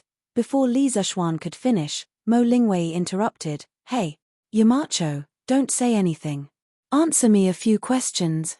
Then, without waiting for Li Zexuan's answer, she quickly flipped the book to a certain page and asked, "Yamacho, this book says that when a part of the conductors in a closed circuit cut the magnetic induction line, there will be an electric current in the conductors. But why can't we see the so-called magnetic induction line with our naked eyes?" Li Zexuan was stunned. He finally understood why Mo Lingwei was in such a hurry today. It turned out that she had fallen into the trap of electricity. Haha, this was also what he had expected. Ink Girl, let's put this question aside for now. I have something more important to talk to you about." Although he understood Mo Lingwei's difficulties, Li Zexuan still said so. Compared with making reading glasses for Liu Yidao, it was undoubtedly more important and urgent. Mo Lingwei quickly retorted, "No way, no way. What could be more important than this? If I can't figure it out, I'm afraid I won't be able to sleep tonight. Yamacho, I haven't slept well for 2 consecutive nights." Only then did Li Zexuan notice her 2 panda eyes. He couldn't help but smile and sigh in his heart. This girl is really a science fanatic. Okay, let's solve your problem first. Unable to persuade this stubborn girl, Li Zexuan took the book from Mo Lingwei's hand and began to explain, "Ink Girl, first of all, you have to understand that the magnetic induction line is just an idealized physical model. It is a curve that describes the distribution of magnetic fields for the convenience of magnetic research. In addition, electric fields and magnetic fields are both substances, but they are different from ordinary substances. They have no physical form. They exist, but they can't be seen or touched. Ink Girl, do you understand?" After digesting it for a while, Mo Lingwei nodded and said, "Well, I think I understand. Yamacho, you are really a genius. You can actually come up with the method of magnetic field lines. Oh, by the way, Yamacho, I have another question. Why do you have another one?" Li Zexuan stared at her speechlessly. He had just heard Mo Lingwei say that she understood and was ready to breathe a sigh of relief. He didn't expect that Mo Lingwei wouldn't give him a chance to breathe at all. "Yes. There must be more than one question, Yamacho. Mo Lingwei looked at Li Zhuan strangely. Her eyes seemed to say, "You didn't think that there was only one question at the beginning, did you? Yamacho, I don't understand why the direction of the magnetic induction current is the right-hand spiral rule, and not the left-hand spiral rule. Is there a deeper reason that you didn't write in the book?" Li Zhuan heard this and was speechless. He thought to himself, why does this girl have to question everything? She's almost asking 100,000 questions. However, in this world, people who like to get to the bottom of things and challenge authority would only have two outcomes in the future. One was to become a loathsome idiot, and the other was to become a super big shot in the academic world. Those people who would honestly learn whatever was taught in the book without the slightest doubt would have limited achievements in the future. In comparison, Mo Lingwei's academic limits were much higher in the future. Ink Girl, this is the conclusion from the experiment. If you don't believe me, you can. On the west side of Yunshan, in front of a courtyard, a man and a woman were standing in front of the courtyard. They weren't talking about love, nor were they in front of flowers under the moonlight. Instead, they were discussing academic problems. They were really the two weirdos of the Tang dynasty. Li Zhuan's lips were almost dry from talking from 4:45 p.m. to 5 o'clock p.m. Finally, he solved all of Mo Lingwei's problems. "Hey, Yamacho, you said you wanted to talk to me about something. Hurry up and say it." After Mo Lingwei's doubts were cleared, she finally thought of Li Zhuan's matter. She asked Li Zhuan. Li Zhuan didn't have the energy to complain about this girl's carelessness. He sighed softly and said, "I came here today to ask Ink Girl for a favor, but it's already late, so we can only wait until tomorrow. Yamacho, tell me what it is first, so I can be mentally prepared." Mo Lingwei expressed that she was a little afraid of Li Zhuan's trap. A few days ago, Li Zhuan asked her to prepare for the construction of the generator. At that time, she didn't know how big the trap was, but after she jumped in, she realized that it wasn't a trap at all, but a bottomless abyss. Once she jumped in, she wouldn't be able to jump out even if she wanted to. Seeing Mo Lingwei's wary face, Li Zhuan was both angry and amused. He said, "It's not a big deal. I just want you to help me polish 2 glass lenses. You did a good job with the astronomical telescope, so this time, I want to ask Ink Girl to give Master Liu a pair of lenses so that he can see very small things through them." "Yamacho, are you talking about a magnifying glass? That's easy. But why do you need a magnifying glass for Master Liu? And what's the size of the magnifying glass? You have to tell me, Yamacho, right?" Mo Lingwei was best at optics, especially after she learned the optics part of the first volume of physics. In the whole Tang dynasty, only Li Zhuan could compare with her in this area. So, of course, she knew about the existence of a magnifying glass. Chapter 12:18. Master Liu is old. It's normal for him to not be able to see things clearly, isn't it? Forget it, Ink Girl, don't grind the lenses for now. Just make a magnifying glass for Master Liu. He's not in a hurry to use it. Li Zhuan didn't want to explain too much, so he just gave a vague explanation and wanted to slip away. But Mo Lingwei didn't want to let him have his way. "Hey, Yamacho, why can't old people see things clearly, but with a magnifying glass, they can see things clearly? What knowledge is there in this? What knowledge is there in this? What knowledge is there in this? It's just a matter of correcting the vision of hyperopia." But if he really wanted to explain it to Mo Lingwei, this girl would definitely ask what was hyperopia. Why did he need a magnifying glass to correct hyperopia? If he wanted to explain all these miscellaneous questions to Mo Lingwei, it would probably take him a long time to explain them to her. Li Zhuan didn't want to accompany this silly girl in the cold wind no matter what, so he didn't dare to stop walking. He said as he slipped away, "We'll talk about this later. Ink Girl, remember to go to the workshop tomorrow and help me make the magnifying glass. If you feel that you can't do it alone, then you can ask Yang Shaoning to help you." The next day, Li Zhuan went to the academy and discussed the dam construction plan with Mo Huai again. Mo Huai still felt that the plan wasn't perfect, so he requested to modify it again. On Li Zhuan's side, he had already started to send people to recruit workers. If he wanted to build a dam, he would need at least a few thousand people, and it would be best if they were good at swimming. Fortunately, The entire Lantian county had become Li Zishuan's fief, so it was much easier to recruit craftsmen. According to Wang Zhong, in just 2 days, there were more than 2,000 villagers who were good at swimming came to apply. It was estimated that in another week, all the craftsmen would be recruited. Coming out of the academy, Li Zishuan coincidentally met Mo Lingwei. After learning that this girl had made the magnifying glass for Liu Yidao in just one morning, he clapped his hands and laughed, praising Mo Lingwei greatly. Then, taking advantage of Mo Lingwei's joy, Li Zishuan immediately slipped away. He had to go home to eat, so he didn't want to be caught by Mo Lingwei again. "Wife, there's news from father-in-law. Do you want to hear it?" After returning home, Li Zishuan's to find Han Yushi. "Ah, husband, my father's a letter?" Han Yushi stood up in surprise and asked Li Zishuan. "Yes. He just came this morning." Li Zishuan replied with a smile. Yifeng County was not far from Chang'an City. It would only take a day to travel 800 miles. "Husband, tell me what's written in the letter." Han Yushi quickly put down her work, came over, and asked anxiously. "Haha. Wife, take a guess. Who did father-in-law meet in Lan province?" "You definitely won't be able to guess." Li Zishuan smiled and said mysteriously. Han Yushi rolled her eyes and said coquettishly, "Who else can he meet? My father doesn't know anyone there." "Husband, aren't you deliberately making things difficult for me by asking this question?" "Haha. Okay, I won't tease you anymore. Wife, father-in-law said in the letter that he met Liu Shiren and his son there."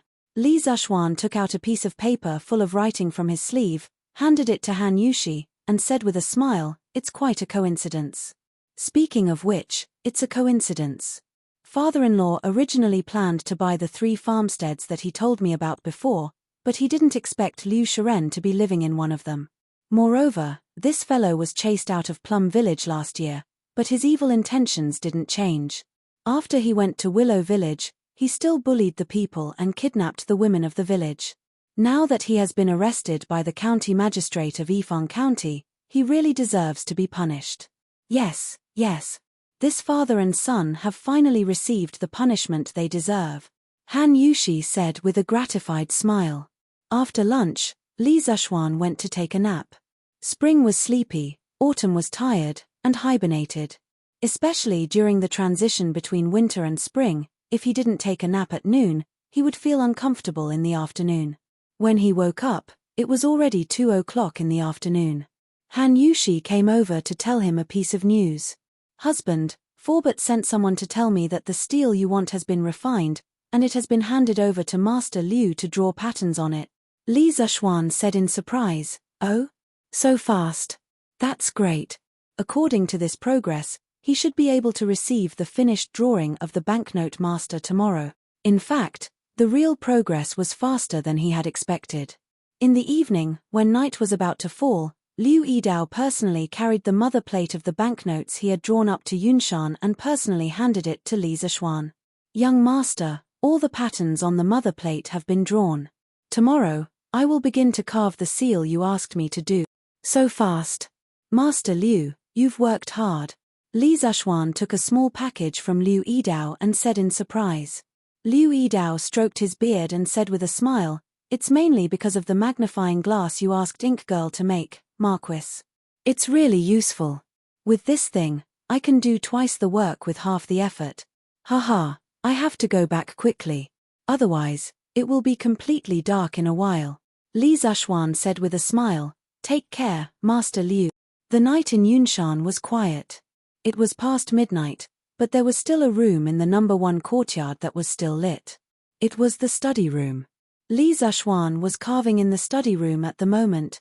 In the evening, Liu Yidao sent the soft steel master with the finished Tang Yuan pattern. The rest was to carve grooves according to the lines drawn on the steel plate. This was a delicate work. When the modern manual carvers were carving, they had to hold a magnifying glass in their left hand and a knife in their right hand. They had to concentrate on carving lines on the steel plate. If there was a mistake, all the work would be wasted. Someone had once calculated the points and lines on banknotes. A point needed to be carefully carved a few times, and a banknote meant that it needed to be carved 1,000,000 times. If one didn't have the endurance and strong basic skills of 10 years of practice, ordinary people would never be able to do this. The reason why Li Zexuan wanted to carve by himself was mainly because this time he was carving on a steel plate. Although the steel plate was soft steel, it was still very hard. Liu Yidao definitely couldn't do it, so he had to do it himself.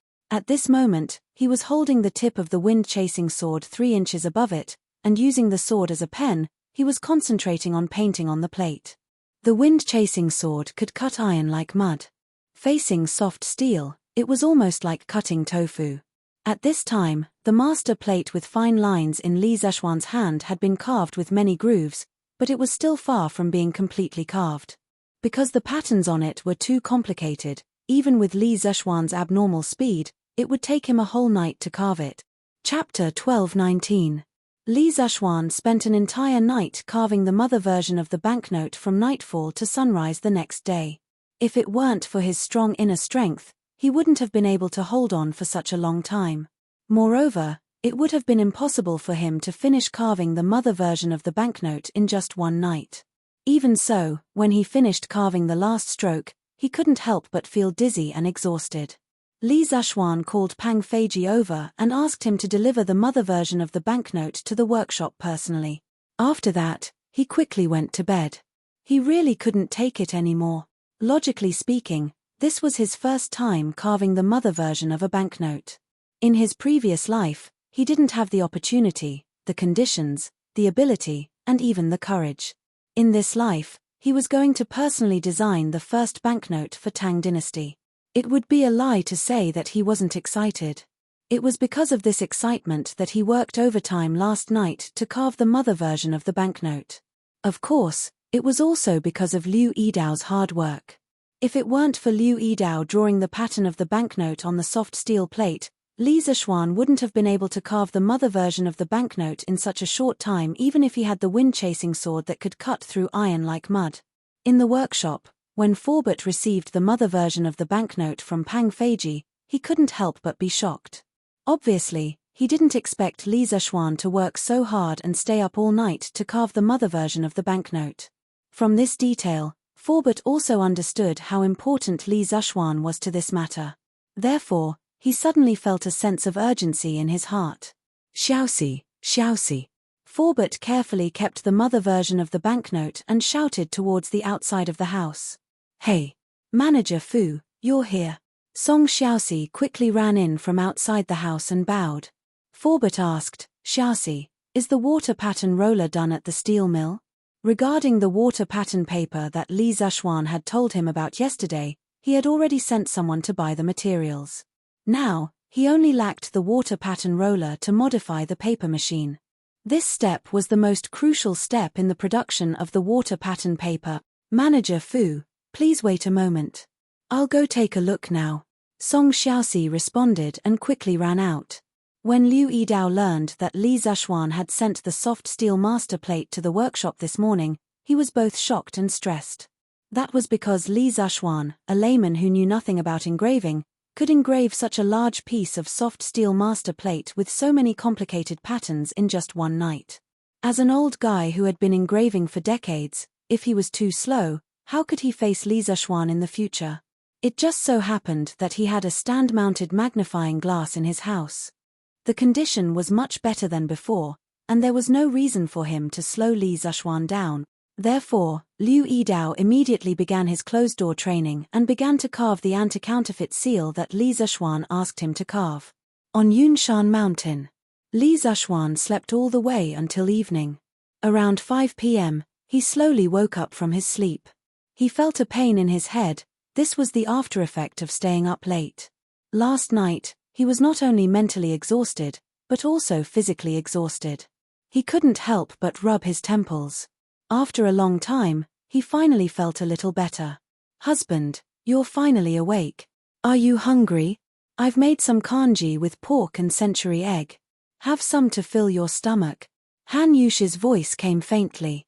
Li Zexuan heard it and nodded subconsciously. Yes, yes. Thank you, wife. At this moment, his stomach was indeed empty. After a while, Han Yushi brought a bowl of congee with pork and century egg. Li Zishuan tested it slightly. It wasn't hot and the temperature was just right. Han Yushi must have kept the kanji warm in the pot and waited for him to wake up so that she could bring it to him directly. Thinking of this, Li Zishuan couldn't help but feel warm in his heart. In terms of thoughtfulness, his wife was the most considerate. Li Zishuan looked at Han Yushi gratefully. The husband and wife looked at each other and smiled tacitly. At this time, Li Zishuan asked while eating, "Wife, is there any news from the workshop today?" Han Yushi glanced at Li Zishuan and said faintly, "Husband, you want to ask about Master Liu, right?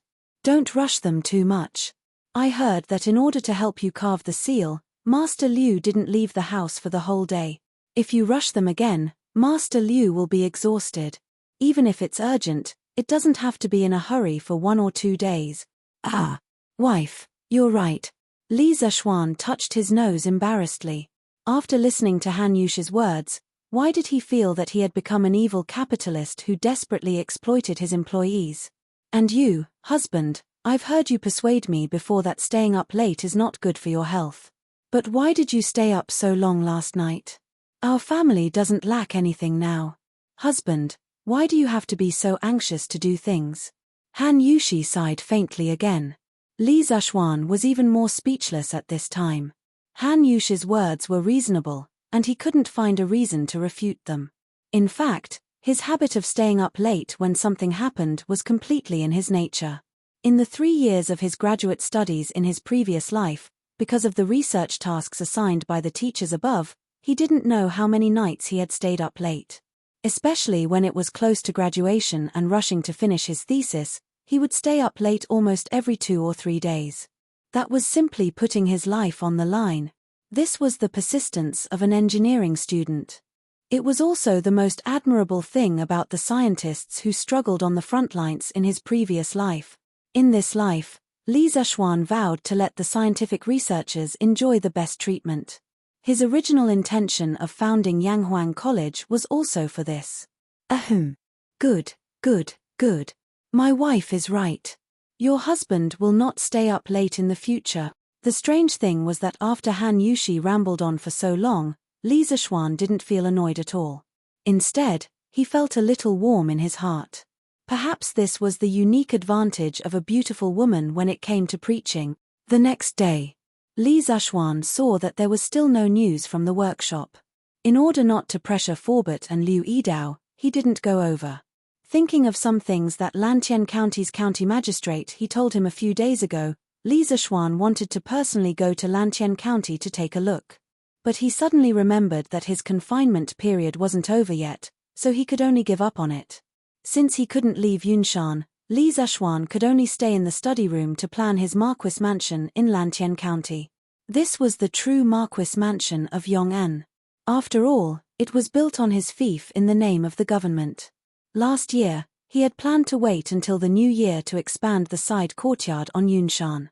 Now, it seemed that there was no need to expand the side courtyard. When the Marquis mansion was built, no matter how many people there were in his family, the Marquis mansion would be able to accommodate them. Therefore, the future Marquis mansion must be big.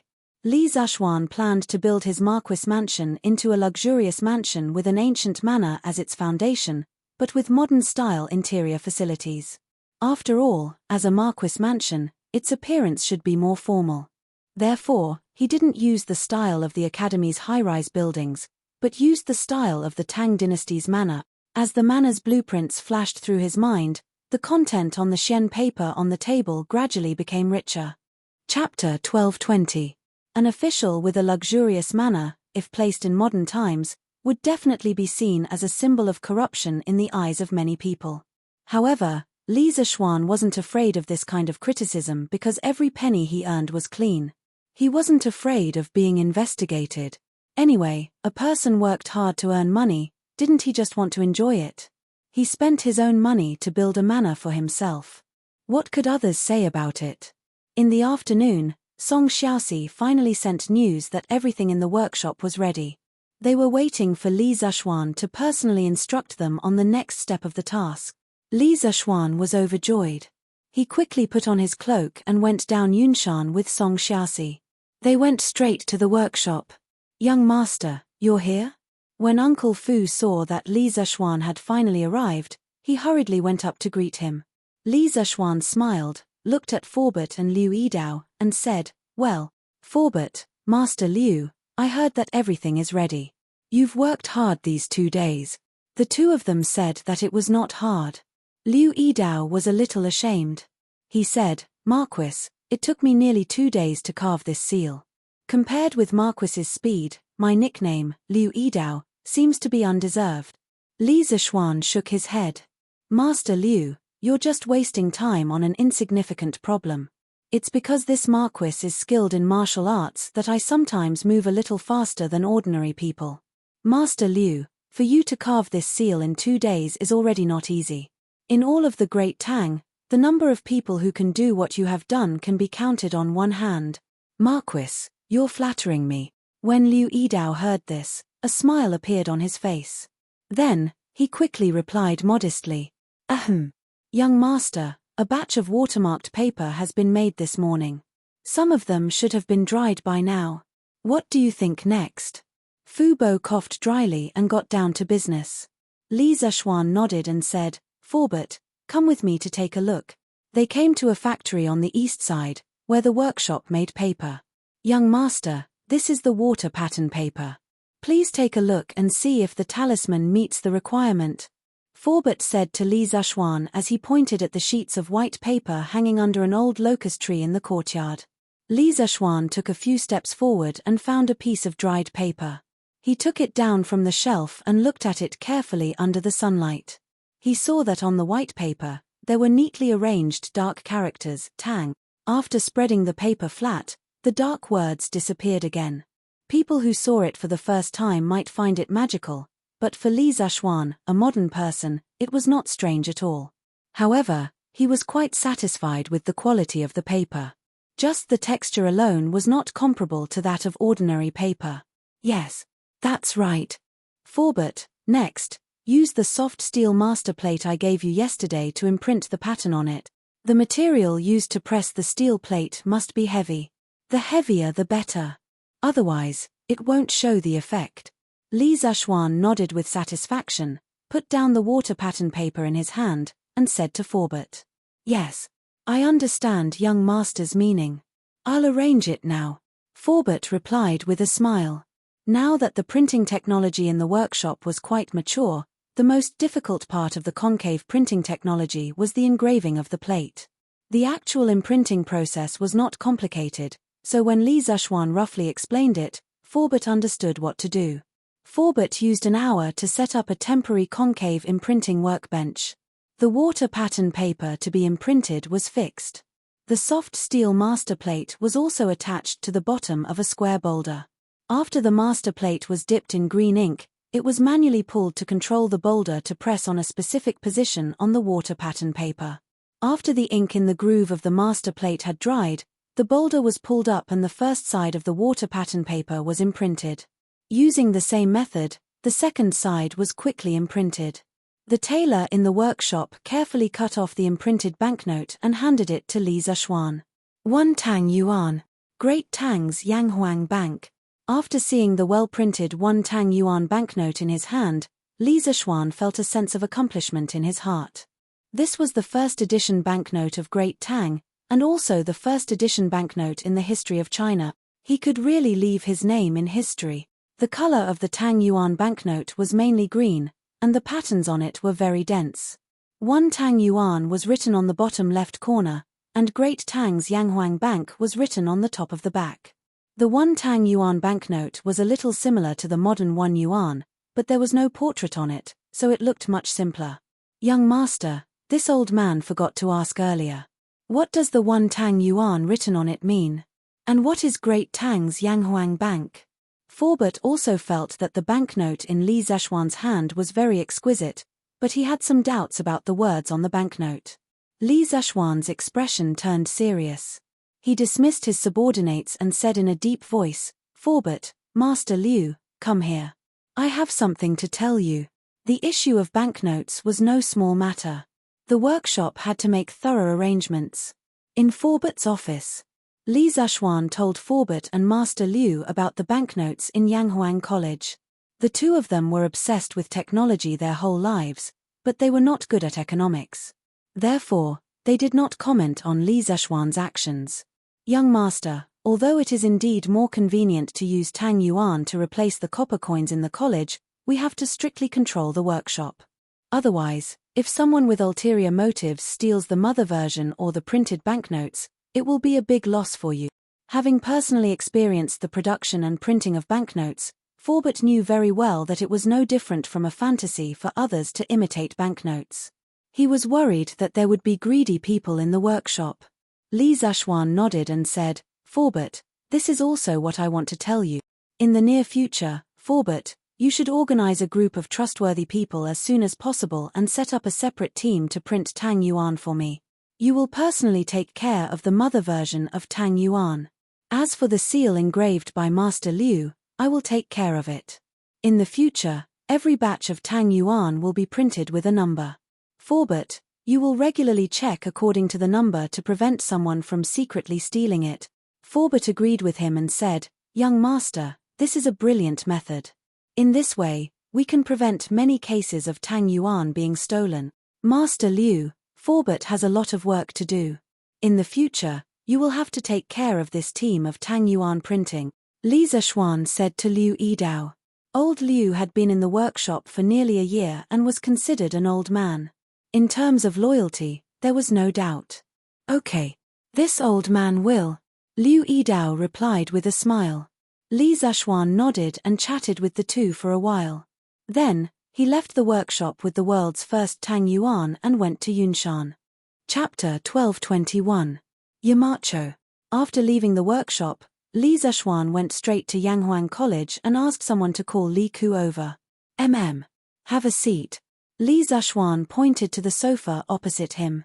"Thank you, Yamacho." Li Ku thanked him and sat opposite Li Zhuan. "Little Ku, how are the preparations on your side?" Li Zhuan asked calmly. The preparations he was referring to were the preparations for the introduction of paper currency in the college. Li Ku replied, "Yamacho, I've already spoken to Jiyu Xiaomao. He said that he supports the college's introduction of Tang Yuan. Although he didn't say it explicitly, I can see his concern. He's worried that someone will make fake Tang Yuan and buy things from him." Li Ku was the king of Han, so Jiyu Xiaomao had to give him some face no matter what. Moreover, Tang Yuan was the currency that Li Zhuan had promoted. The Jiyu family's wealth today was all because of Li Zhuan's help. Therefore, no matter what, he had to support this Tang Yuan. Li Zhuan heard this and smiled confidently. Tell him not to worry. I'll teach everyone how to differentiate between real and fake Tang Yuan. As long as they remember the characteristics of the real Tang Yuan, they won't be cheated by fake Tang Yuan." Li Ku's eyes lit up. "So, Yamacho, you're very confident in Tang Yuan's security?" "Haha. Of course." Li Zhuan smiled proudly. "Little Ku, you don't have to worry about Tang Yuan's security. The most important thing now is to set up the Yanghuang Bank as soon as possible. How does Yamacho plan to set it up? Since the Tang Yuan was initially only circulated within the academy, I plan to invest 100,000 strings of cash to enter the bank as a deposit. Anyone in the academy who has a Tang Yuan can exchange it for copper coins equivalent to the face value of the Tang Yuan. Similarly, they can also exchange copper coins for Tang Yuan of the same value." Li Ku was puzzled. "Yamacho, why do you need so much money as a deposit? I think that with your prestige in the academy, there's no need for that at all." Logically speaking, 100,000 strings of copper coins was definitely a shocking amount of wealth. Even if Li Ku was born into the royal family, he did not have that much wealth. Li Zhuan smiled and explained, "Little Ku, there is a problem that you need to understand. Tang Yuan is just a kind of credit currency. It has no value in itself because it is not a commodity. The so-called value was the indiscriminate human labor condensed in the goods. When humans produced goods, they had to consume human labor. Labor could form value. The greater the amount of labor, the greater the value. The smaller the amount of labor, the smaller the value. Only goods had value. On the other hand, Tang Yuan did not consume human labor, so he was not a commodity and had no value. Therefore, as a trustworthy currency, if you want people to believe in it, you must have real gold and silver as a guarantee. Otherwise, if you want to rely on a piece of paper with patterns and lines to make people obediently give you their hard-earned money, how can there be such a beautiful thing in the world? Tang Yuan was a kind of paper money. Those who studied political economy knew that paper money only had a use value, but it had no value. Therefore, it could not be used as a commodity. Paper money had no value, so it could not be used to measure the value of other commodities. Therefore, paper money could not be used as a measure of value. In the first year of the Northern Song dynasty, when the Jiaozi first appeared, 16 wealthy merchants in Chengdu jointly invested 360,000 strings of copper coins as a deposit. Under the organization of Zhongyong, the Izhou Jiaozi was established. That was when the history of China's currency officially began. Trustworthy currency, commodity, value. When Li Ku heard these new terms, his mind couldn't help but be confused. He paused for a long time and barely digested about 50 to 60% of it. He then asked, Yamacho, then when students exchange copper coins for Tang Yuan or Tang Yuan for copper coins, will the bank charge a certain amount of fees? Otherwise, how will they survive? When Li Zishuan heard this, he looked at Li Ku in surprise. He thought that this kid was a promising talent. He could even think of something like a fee without a teacher. Haha. Little Ku, your suggestion is very good. But in the early stages, the Yanghuang Bank only serves the academy and not to make money. When the Tang Yuan is recognized by more people, we will implement your suggestion. Li Zishuan looked at Li Ku and praised him. Oh. Yamacho is benevolent and righteous. Li Ku could hear the praise in Li Zishuan's words and felt a little happy. Little Ku, you seem to be very interested in the matter of money. Li Zishuan asked with deep meaning. Li Ku scratched his head and said embarrassedly, I'm not interested. I just feel that if I use mathematics in the area of money, there should be unexpected result. Li Zishuan nodded and said, Little Ku, I'm very pleased that you can think of this. Actually, money also has a lot of knowledge. I call it economics. If you're really interested in it, I can teach you in the future. Since Li Ku was so passionate about economics, he would guide him in this direction. After all, if the Yanghuang Bank were to expand in the future, the imperial family would definitely have a stake in it. After he nurtured Li Ku, he could let Li Ku participate in the daily management of the bank as a representative of the imperial family. That's great.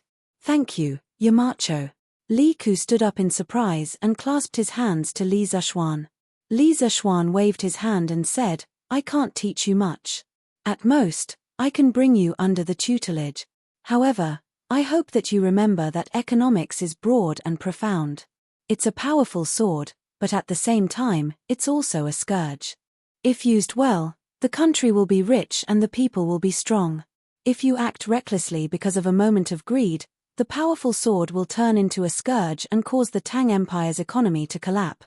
Thus, as long as you are involved in economics in the future, you must maintain a respectful heart. Actually, he wanted to explain the way of banking to Li Ku. The Yanghuang Bank was like the banks in his previous life. Once the Tang Yuan currency became popular in the Tang Empire, the Yanghuang Bank would become an important department comparable to the Ministry of Revenue and directly control the economic lifeline of the Tang Empire.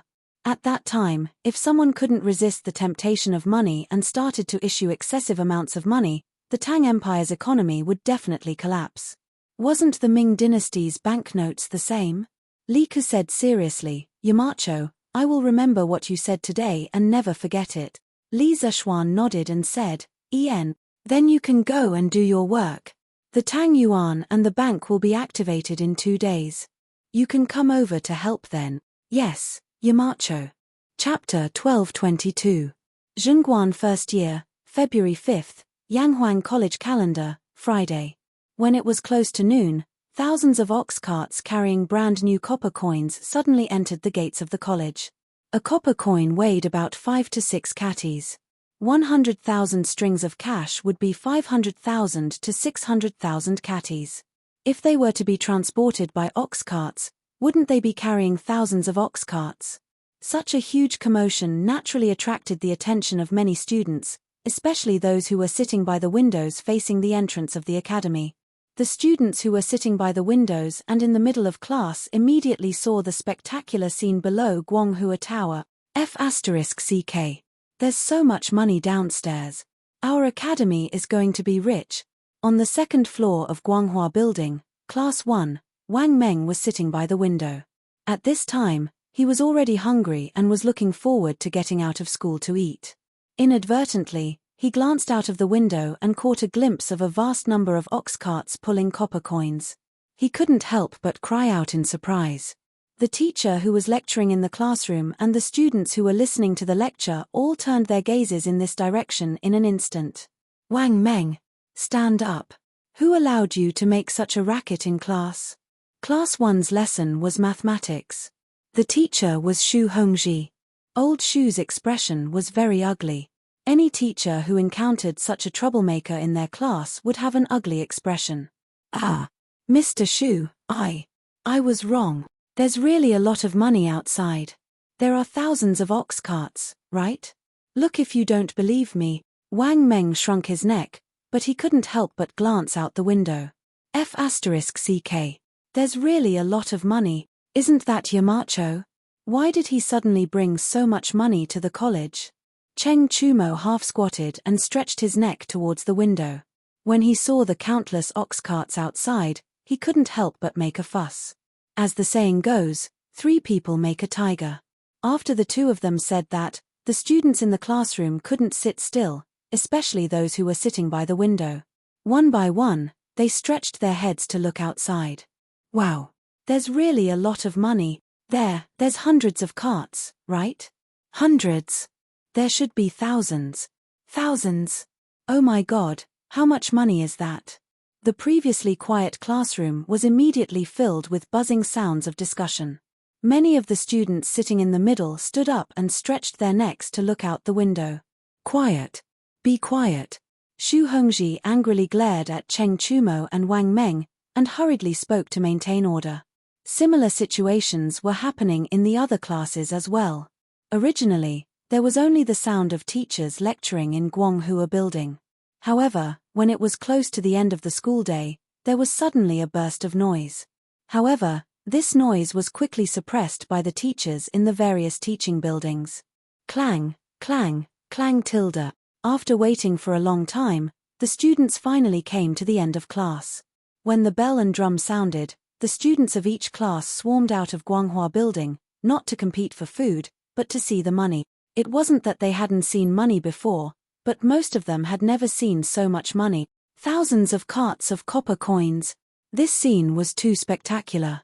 No wonder they would swarm out to see the curiosity. At this time, there were still many ox carts loaded with copper coins outside Guanghua Building.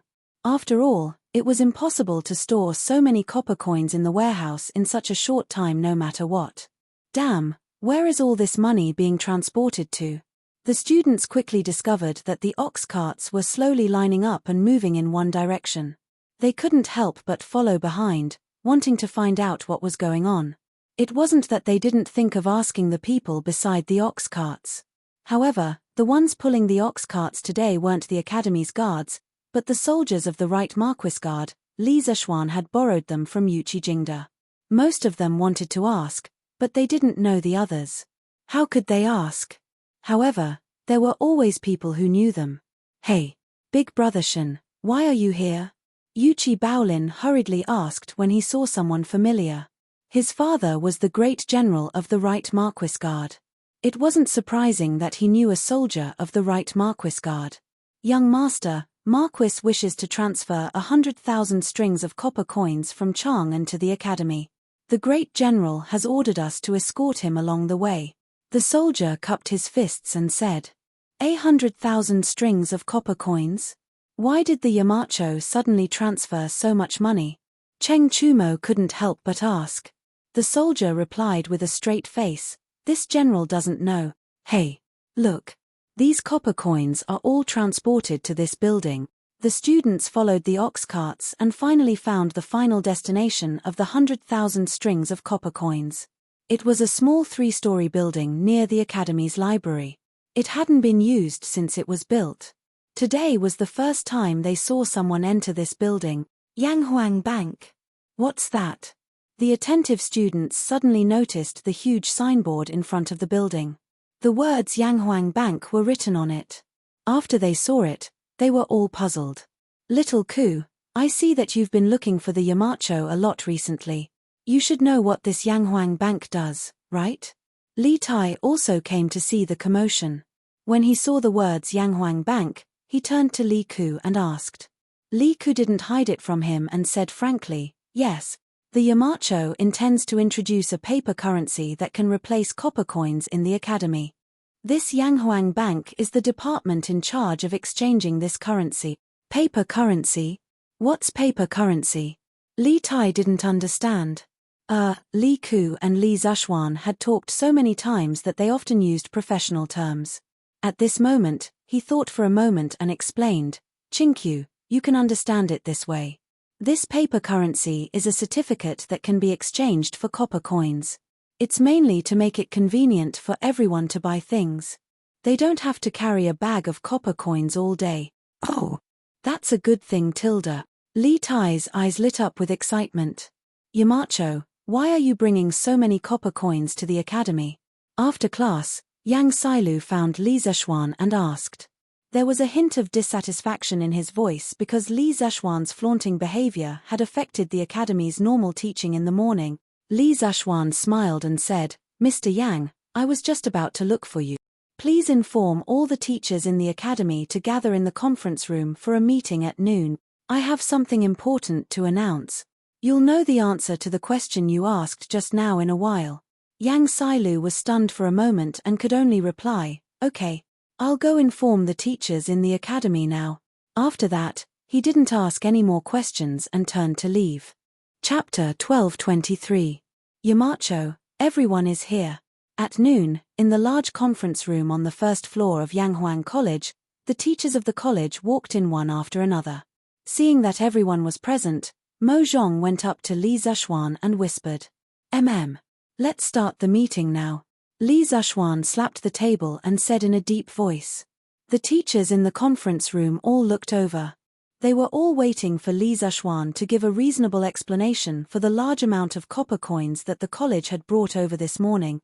However, most of them guessed that Li Zhuan was definitely going to make a big move.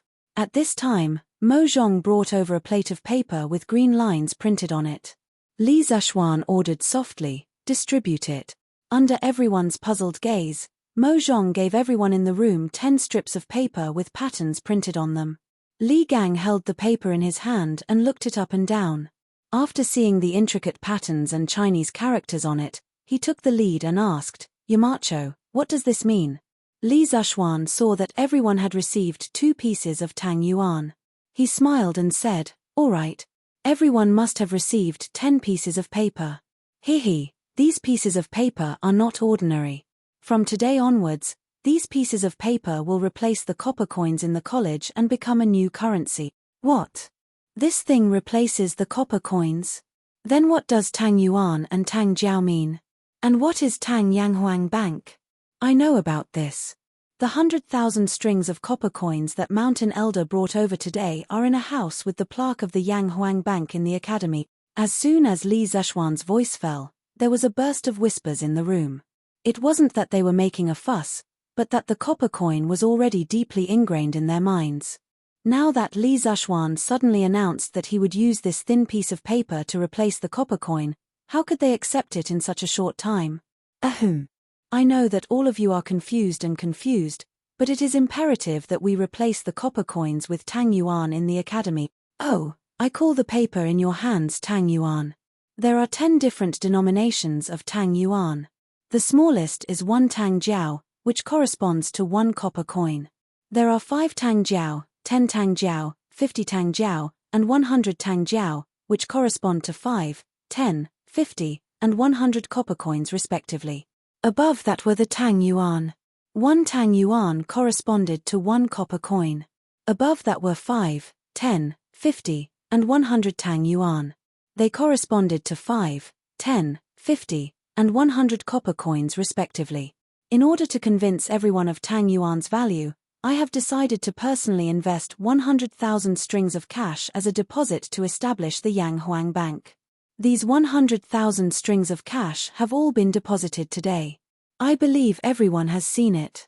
I can guarantee you that as long as I, Li Zishuan, am the Yamacho of Yanghuang College, the 100,000 strings of copper coins will never be taken away. At any time, as long as someone brought Tang Yuan over, they would definitely be able to exchange it for copper coins. In the future, no matter if you want to exchange copper coins for Tang Yuan or exchange Tang Yuan for copper coins, you can go to the Yanghuang Bank to do it. Furthermore, as the students of Yanghuang College, you can enjoy the treatment of waiving processing fees when you do business with the bank for the rest of your life. In addition, the college's canteen, grocery store, and future salaries and scholarships will all be settled using Tang Yuan. Copper coins will no longer be allowed. The Tang Yuan that you receive can be exchanged for copper coins. You can also buy food or other items in the college, or at the Drunken Immortal Restaurant, Chitsu Pavilion, Chitsu Culture, and ready-made clothing stores under my name. Therefore, in summary, replacing copper coins with Tang Yuan will not cause any losses to you. On the contrary, it will bring great convenience to everyone. What do you all think? Li Zishuan's low voice resounded throughout the conference room. His grand plan was finally revealed to everyone. After hearing it, the students of the college widened their eyes in disbelief. They were all shocked by Li Zishuan's proposal. The bank, 100,000 strings of cash, Tang Yuan, they had never heard of these new concepts before, but after hearing them, they had to admit that Li Zishuan's Tang Yuan would indeed bring great convenience to people. However, Yamacho, Tang Yuan is indeed much more convenient to carry around than copper coins, but what if a large number of imitation Tang Yuan appear? Wouldn't the Yanghuang Bank lose all its money? Li Gang himself did not like the cumbersome copper coins. As an old man, he usually did not carry copper coins when he went out. However, Li Gang was worried that Li Zishuan's bank would go bankrupt due to the proliferation of counterfeit coins. Therefore, he kindly reminded him. That's right. Yamacho, what if someone imitates Tang Yuan? The rest of the teachers also chimed in. They did not have any objections to using Tang Yuan to pay them. After all, it was guaranteed by Li Zishuan's reputation and could be exchanged for copper coins at any time. Moreover, the shock of the 100,000 strings of cash in the morning had not dissipated yet. They were mainly worried that Tang Yuan would be imitated. If they accidentally received counterfeit coins in the future, they would have to bear the losses themselves. Haha. You all have underestimated Tang Yuan. Don't worry. Tang Yuan's production and printing process are extremely complicated. It is absolutely impossible for ordinary people to imitate. Next, I will explain the characteristics of Tang Yuan to everyone. Li Zishuan smiled confidently. Then, he picked up a 100 Tang Yuan banknote and said, "Everyone, feel this Tang Yuan banknote and feel its texture. Is it different from all the paper you've used before?" Everyone followed his instructions and picked up the Tang Yuan on the table. Using 2 fingers, they carefully rubbed it and instantly felt the difference. Hey! The texture of this Tang Yuan is really special. The texture is superb. Even the best Xian paper can't compare. The students from the academy were all surprised. Li Zishuan smiled and said, "I believe everyone has also felt it. This Tang Yuan's texture is smooth and delicate. It is tough and resistant to bending, and it is very flat. If you shake it in the air with your hands, or pull it tight and loose, or use your fingers to lightly flick the surface of the Tang Yuan, it will make a clear and crisp sound. As for ordinary paper, first of all, the texture is soft and rough, and the tensile strength is insufficient. It is very easy to break, and if it is shaken in the air, the sound it makes will be somewhat dull. Just based on this point, we can distinguish many authentic Tang Yuan. Pa pa pa. After Li Zishuan finished speaking, most of the people in the room could not help but pick up the Tang Yuan in their hands and start to shake or flick it according to his instructions. For a moment, the room was filled with the sound of pa pa pa. Hey! It really is. Listening to the sound, it is different from ordinary paper. This paper must be made with special materials. Yamacho's workshop is really amazing, but what if there is a ginseng that knows the method of making this paper? What should we do? Chapter 1224. Hee. Everyone, please be quiet. In the meeting room, Li Zhuan secretly listened to the discussion of the teachers and continued. Just now, I heard someone worried that the paper used to make Tang Yuan had been stolen. What would happen? Or what would happen if someone made paper similar to Tang Yuan? Hee. I can confidently say that the above two situations are absolutely impossible. First of all, texture is only the most common characteristic of Tang Yuan. Next, everyone, please put your Tang Yuan under the sun and see what happens. Before Li Zhuan could finish, someone impatiently flattened the Tang Yuan and looked at the window. There are words. This Tang Yuan can actually show words under the sun. This is too magical. Where is it? Oh, there really is. Not only can it show words, but it can also show patterns. Could this be the legendary heavenly book? Legend has it that in ancient times, there was a magical heavenly book. Ordinary people could not see any words and could only read it by using a special method to make the words appear. At this moment, someone actually linked the magical phenomenon of Tang Yuan to the heavenly book. Their imagination was really novel. Hee. Everyone, do you see it clearly now? Apart from the special paper used for Tang Yuan, there is also something special about it.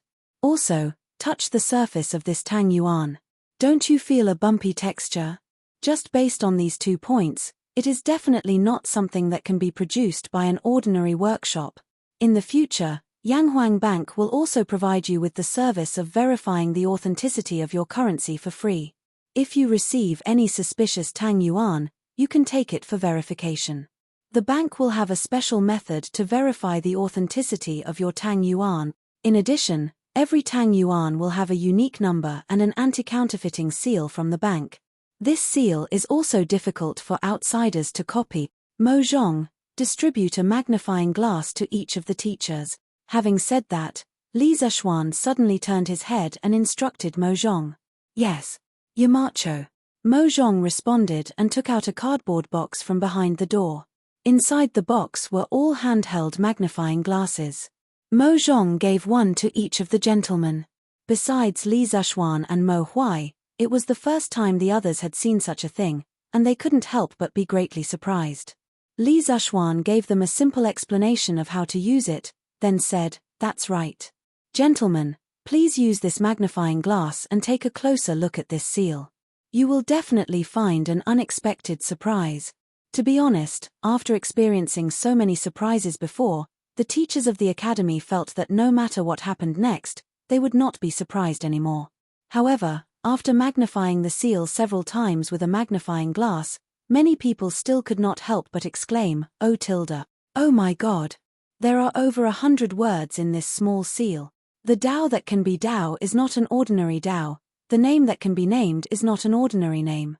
The nameless beginning of heaven and earth, the nameless mother of all things." The words in this chapter were the first 3 chapters of the Tao Te Ching. Oh, no, there are a few typos in it. Taoism was the state religion in the Tang dynasty, so there was no problem with using Laozi's Tao Te Ching. Typos? How could there be typos? The person who carved the seal must have done it on purpose, right? After all, only the wrong words are unique.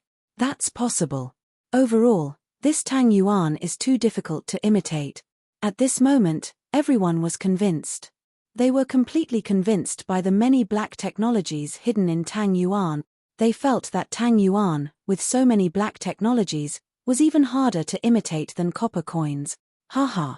Now, do you have any objections to using Tang Yuan to replace copper coins in the academy? Li Zhuan asked with a smile. Yamacho, I have no objections. Li Gang was the first to express his opinion. He was now living and eating on Mount Yun. Unless the emperor summoned him, he would not leave the mountain under normal circumstances. In this way, Tang Yuan would be in his hands. Even if he did not exchange it for copper coins, he could still use it. This would ensure that he did not have to worry about food and clothing. Moreover, compared to copper coins, Tang Yuan was much more convenient to carry around. For Li Gang, what reason did he have to disagree? Yamacho, I have no objections. I have no objections either. Me neither.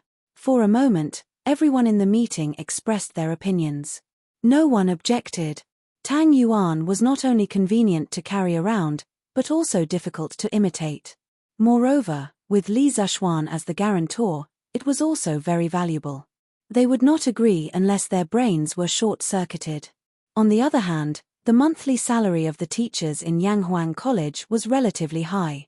Most of them were around 4 or 5 strings of coins.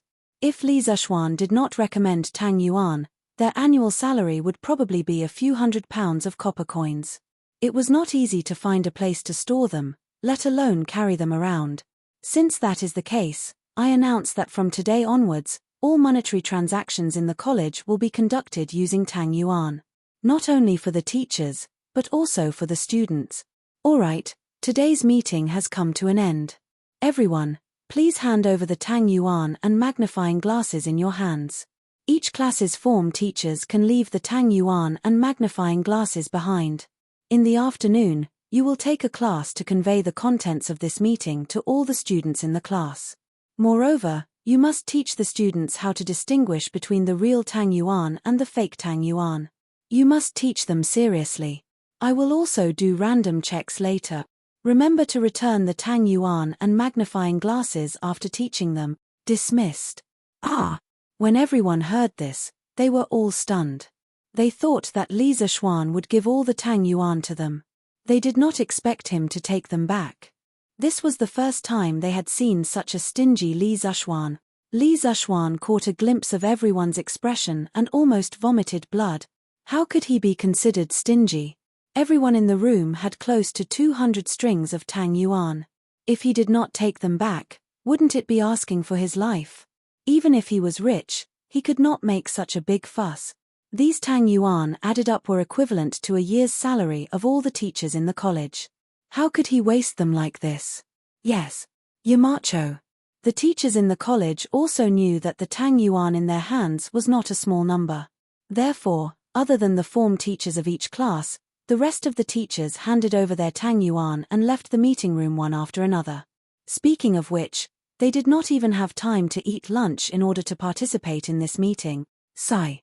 I finally convinced the teachers in the college. Li Zishuan stood up and sighed with a sense of accomplishment. Speaking of which, from today onwards, the history of China's currency would officially enter a new era. Yanghuang Bank would become the first real bank in human history. Chapter 1225. What? The academy will no longer use copper coins and will use Tang Yuan instead. In the afternoon, the class teachers relayed Li Zishuan's message and the students were all shocked. However, what shocked them even more was what happened next.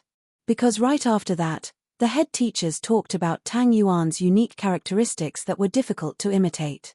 This made the students even more interested in Tang Yuan. Damn! This Tang Yuan looks good and is easy to carry around. Who doesn't like it? After class, I'll immediately exchange all my money for Tang Yuan. Cheng Chumo laughed arrogantly after hearing that. He could get hundreds of strings of cash from his family every month. Although he had a lot of money, he was starting to worry about where to put it. How to carry it around. One must know that 100 strings of cash was £500 to £600. Even if Cheng Chumo had martial arts and was stronger than others, he would not stupidly carry £500 to £600 of cash on his body every day. The appearance of the Tang Yuan perfectly solved his problem. He no longer had to worry about having too much money. Haha. Chonyo is right. The printing of the Tang Yuan is so exquisite and Yamacho is vouching for it. What's there to worry about? I have to exchange all my money for Tang Yuan. Actually, Li Zishuan did not need to take out 100,000 strings of cash as a deposit. He underestimated his influence among the students. His name, his reputation, and his reputation were far more valuable than 100,000 strings of cash. In order to allow the students to exchange for Tang Yuan in time and not affect the students going home at night, only 3 classes were held in the afternoon before the break. The students of the Yanghuang Academy immediately swarmed into the Yanghuang Bank. Most of these students were from wealthy families, and each of them had a weekly allowance of more than 10 strings of coins. So when they exchanged for the Tang Yuan, each of them carried a big bag of copper coins. Little Ku, not bad. I heard that you came up with the idea of Tang Yuan. You're amazing. Li Tai also brought 10 strings of cash to join in the fun. He had no choice but to come. The Academy's cafeteria and grocery store had all stopped using Tang Yuan. If he did not come to exchange for some money, he would not be able to eat next week. However, he couldn't carry any more copper coins. 10 coins was already his upper limit. Li Ku was a martial artist, so he naturally carried more copper coins than Li Tai. There were about 20 strings of coins in total, and he was only carrying them with one hand. It seemed like he did not expend any effort at all. Hearing Li Tai's praise, Li Ku scratched his head with his other hand. Chinkyu, I did not come up with the idea of Tang Yuan. I only gave some suggestions. The design, printing, anti-counterfeiting, and the establishment of the Yanghuang Bank. They were all done by Yamacho. I dare not take credit for it. Haha. Little Ku, why are you being so humble? No matter what, this Tang Yuan has solved a huge problem for me. In the future, I can casually bring a few hundred strings of coins with me when I go out. Nouveau riche Cheng Chumo laughed arrogantly. More than 10 people came to the Yanghuang Bank today. Last year, Li Zishuan wanted to introduce a new type of mathematics to the whole country. So it was easy for Li Zishuan to recruit a large number of mathematics and bookkeeping experts for the bank. The bank was temporarily managed by his family's housekeeper, Wang Zhong. Li Zishuan planned to send Li Ku to the bank when he was almost done learning. After all, real knowledge comes from practice. Even though there were a lot of students, there were more than a dozen queues. On average, each queue only had about 50 to 60 people. The people Li Zishuan had recruited for the bank were all old fellows. They were very experienced in counting money and keeping accounts. In just an hour, all the students had exchanged the copper coins they had brought with them into paper money. Most of the students were exchanging for 10 Tang Jiao, 50 Tang Jiao, 100 Tang Jiao, and 1 Tang Yuan. It wasn't that they couldn't afford the higher denominations, but that they couldn't carry so many copper coins. Many of the rich second generation or the second generation of officials had already made up their minds. During the weekends, they would definitely get their servants to bring a cart full of copper coins to exchange for Tang Yuan. This way, they wouldn't have to come here every once in a while to exchange for Tang Yuan. Around 5 p.m., the students who lived near the academy carried their bags and returned home with their Tang Yuan. The peaceful Chang'an city was about to be stirred up by the return of these students. What are you carrying? It looks very nice. Oh, right. Do you have enough money? If not, I'll give you some more. Gi Lane, Meng Wenhao's house. After dinner, Meng Yuliang said to his son. The Meng family was no longer what it used to be. When Meng Yuliang returned from the sea, he was awarded the title of 8th grade Xuanjie Commandant and was rewarded with a lot of money. The Meng family had completely changed from a humble class. As for his own son, Meng Yuliang had high hopes for him. This was because he understood that his title of nobility was exchanged with his life, and there were many elements of luck involved. If the Meng family really wanted to rise from a humble family to a rich and prosperous family, they still had to rely on Meng Wenhao, the only intellectual. Father, I have enough money. Meng Wenhao could only helplessly respond to his father's doting. Then, he hesitated for a moment and took out a stack of banknotes from his inner pocket. He stammered, "Oh right, father, mother, I've exchanged all of this month's expenses into Tang Yuan." What? What's Tang Yuan? Meng Yuliang asked with his eyes wide open. Father, Tang Yuan is a type of Yamachos. In order to gain his family's understanding, Meng Wenhao had to repeat what their class teacher said in class. After he finished, he looked at his father hesitantly because he was afraid that Meng Yuliang would get angry. After all, although Tang Yuan had gained the trust of the students and teachers of the academy, it was hard to say if he could gain the trust of outsiders. Father Meng did not look unhappy after hearing this. He took the 2 Tang Yuan notes from Meng Wenhao's hand and looked at them carefully for a while. Finally, he smacked his lips and said with a face full of emotion, "Marquis Yong'an's idea is good. With Tang Yuan, Wenhao, it will be very convenient for you to carry money in the future. You won't have to worry about running into bad people with too many copper coins. TSK, and this Tang Yuan printing is really beautiful. The Yamacho was right, other places can really copy it. Haha. Meng Wenhao breathed a sigh of relief.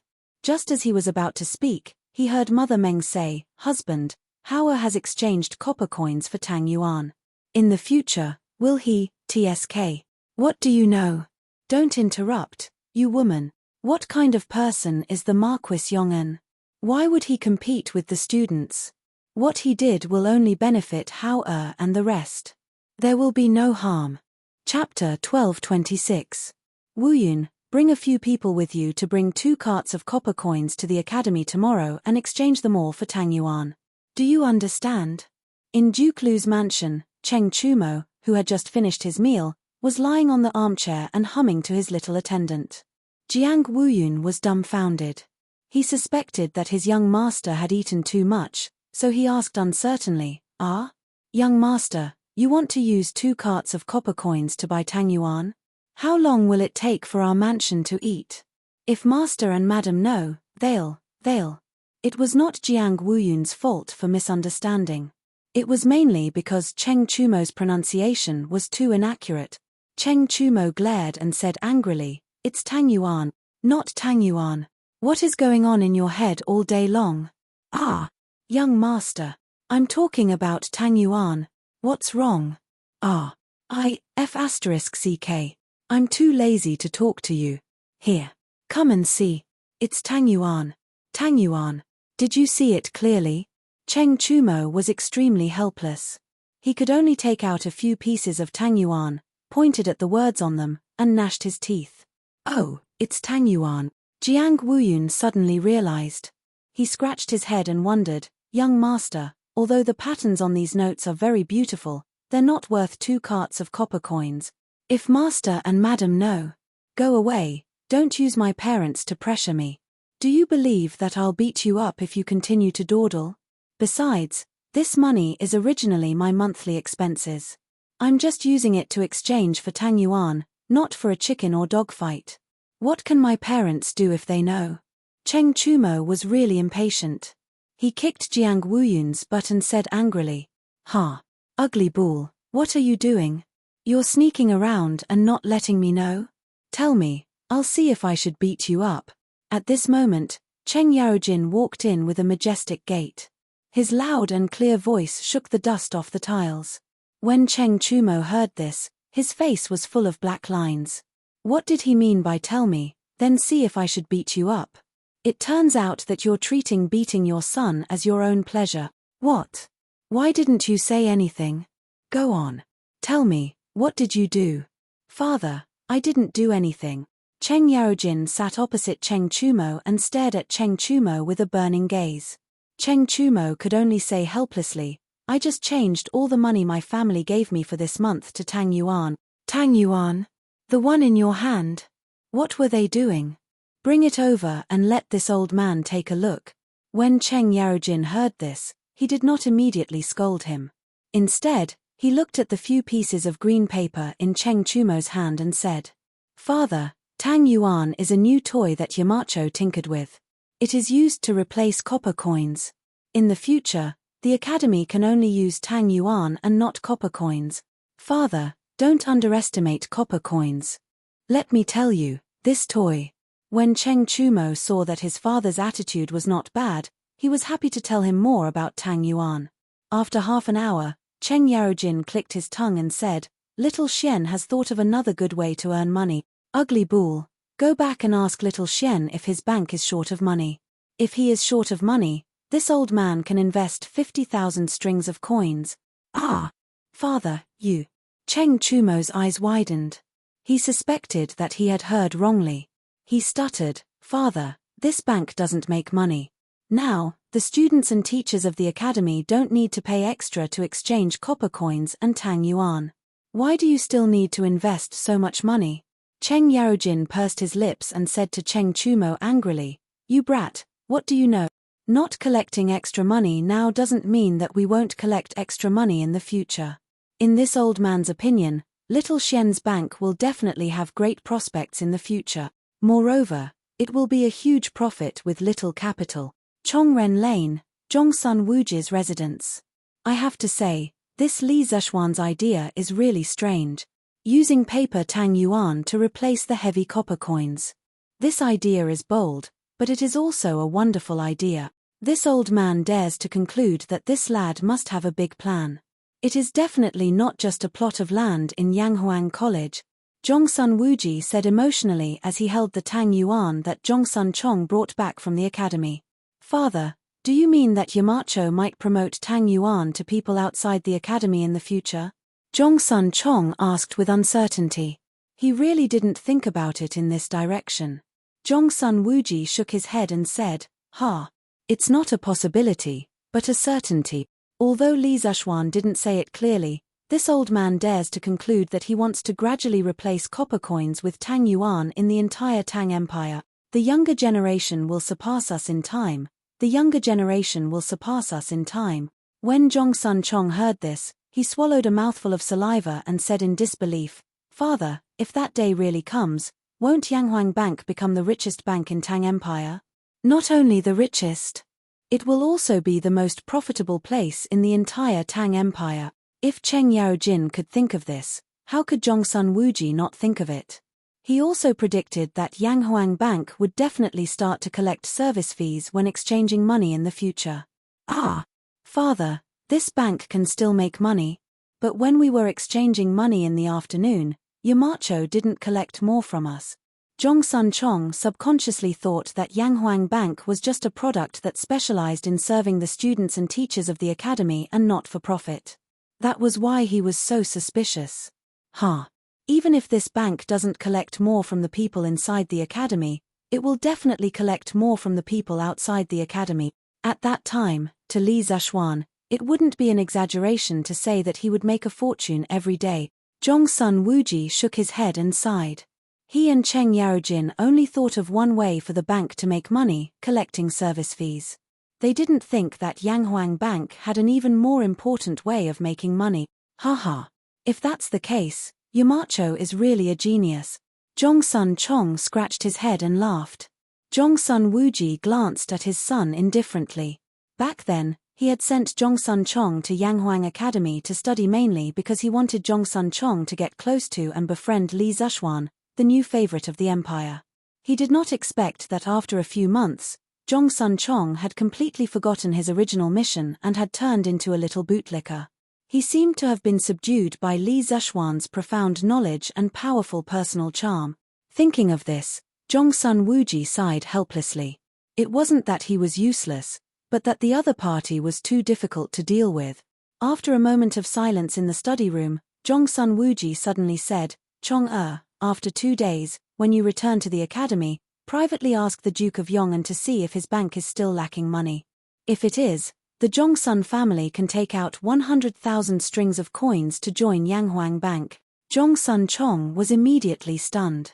His father was such a proud person, but he actually took the initiative to find someone to cooperate with.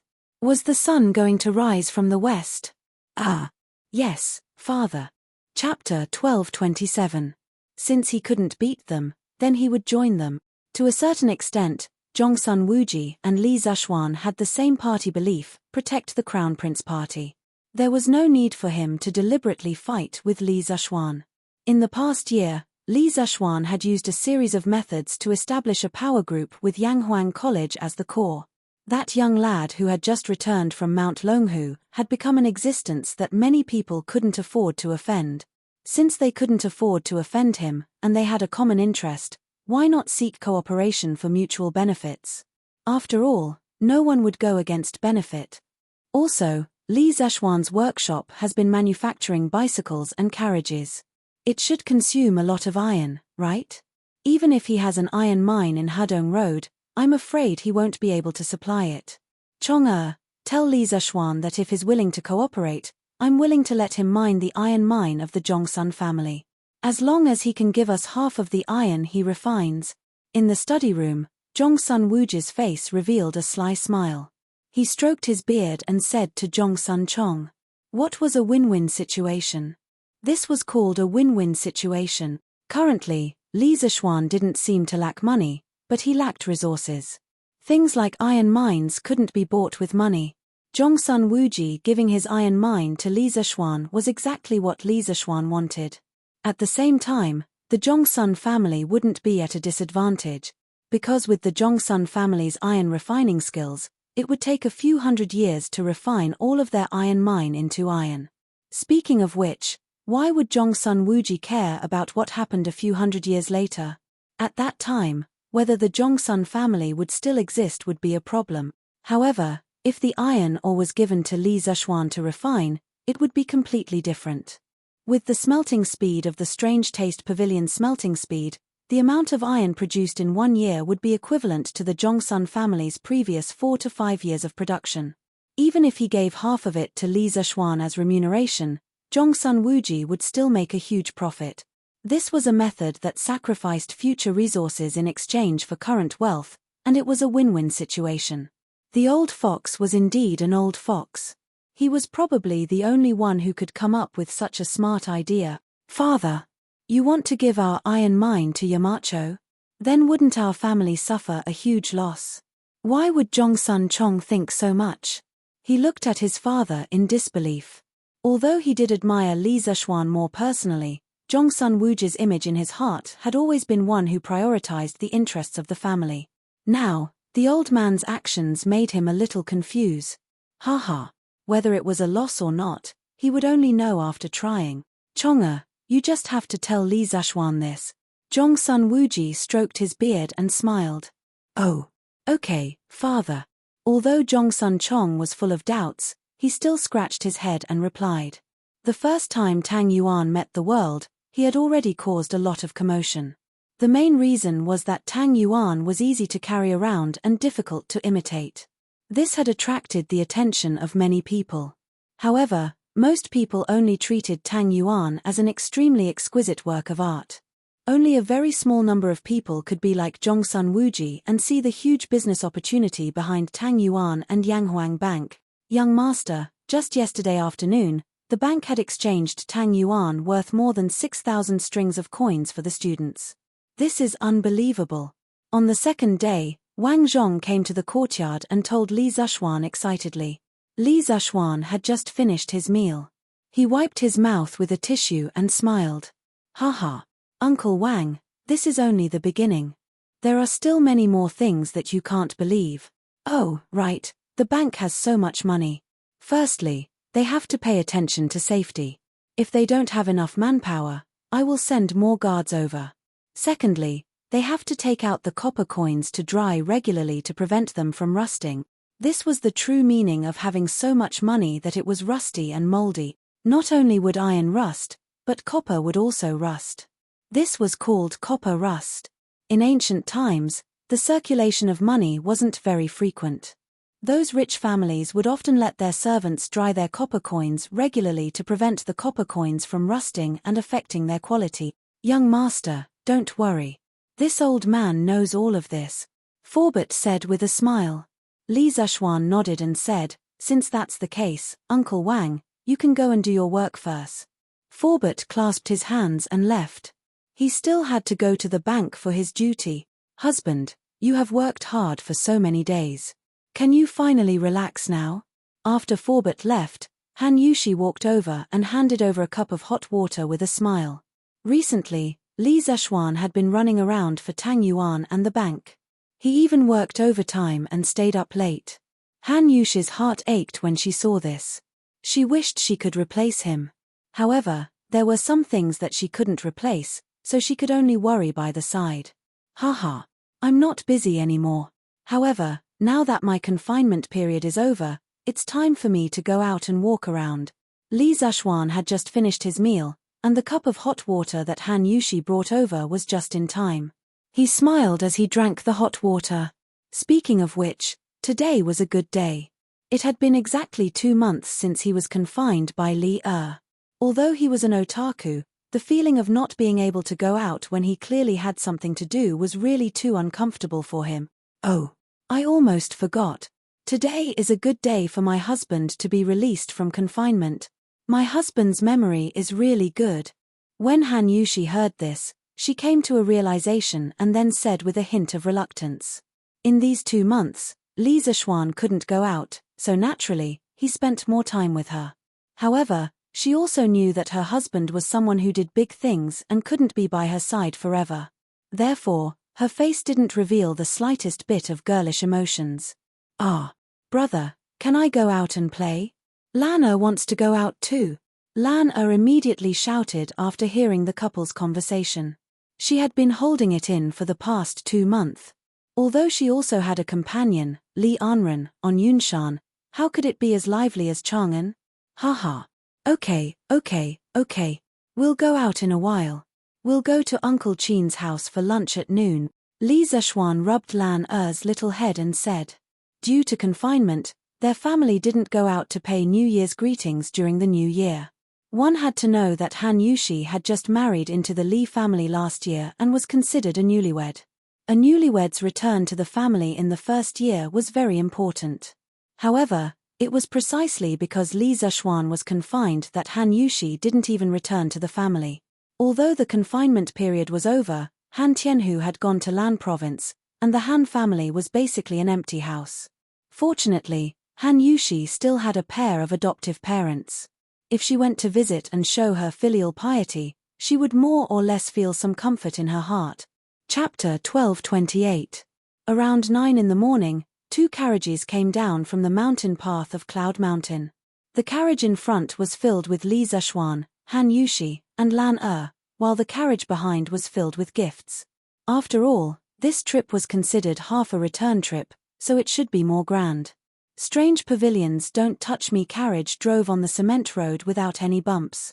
It was so comfortable that Li Zishuan couldn't help but yawn. On the road, there were many farmers heading to the Chang'an market. They didn't care whether Li Zishuan could hear them or not.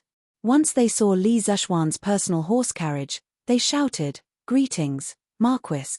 This was Li Zishuan's reputation in Lantian County. Although he hadn't had the time to do anything since the entirety of Lantian County had been incorporated into his fief, this year, the villagers of Plum Village and Han Family Village had earned a lot of money because of the greenhouse vegetables. This made all the citizens of Lantian County see hope. They believed that Li Zishuan would definitely let them live a good life. Following the cement road, the horse carriage quickly arrived at Chang'an City. Wow! Isn't this the Marquis's horse carriage? I haven't seen it in a long time. Hey! It really is. How long has it been since the Marquis came to Chang'an City? It's been at least a month, right? After more than 2 months, the Li family's special carriage finally appeared in front of the people of Chang'an again. Many people whispered in the direction of the carriage. In their hearts, they always felt that without Li Zishuan, Chang'an City seemed to have missed a lot of interesting things in the past 2 months. As Li Zishuan listened to the whispers of the passers-by, the corners of his mouth curled up into a smile. He thought to himself, I'm finally back. The horse carriage entered the city from Yanxing Gate and traveled west. After 15 minutes, it finally arrived at Qin Manor. Half an hour ago, Li Zishuan had sent someone to Chang'an to inform the Qin family. Therefore, the Qin family was well prepared. Both inside and outside the house were cleaned up. Red lanterns were hung up.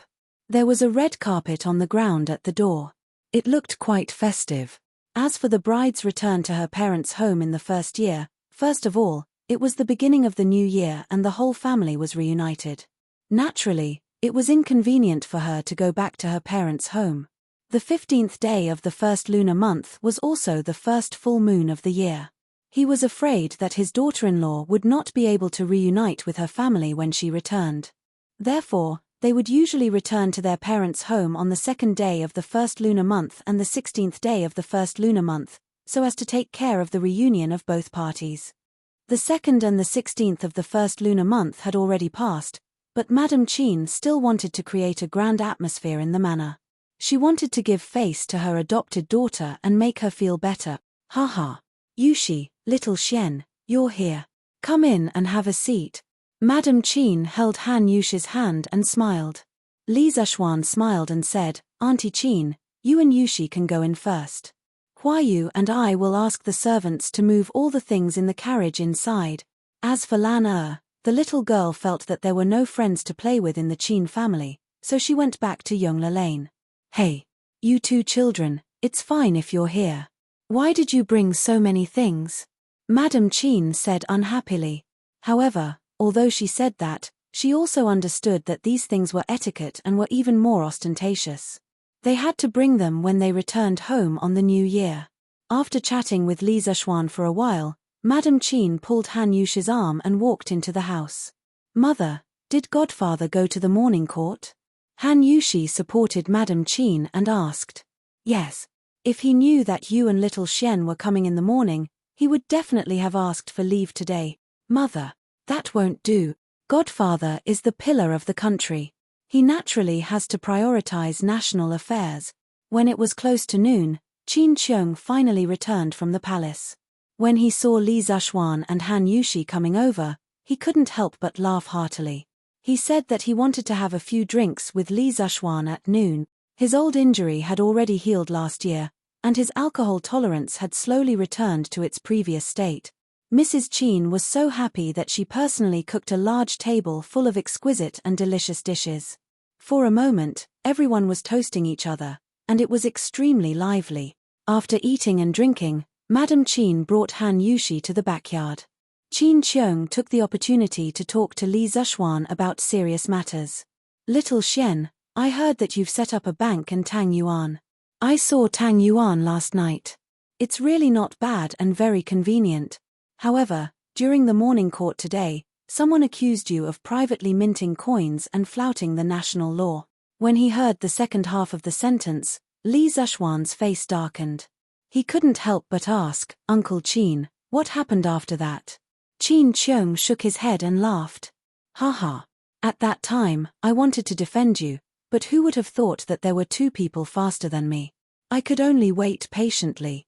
Who are they? Qin Qiong smiled and replied, one is your Uncle Cheng, and the other is Zhao Guogong. Jijie is fine, but Zhao Guogong, I've never heard of any friendship between the two of you before. Zhao Guogong? Zhongsun Wuji? When Li Zexuan heard that, he was even more confused than Qin Qiong. What kind of relationship did he have with Zhongsun Wuji? If there was a relationship, it could only be a competitive relationship, right? After all, both of them were in the ironware business. But why was the old fox speaking up for him? Li Zexuan couldn't figure it out no matter how much he thought about it. In the end, he could only force himself to come up with a reason. Ahem. Uncle Qin, this might be because I saved Zhongsun Chong during the chaos in Chang'an City last year. Moreover, Zhongsun Chong is still my student now, right? Qin Qiong felt that this was not impossible. He nodded thoughtfully. After a moment of silence, he suddenly said with a serious face, Xiao Xian, it's fine if you only use Tang Yuan in the academy now, but I know that you have big plans. In the future, you will definitely use Tang Yuan in other places. But I hope that before you make this decision, you must seek His Majesty's approval. Not only this matter, but when you encounter other big matters in the future, you must not act on your own accord. What happened to the Kui family last time must not happen again. Li Zexuan was silent. Then, he nodded and said, Uncle Qin, don't worry. As the saying goes, once bitten, twice shy. In the future, I will definitely do things more seriously. Qin Qiong was satisfied and assured. He nodded, and a smile finally appeared on his serious face. That's good. That's good. Haha. Recently, thanks to you, little Xian, the vegetables on the Qin family's farmstead have matured. Although the farmsteads don't earn as much as your farmsteads, they still earn quite a bit. It's enough for everyone to work hard for several years. The farmsteads of the Qin, Cheng, Niu, and Yuchi families started planting greenhouse vegetables half a month later than Li Zexuan's farmsteads. It just so happened that it was harvest season recently. Although the price of greenhouse vegetables in Chang'an City was not as expensive as before, it was definitely not cheap either.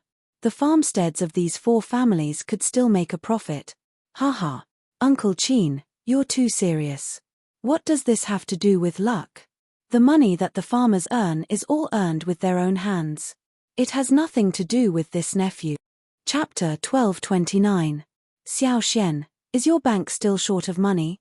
Although my Qin family isn't a wealthy family, if you urgently need money, I can still raise some. Qin Manor, Main Hall. After talking about the farmers, Qin Qiong talked about the bank.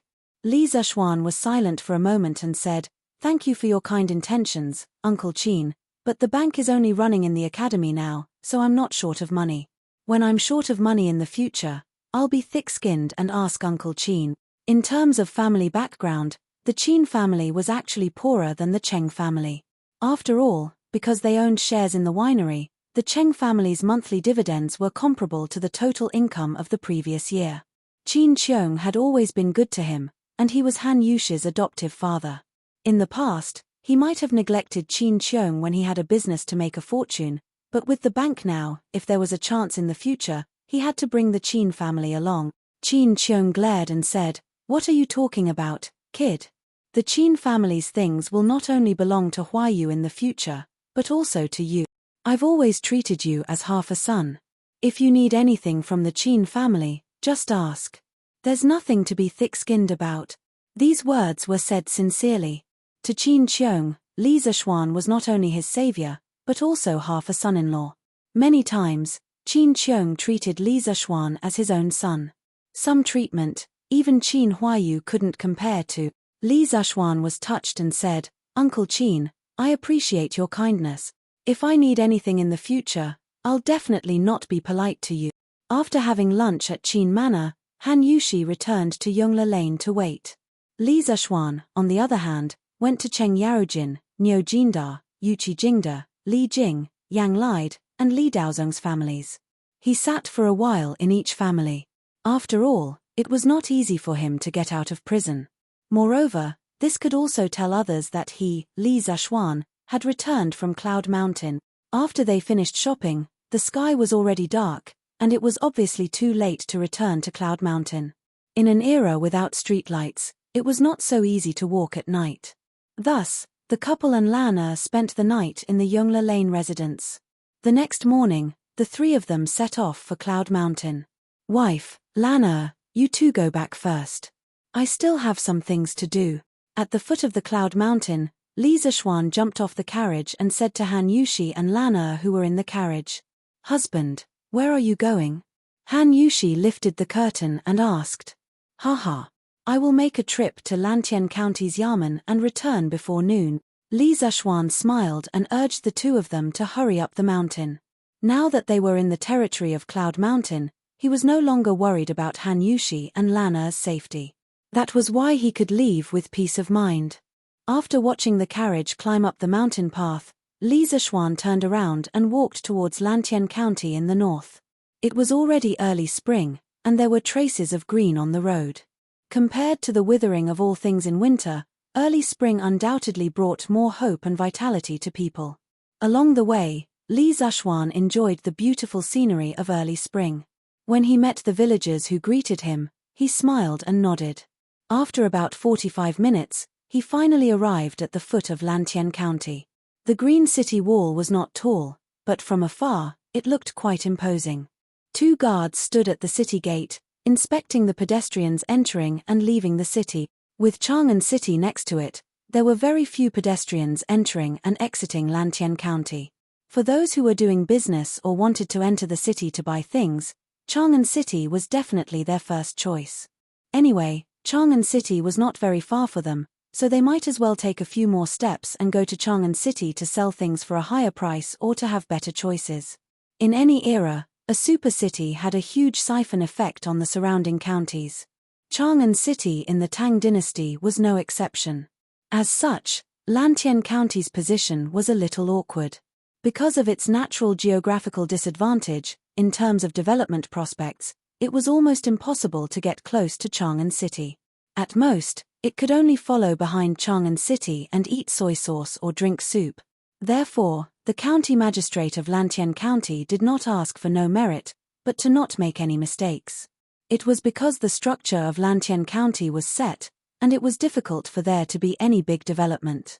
After asking a passerby, Li Zishuan knew the direction of the county office and walked towards it. "Don't run. Stop. Your father sold you to this young master. Are you still thinking of running? Quick, quick." Catch her for me. Suddenly, there was a rush of footsteps and an arrogant man's voice behind him. Aya, isn't this the son of old Master Fan from the east of the city? Why is he here? Let's go, let's go. Sigh. I don't know whose family's daughter is going to suffer this time. I heard it's Wu Laosan's daughter. Sigh, this Wu Laosan lost dozens of strings of coins at the Fan family's gambling den. How can he afford to pay it back? He probably sold his own daughter. Sigh. What a pity. The Fan family. Let's go, let's go. Don't meet young Master Fan later. Me. In my opinion, the good days of the Fan family's father and son are coming to an end. Now that Lantien County has become the fief of the Marquis of Yong'an, everyone knows that the Marquis of Yong'an treats the people of his fief very well. When the time comes, will the Fan family continue to do whatever they want? But why hasn't the Marquis of Yong'an come to Lantien County after so long? Let's not count on it. Listening to the whispers of the passers-by, Li Zishuan shook his head. He had watched many melodramatic dramas in his previous life, but he did not expect such a melodramatic plot to fall on his head. It seemed that the sky of Lantien County was not so clear. Ah! Bam! Suddenly, a woman's scream came from behind him. Li Zishuan turned around and saw a woman in coarse hemp clothes, who had fallen to the ground. Behind the woman was a slightly plump youth with a mole at the corner of his mouth, who was leading a group of strong men towards them. Ha ha! Let a wretched girl like you run? Are you still going to run now? Men! Tie her up and bring her back. The slightly plump youth did not continue to run. He pointed at the woman who had fallen to the ground and laughed arrogantly. Yes. Young master. The group of people roared in agreement and surrounded the woman. No. No. Young Master Fan, the money my father owes you, I will definitely pay it back for him. Don't catch me.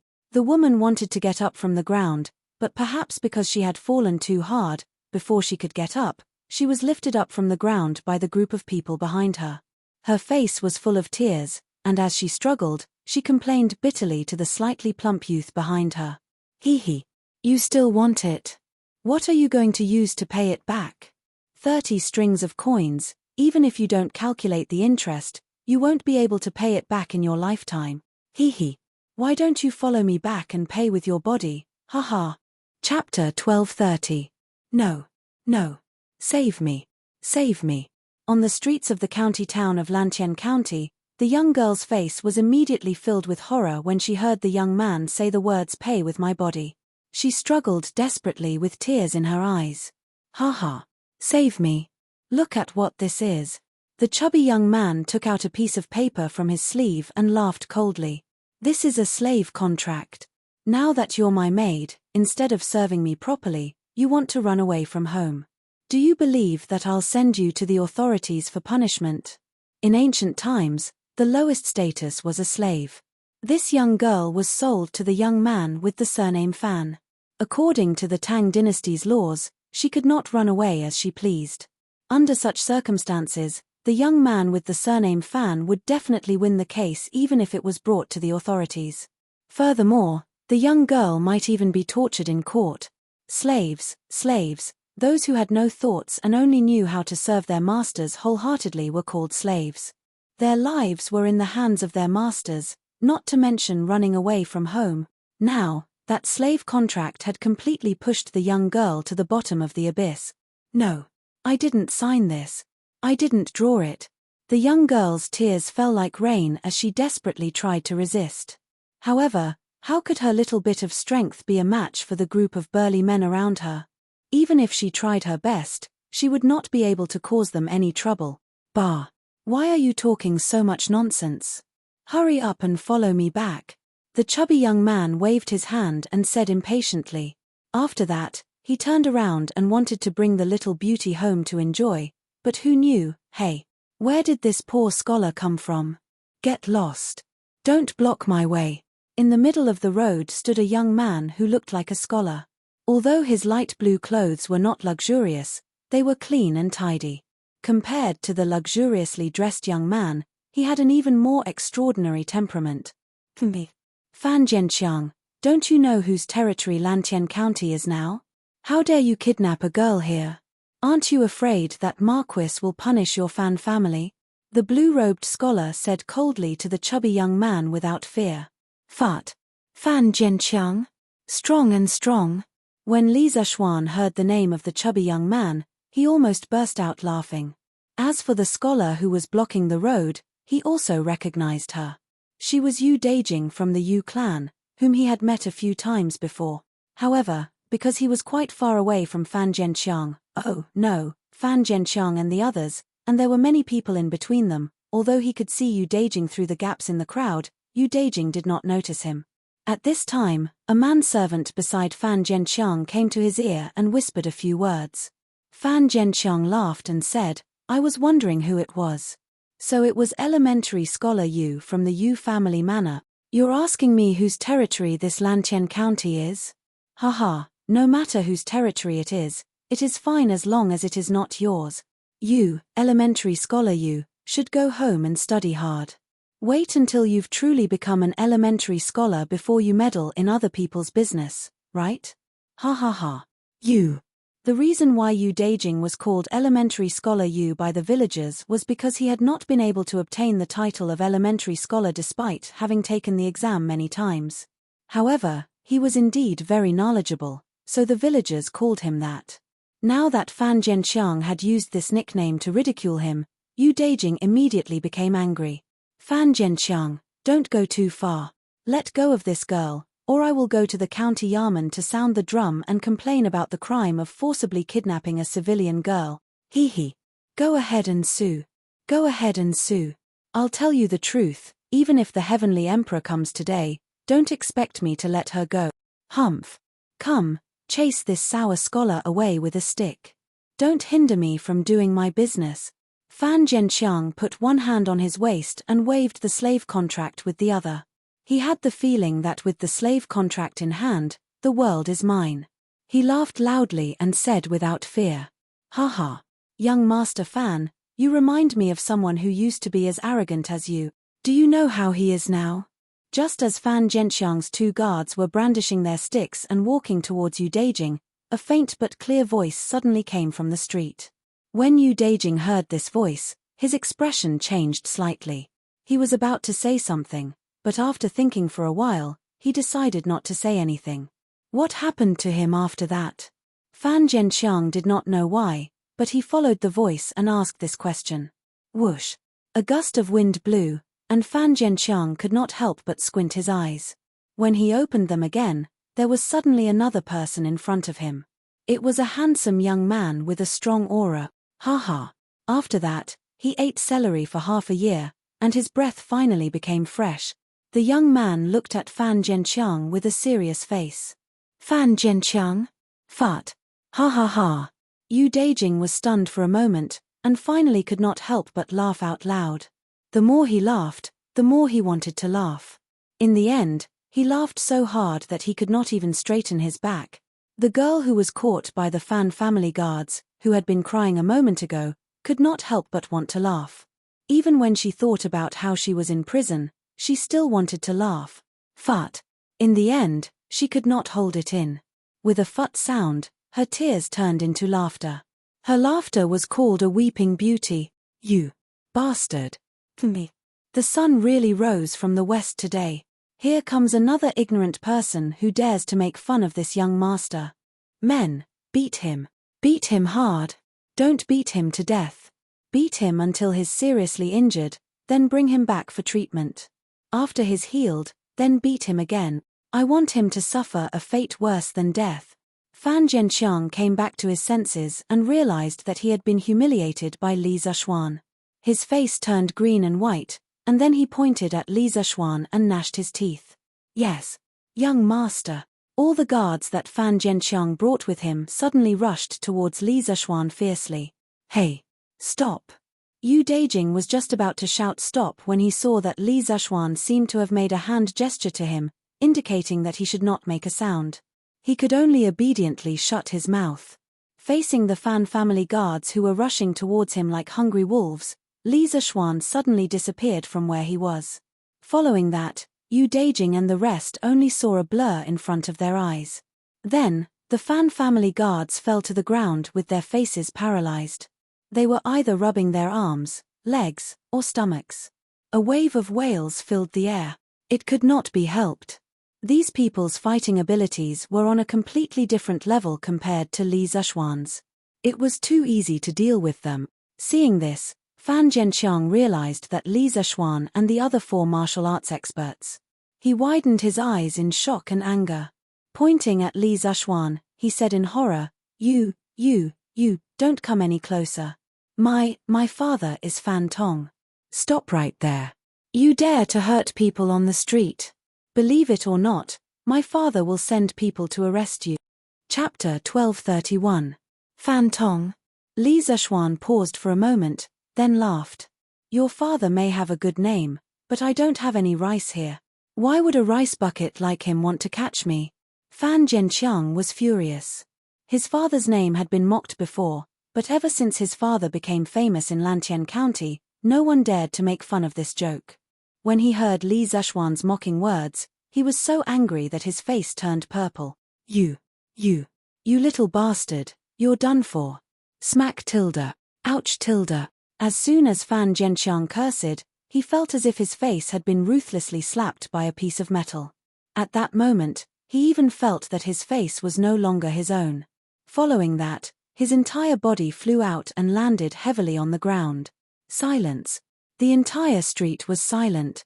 Previously, when Li Zishuan had attacked the Fan family's guards, it had attracted the attention of a few brave passers-by. Now that they saw Li Zishuan directly teach Fan Zhenqiang a lesson, the passers-by all sucked in a breath of cold air. While they were secretly delighted, they were also surprised at who this young man was. Hiss tilde. Old Master Fan's son was beaten up. Who is this?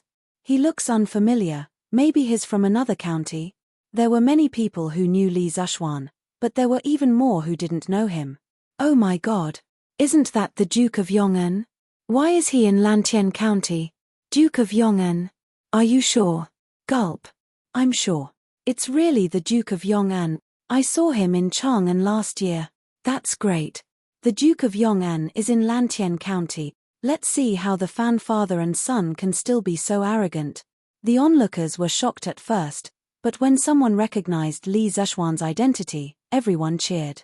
When Li Zishuan had beaten up Fan Zhenqiang, the young girl who had been caught by the Fan family guards had been so shocked that she had forgotten to run away. She stood there in a daze.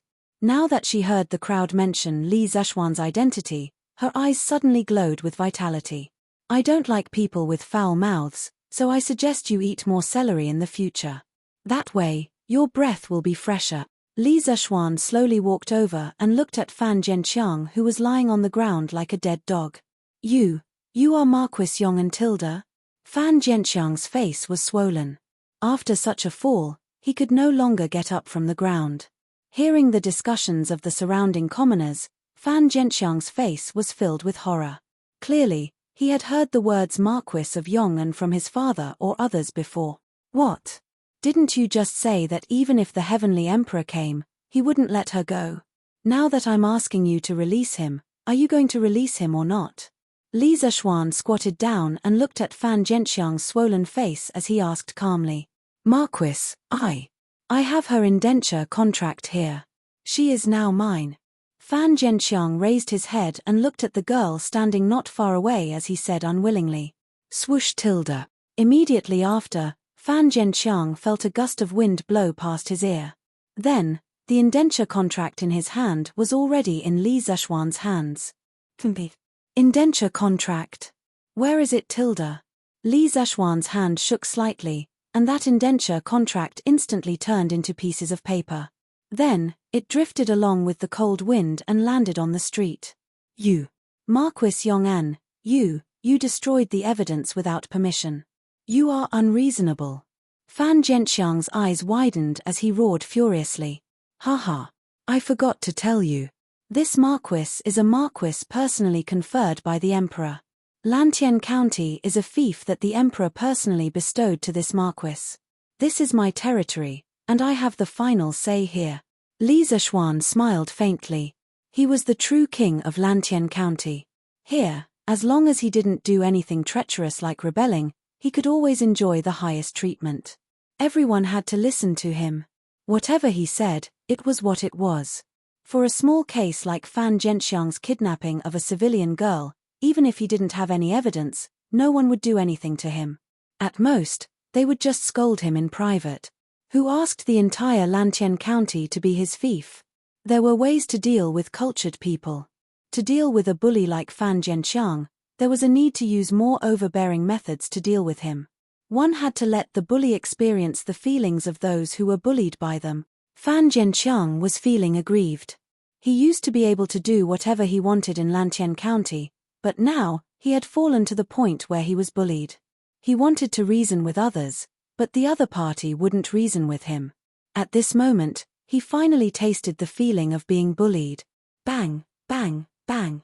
Just then, a flurry of footsteps suddenly came from the street. Then, a person shouted loudly, "Who dares to fight on the street in broad daylight? Stop right now. Otherwise, all of you will be taken back to the county Yamen for questioning." As soon as the voice fell, a group of people surrounded Li Zishuan and the others. Looking at their uniforms, they were the Yamen runners of Lantian County. "Young Master Fan, are you all right?" The head constable saw Fan Zhenxiang lying on the ground with swollen cheeks and hurriedly ran over. He asked with concern, Constable Zhao, I'm fine." Fan Zhenxiang's face didn't show any joy because of the arrival of reinforcements. Instead, there was a trace of panic. He said to Constable Zhao with an unnatural expression, "Impudent. Which unruly commoner dares to hurt people on the streets of Lantian County? Men, take him back to the county Yamen for this constable." Constable Zhao thought that Fan Zhenxiang was afraid of Li Zishuan's martial prowess and didn't dare to speak. He suddenly stood up and pointed at Li Zishuan as he spoke sternly. However, he quickly noticed the abnormality in his surroundings. Not only were the commoners on the street not afraid of him, but they were looking at him as if he was an idiot. This made him a little confused. "Heh. All right. Come, Constable Zhao, quickly take me back to the county Yamen. I just happen to have some things to discuss with County Magistrate Li Zishuan looked at Constable Zhao and said with a smile. However, no one noticed that a cold light flashed in the corner of his eyes. "At least you know what's good for you. Men, take him back." Constable Zhao thought for a long time but couldn't come up with a reason. The main reason was that he didn't recognize Li Zishuan and thought that he was from another county and probably didn't have any background. Thus, he gritted his teeth and waved at the surrounding Yamen runners. "Hey, wait. Constable Zhao, since it's a fight, you can't just arrest me, right? In order to avoid criticism, you have to bring young Master Fan back to the county Yamen as a witness." Li Zishuan smiled and said. The main reason was that he was worried that Fan Zhenxiang would secretly escape. "Oh, you have a point. Men, take young Master Fan back to the county Yamen." One was to arrest, the other was to invite. The difference in treatment was obvious. Chapter 1232. Under the lead of Lantian County's Constable Zhao, Li Zishuan and Fan Zhenxiang were escorted to the county Yamen. The onlookers, Yu Daijing, and the girl who was rescued from the Zhao family's guards all followed behind Constable Zhao without a word. However, the way they looked at Constable Zhao was filled with hatred and a trace of sympathy. Yes, it was sympathy. Obviously, they had already predicted Constable Zhao's tragic fate. Sir, I was patrolling the streets today and discovered bandits assaulting people on the streets. I've brought them back to the county Yamen. Please open the court for questioning." At the back of the Lantian County Yamen, Constable Zhao hurriedly ran over and saluted County Magistrate who was reading in the corridor. "Oh, who's so bold? Oh right, was anyone injured?" County Magistrate raised his head and asked in surprise. "Sir, the identity of the bandit is unknown, but Master Fan's eldest son was seriously injured." Constable Zhao replied. "Fan Zhenxiang? It's him." County Magistrate raised his eyebrows and looked at Constable Zhao meaningfully. He then waved his hand and said, "Please wait for a moment. I'll change my clothes and go to the court now." "Yes, sir." Half an hour later, County Magistrate dressed in his official robes, brought Constable Zhao to the county Yarman's court. When he saw the people in the court, county magistrate, he almost wet his pant. Who? County magistrate, he hurriedly walked over and bowed to Li Zishuan, but someone was faster than him. How dare you? You're in the court and you're not bowing to the county magistrate. Constable Zhao took a step forward and shouted at Li Zishuan. County magistrate, he was a civil official, but at this moment, he couldn't help but curse. What was a pig teammate? This was the perfect example of a pig-like teammate. Slap. County magistrate, he knew that he couldn't let Constable Zhao fool around anymore. He immediately walked over and gave Constable Zhao a hard slap. He then ordered the Yarman runners in the court, guards, seize Zhao Qiuhu for me. The bailiffs were all stunned. They thought that county magistrate, he had said something wrong. They all looked at county magistrate, he in disbelief. What are you waiting for? Capture Zhao Zhao and Qiuhu. When county magistrate, he saw that there was no movement around, he immediately raised his voice and roared. Yes, my lord. It was only then that the Yarman runners came to their senses and hurriedly went forward to grab Constable Zhao. My lord, why did you capture me? Constable Zhao finally recovered from his shock and shouted unwillingly. County magistrate, he ignored him and went straight to Li Zishuan. He bowed and said, "Greetings, Marquis." Marquis. Constable Zhao widened his eyes in horror and said in disbelief, You are the Marquis of Yong'an." Li Zishuan smiled faintly and said meaningfully, "County magistrate, before this Marquis came, I thought that everyone in Lantian County could live and work in peace and contentment. I didn't expect that in broad daylight, I would meet a prodigal son who forcefully snatched a woman. There was even a county constable who liked to cover up and curry favor with others. This is really an eye-opener for this Marquis. Tell me, is there any law in this Lantian County? Is the sky of this Lantian County black or blue?" At the end of his speech, Li Zishuan's voice suddenly became louder. The entire court was filled with his deafening roar. County magistrate, his face was deathly pale.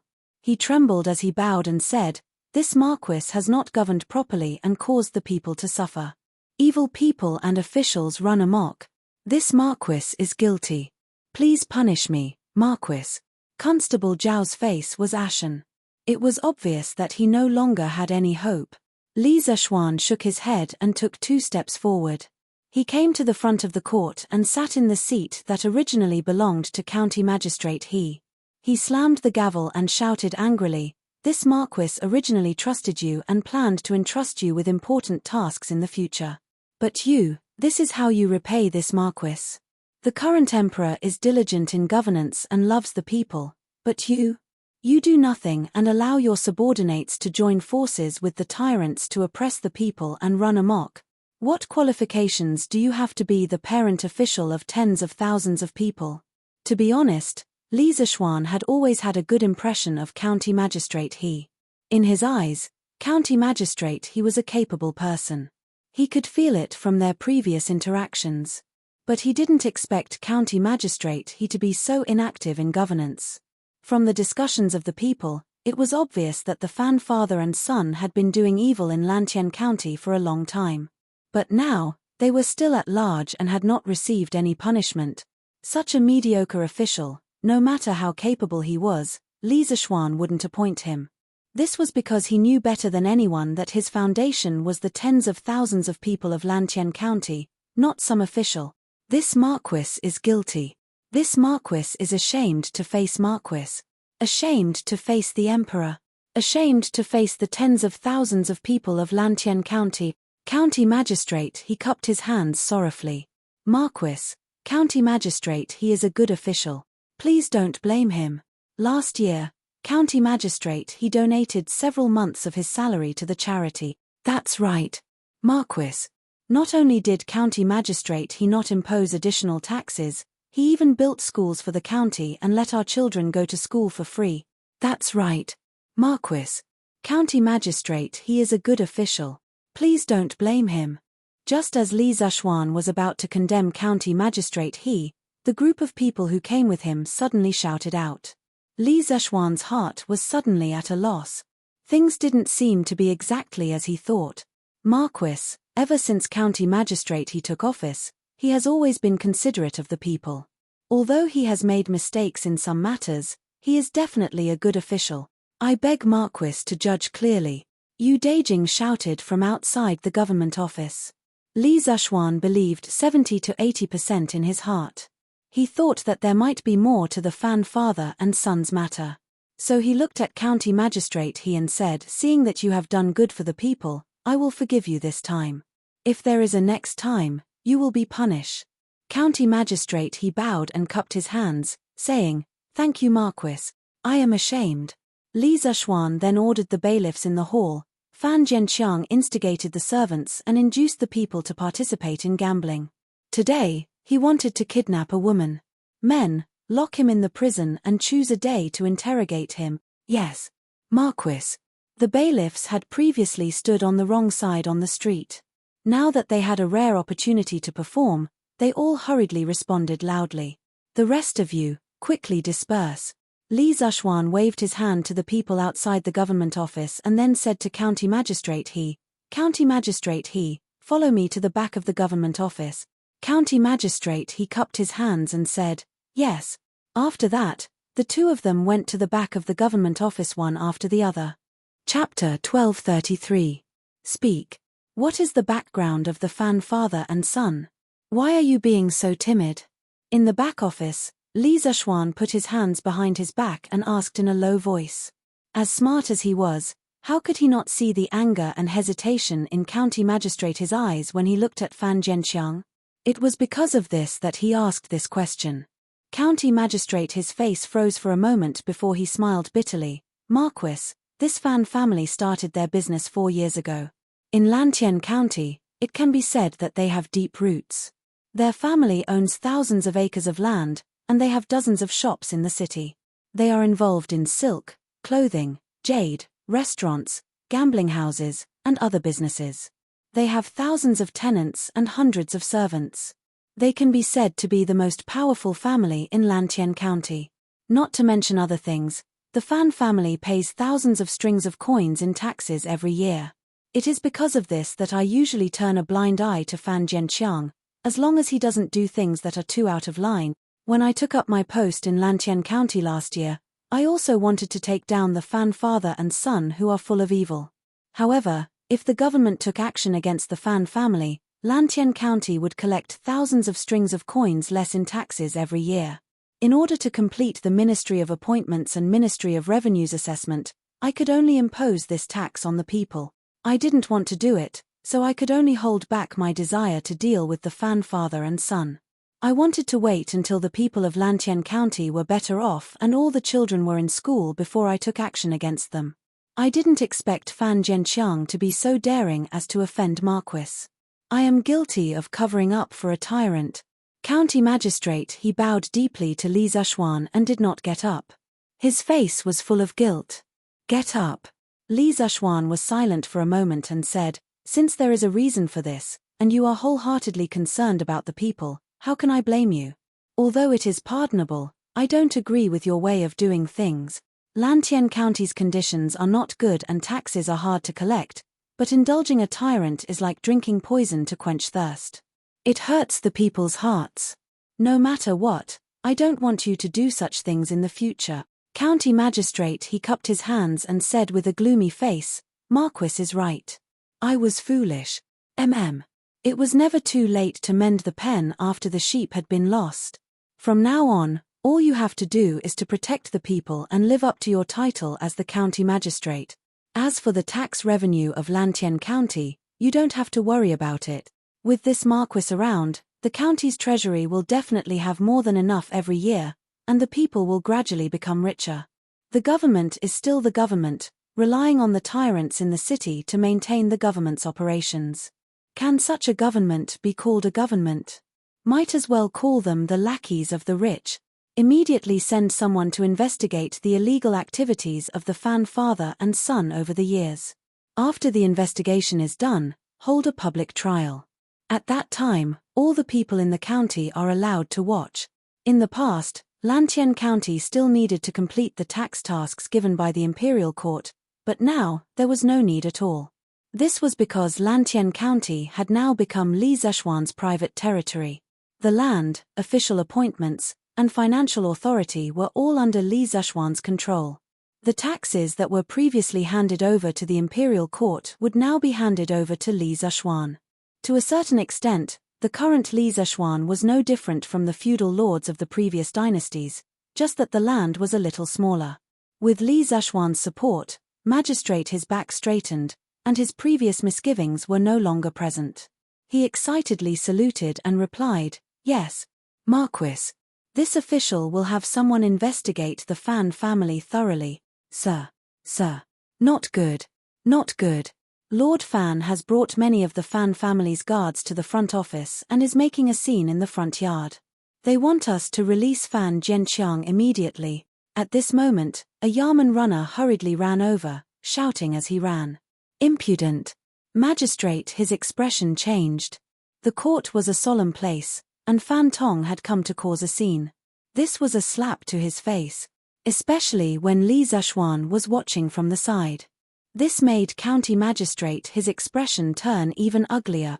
"Zheng Fan, quickly inform all the Yamen runners on duty to gather in the front yard. Those who are not there on time will no longer have to work as a government official. Today, I will capture all of these villains who dare to cause trouble in the county office." "Yes, sir." The Yamen runner saw Magistrate his unyielding attitude, and felt his blood boil. He used his loudest voice to reply, "Marquis, it's all my fault for indulging Fan Tong and his people too much. That's why they dare to act so impudently. I will do my best to make up for my past mistakes." After the Yamen runner left, Magistrate he saluted Li Zeshuan with a face full of shame. "Haha. It's great that you can correct your mistakes. I'll go with you to meet Fan Tong," Li Zeshuan said with a smile. Speaking of Fan Tong felt an inexplicable urge to laugh at the mention of his name. Who was the person who named Fan Tong back then? "My son has always been a good boy. Why did you put him in prison for no reason? Where's Constable Zhao? Tell him to come out. I'd like to ask him if he has the guts to arrest people for no reason. And where's Magistrate he?" In the past, the Fan family has always been the most active when the county office collects taxes. What Magistrate he did today will disappoint all the aristocrats of Lantian County. In the front yard of the county office, a fat, well-dressed middle-aged man was holding his big belly and scolding the Yamen runners in the yard. It was as if he was the official and the runners were the commoners. It was clear that Magistrate he was very kind to the aristocrats of the county. "Me. Lord Fan. Your son kidnapped a commoner in broad daylight. Do you think I can't arrest him? You, on the other hand, brought people to the county office in broad daylight. What are you trying to do? Do you have any respect for the law? Do you have me? Do you have His Majesty?" While Fan Tong was in the middle of his rant, Magistrate he walked out of the courtroom. At the same time, two teams of Yamen runners ran out from both sides of the courtroom and surrounded Fan Tong and his guards and servants. The atmosphere in the courtroom suddenly became tense. Fan Tong was stunned at first. Clearly, he did not expect Magistrate he to be so decisive today. Then he said angrily, "Kidnapped a commoner? Gathered at the county office? You're just trying to accuse me. The person my son arrested today was only a servant girl who escaped from the Fan family. As for me, I'm here today to seek justice for my son. How is this defying the law?" What a bunch of nonsense. I've already asked around. The girl's identity is clean. When did she become a servant girl of the Fan family? Magistrate he said coldly. Fan Tong rebuked, "Impossible. That girl must be lying. My son has her indenture." "Haha. Indenture? Fan Tong, go in and ask your son if he can produce the indenture. Guards, Fan Tong has offended the county office and is defying the law.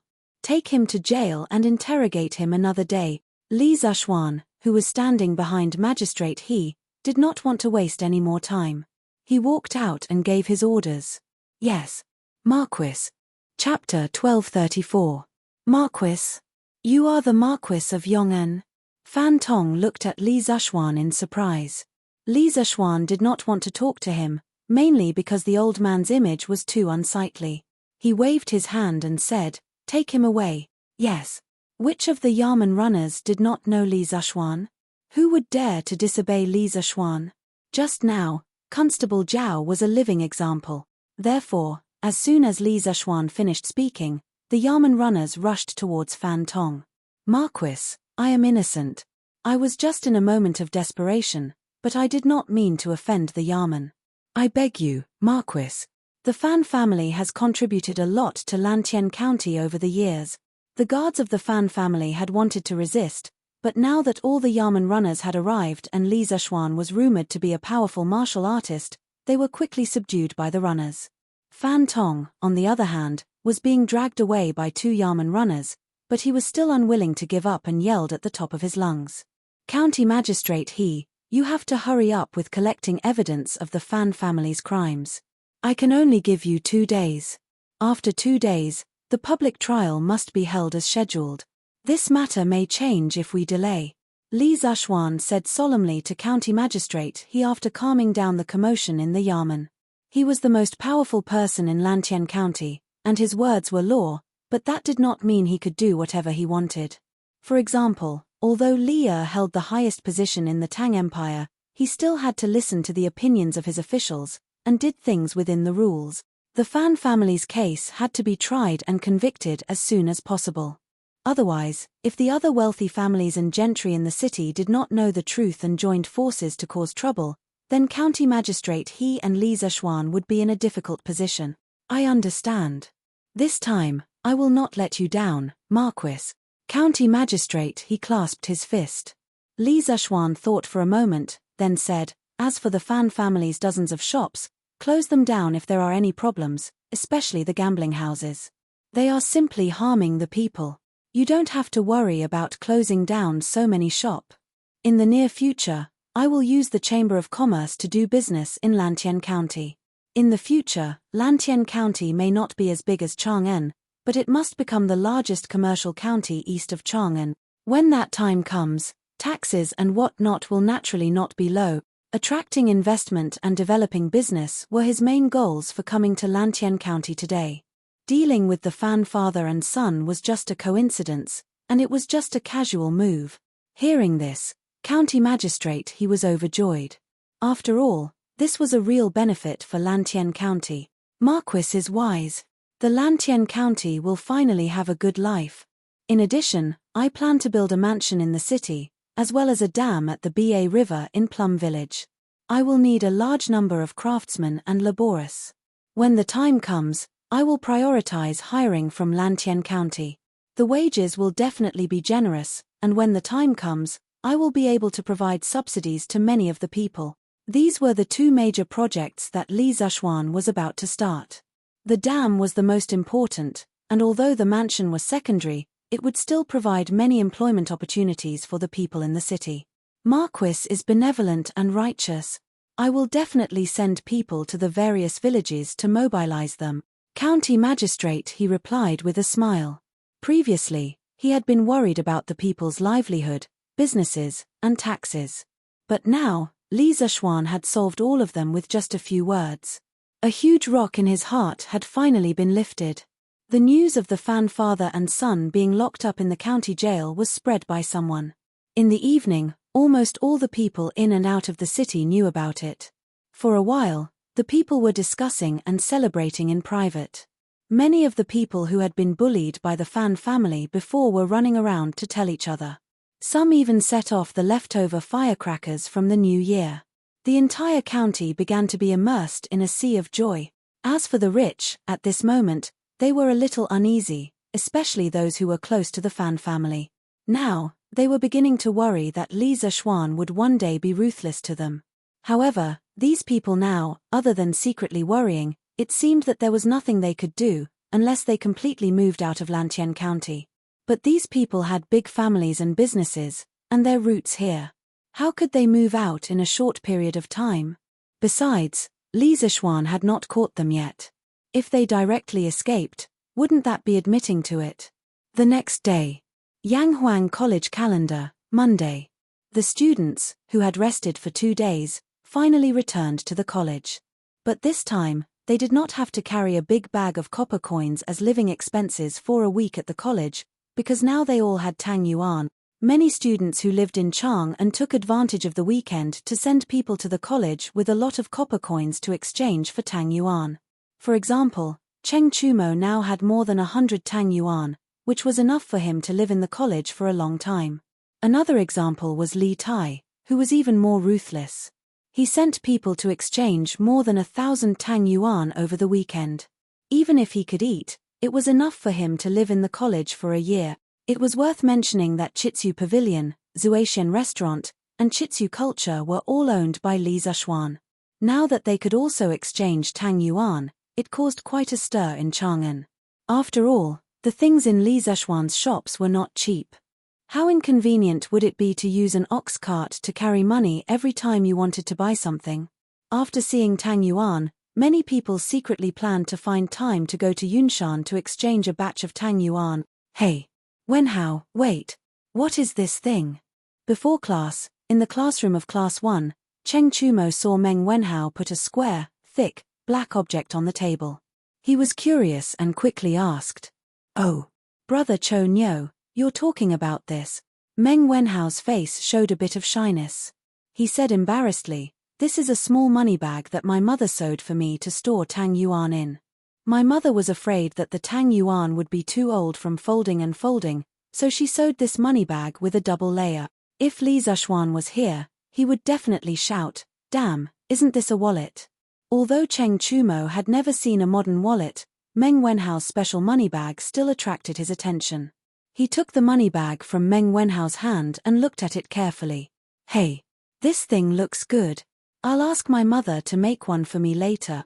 "Wenhao, your mother is really amazing. She can even think of such a method."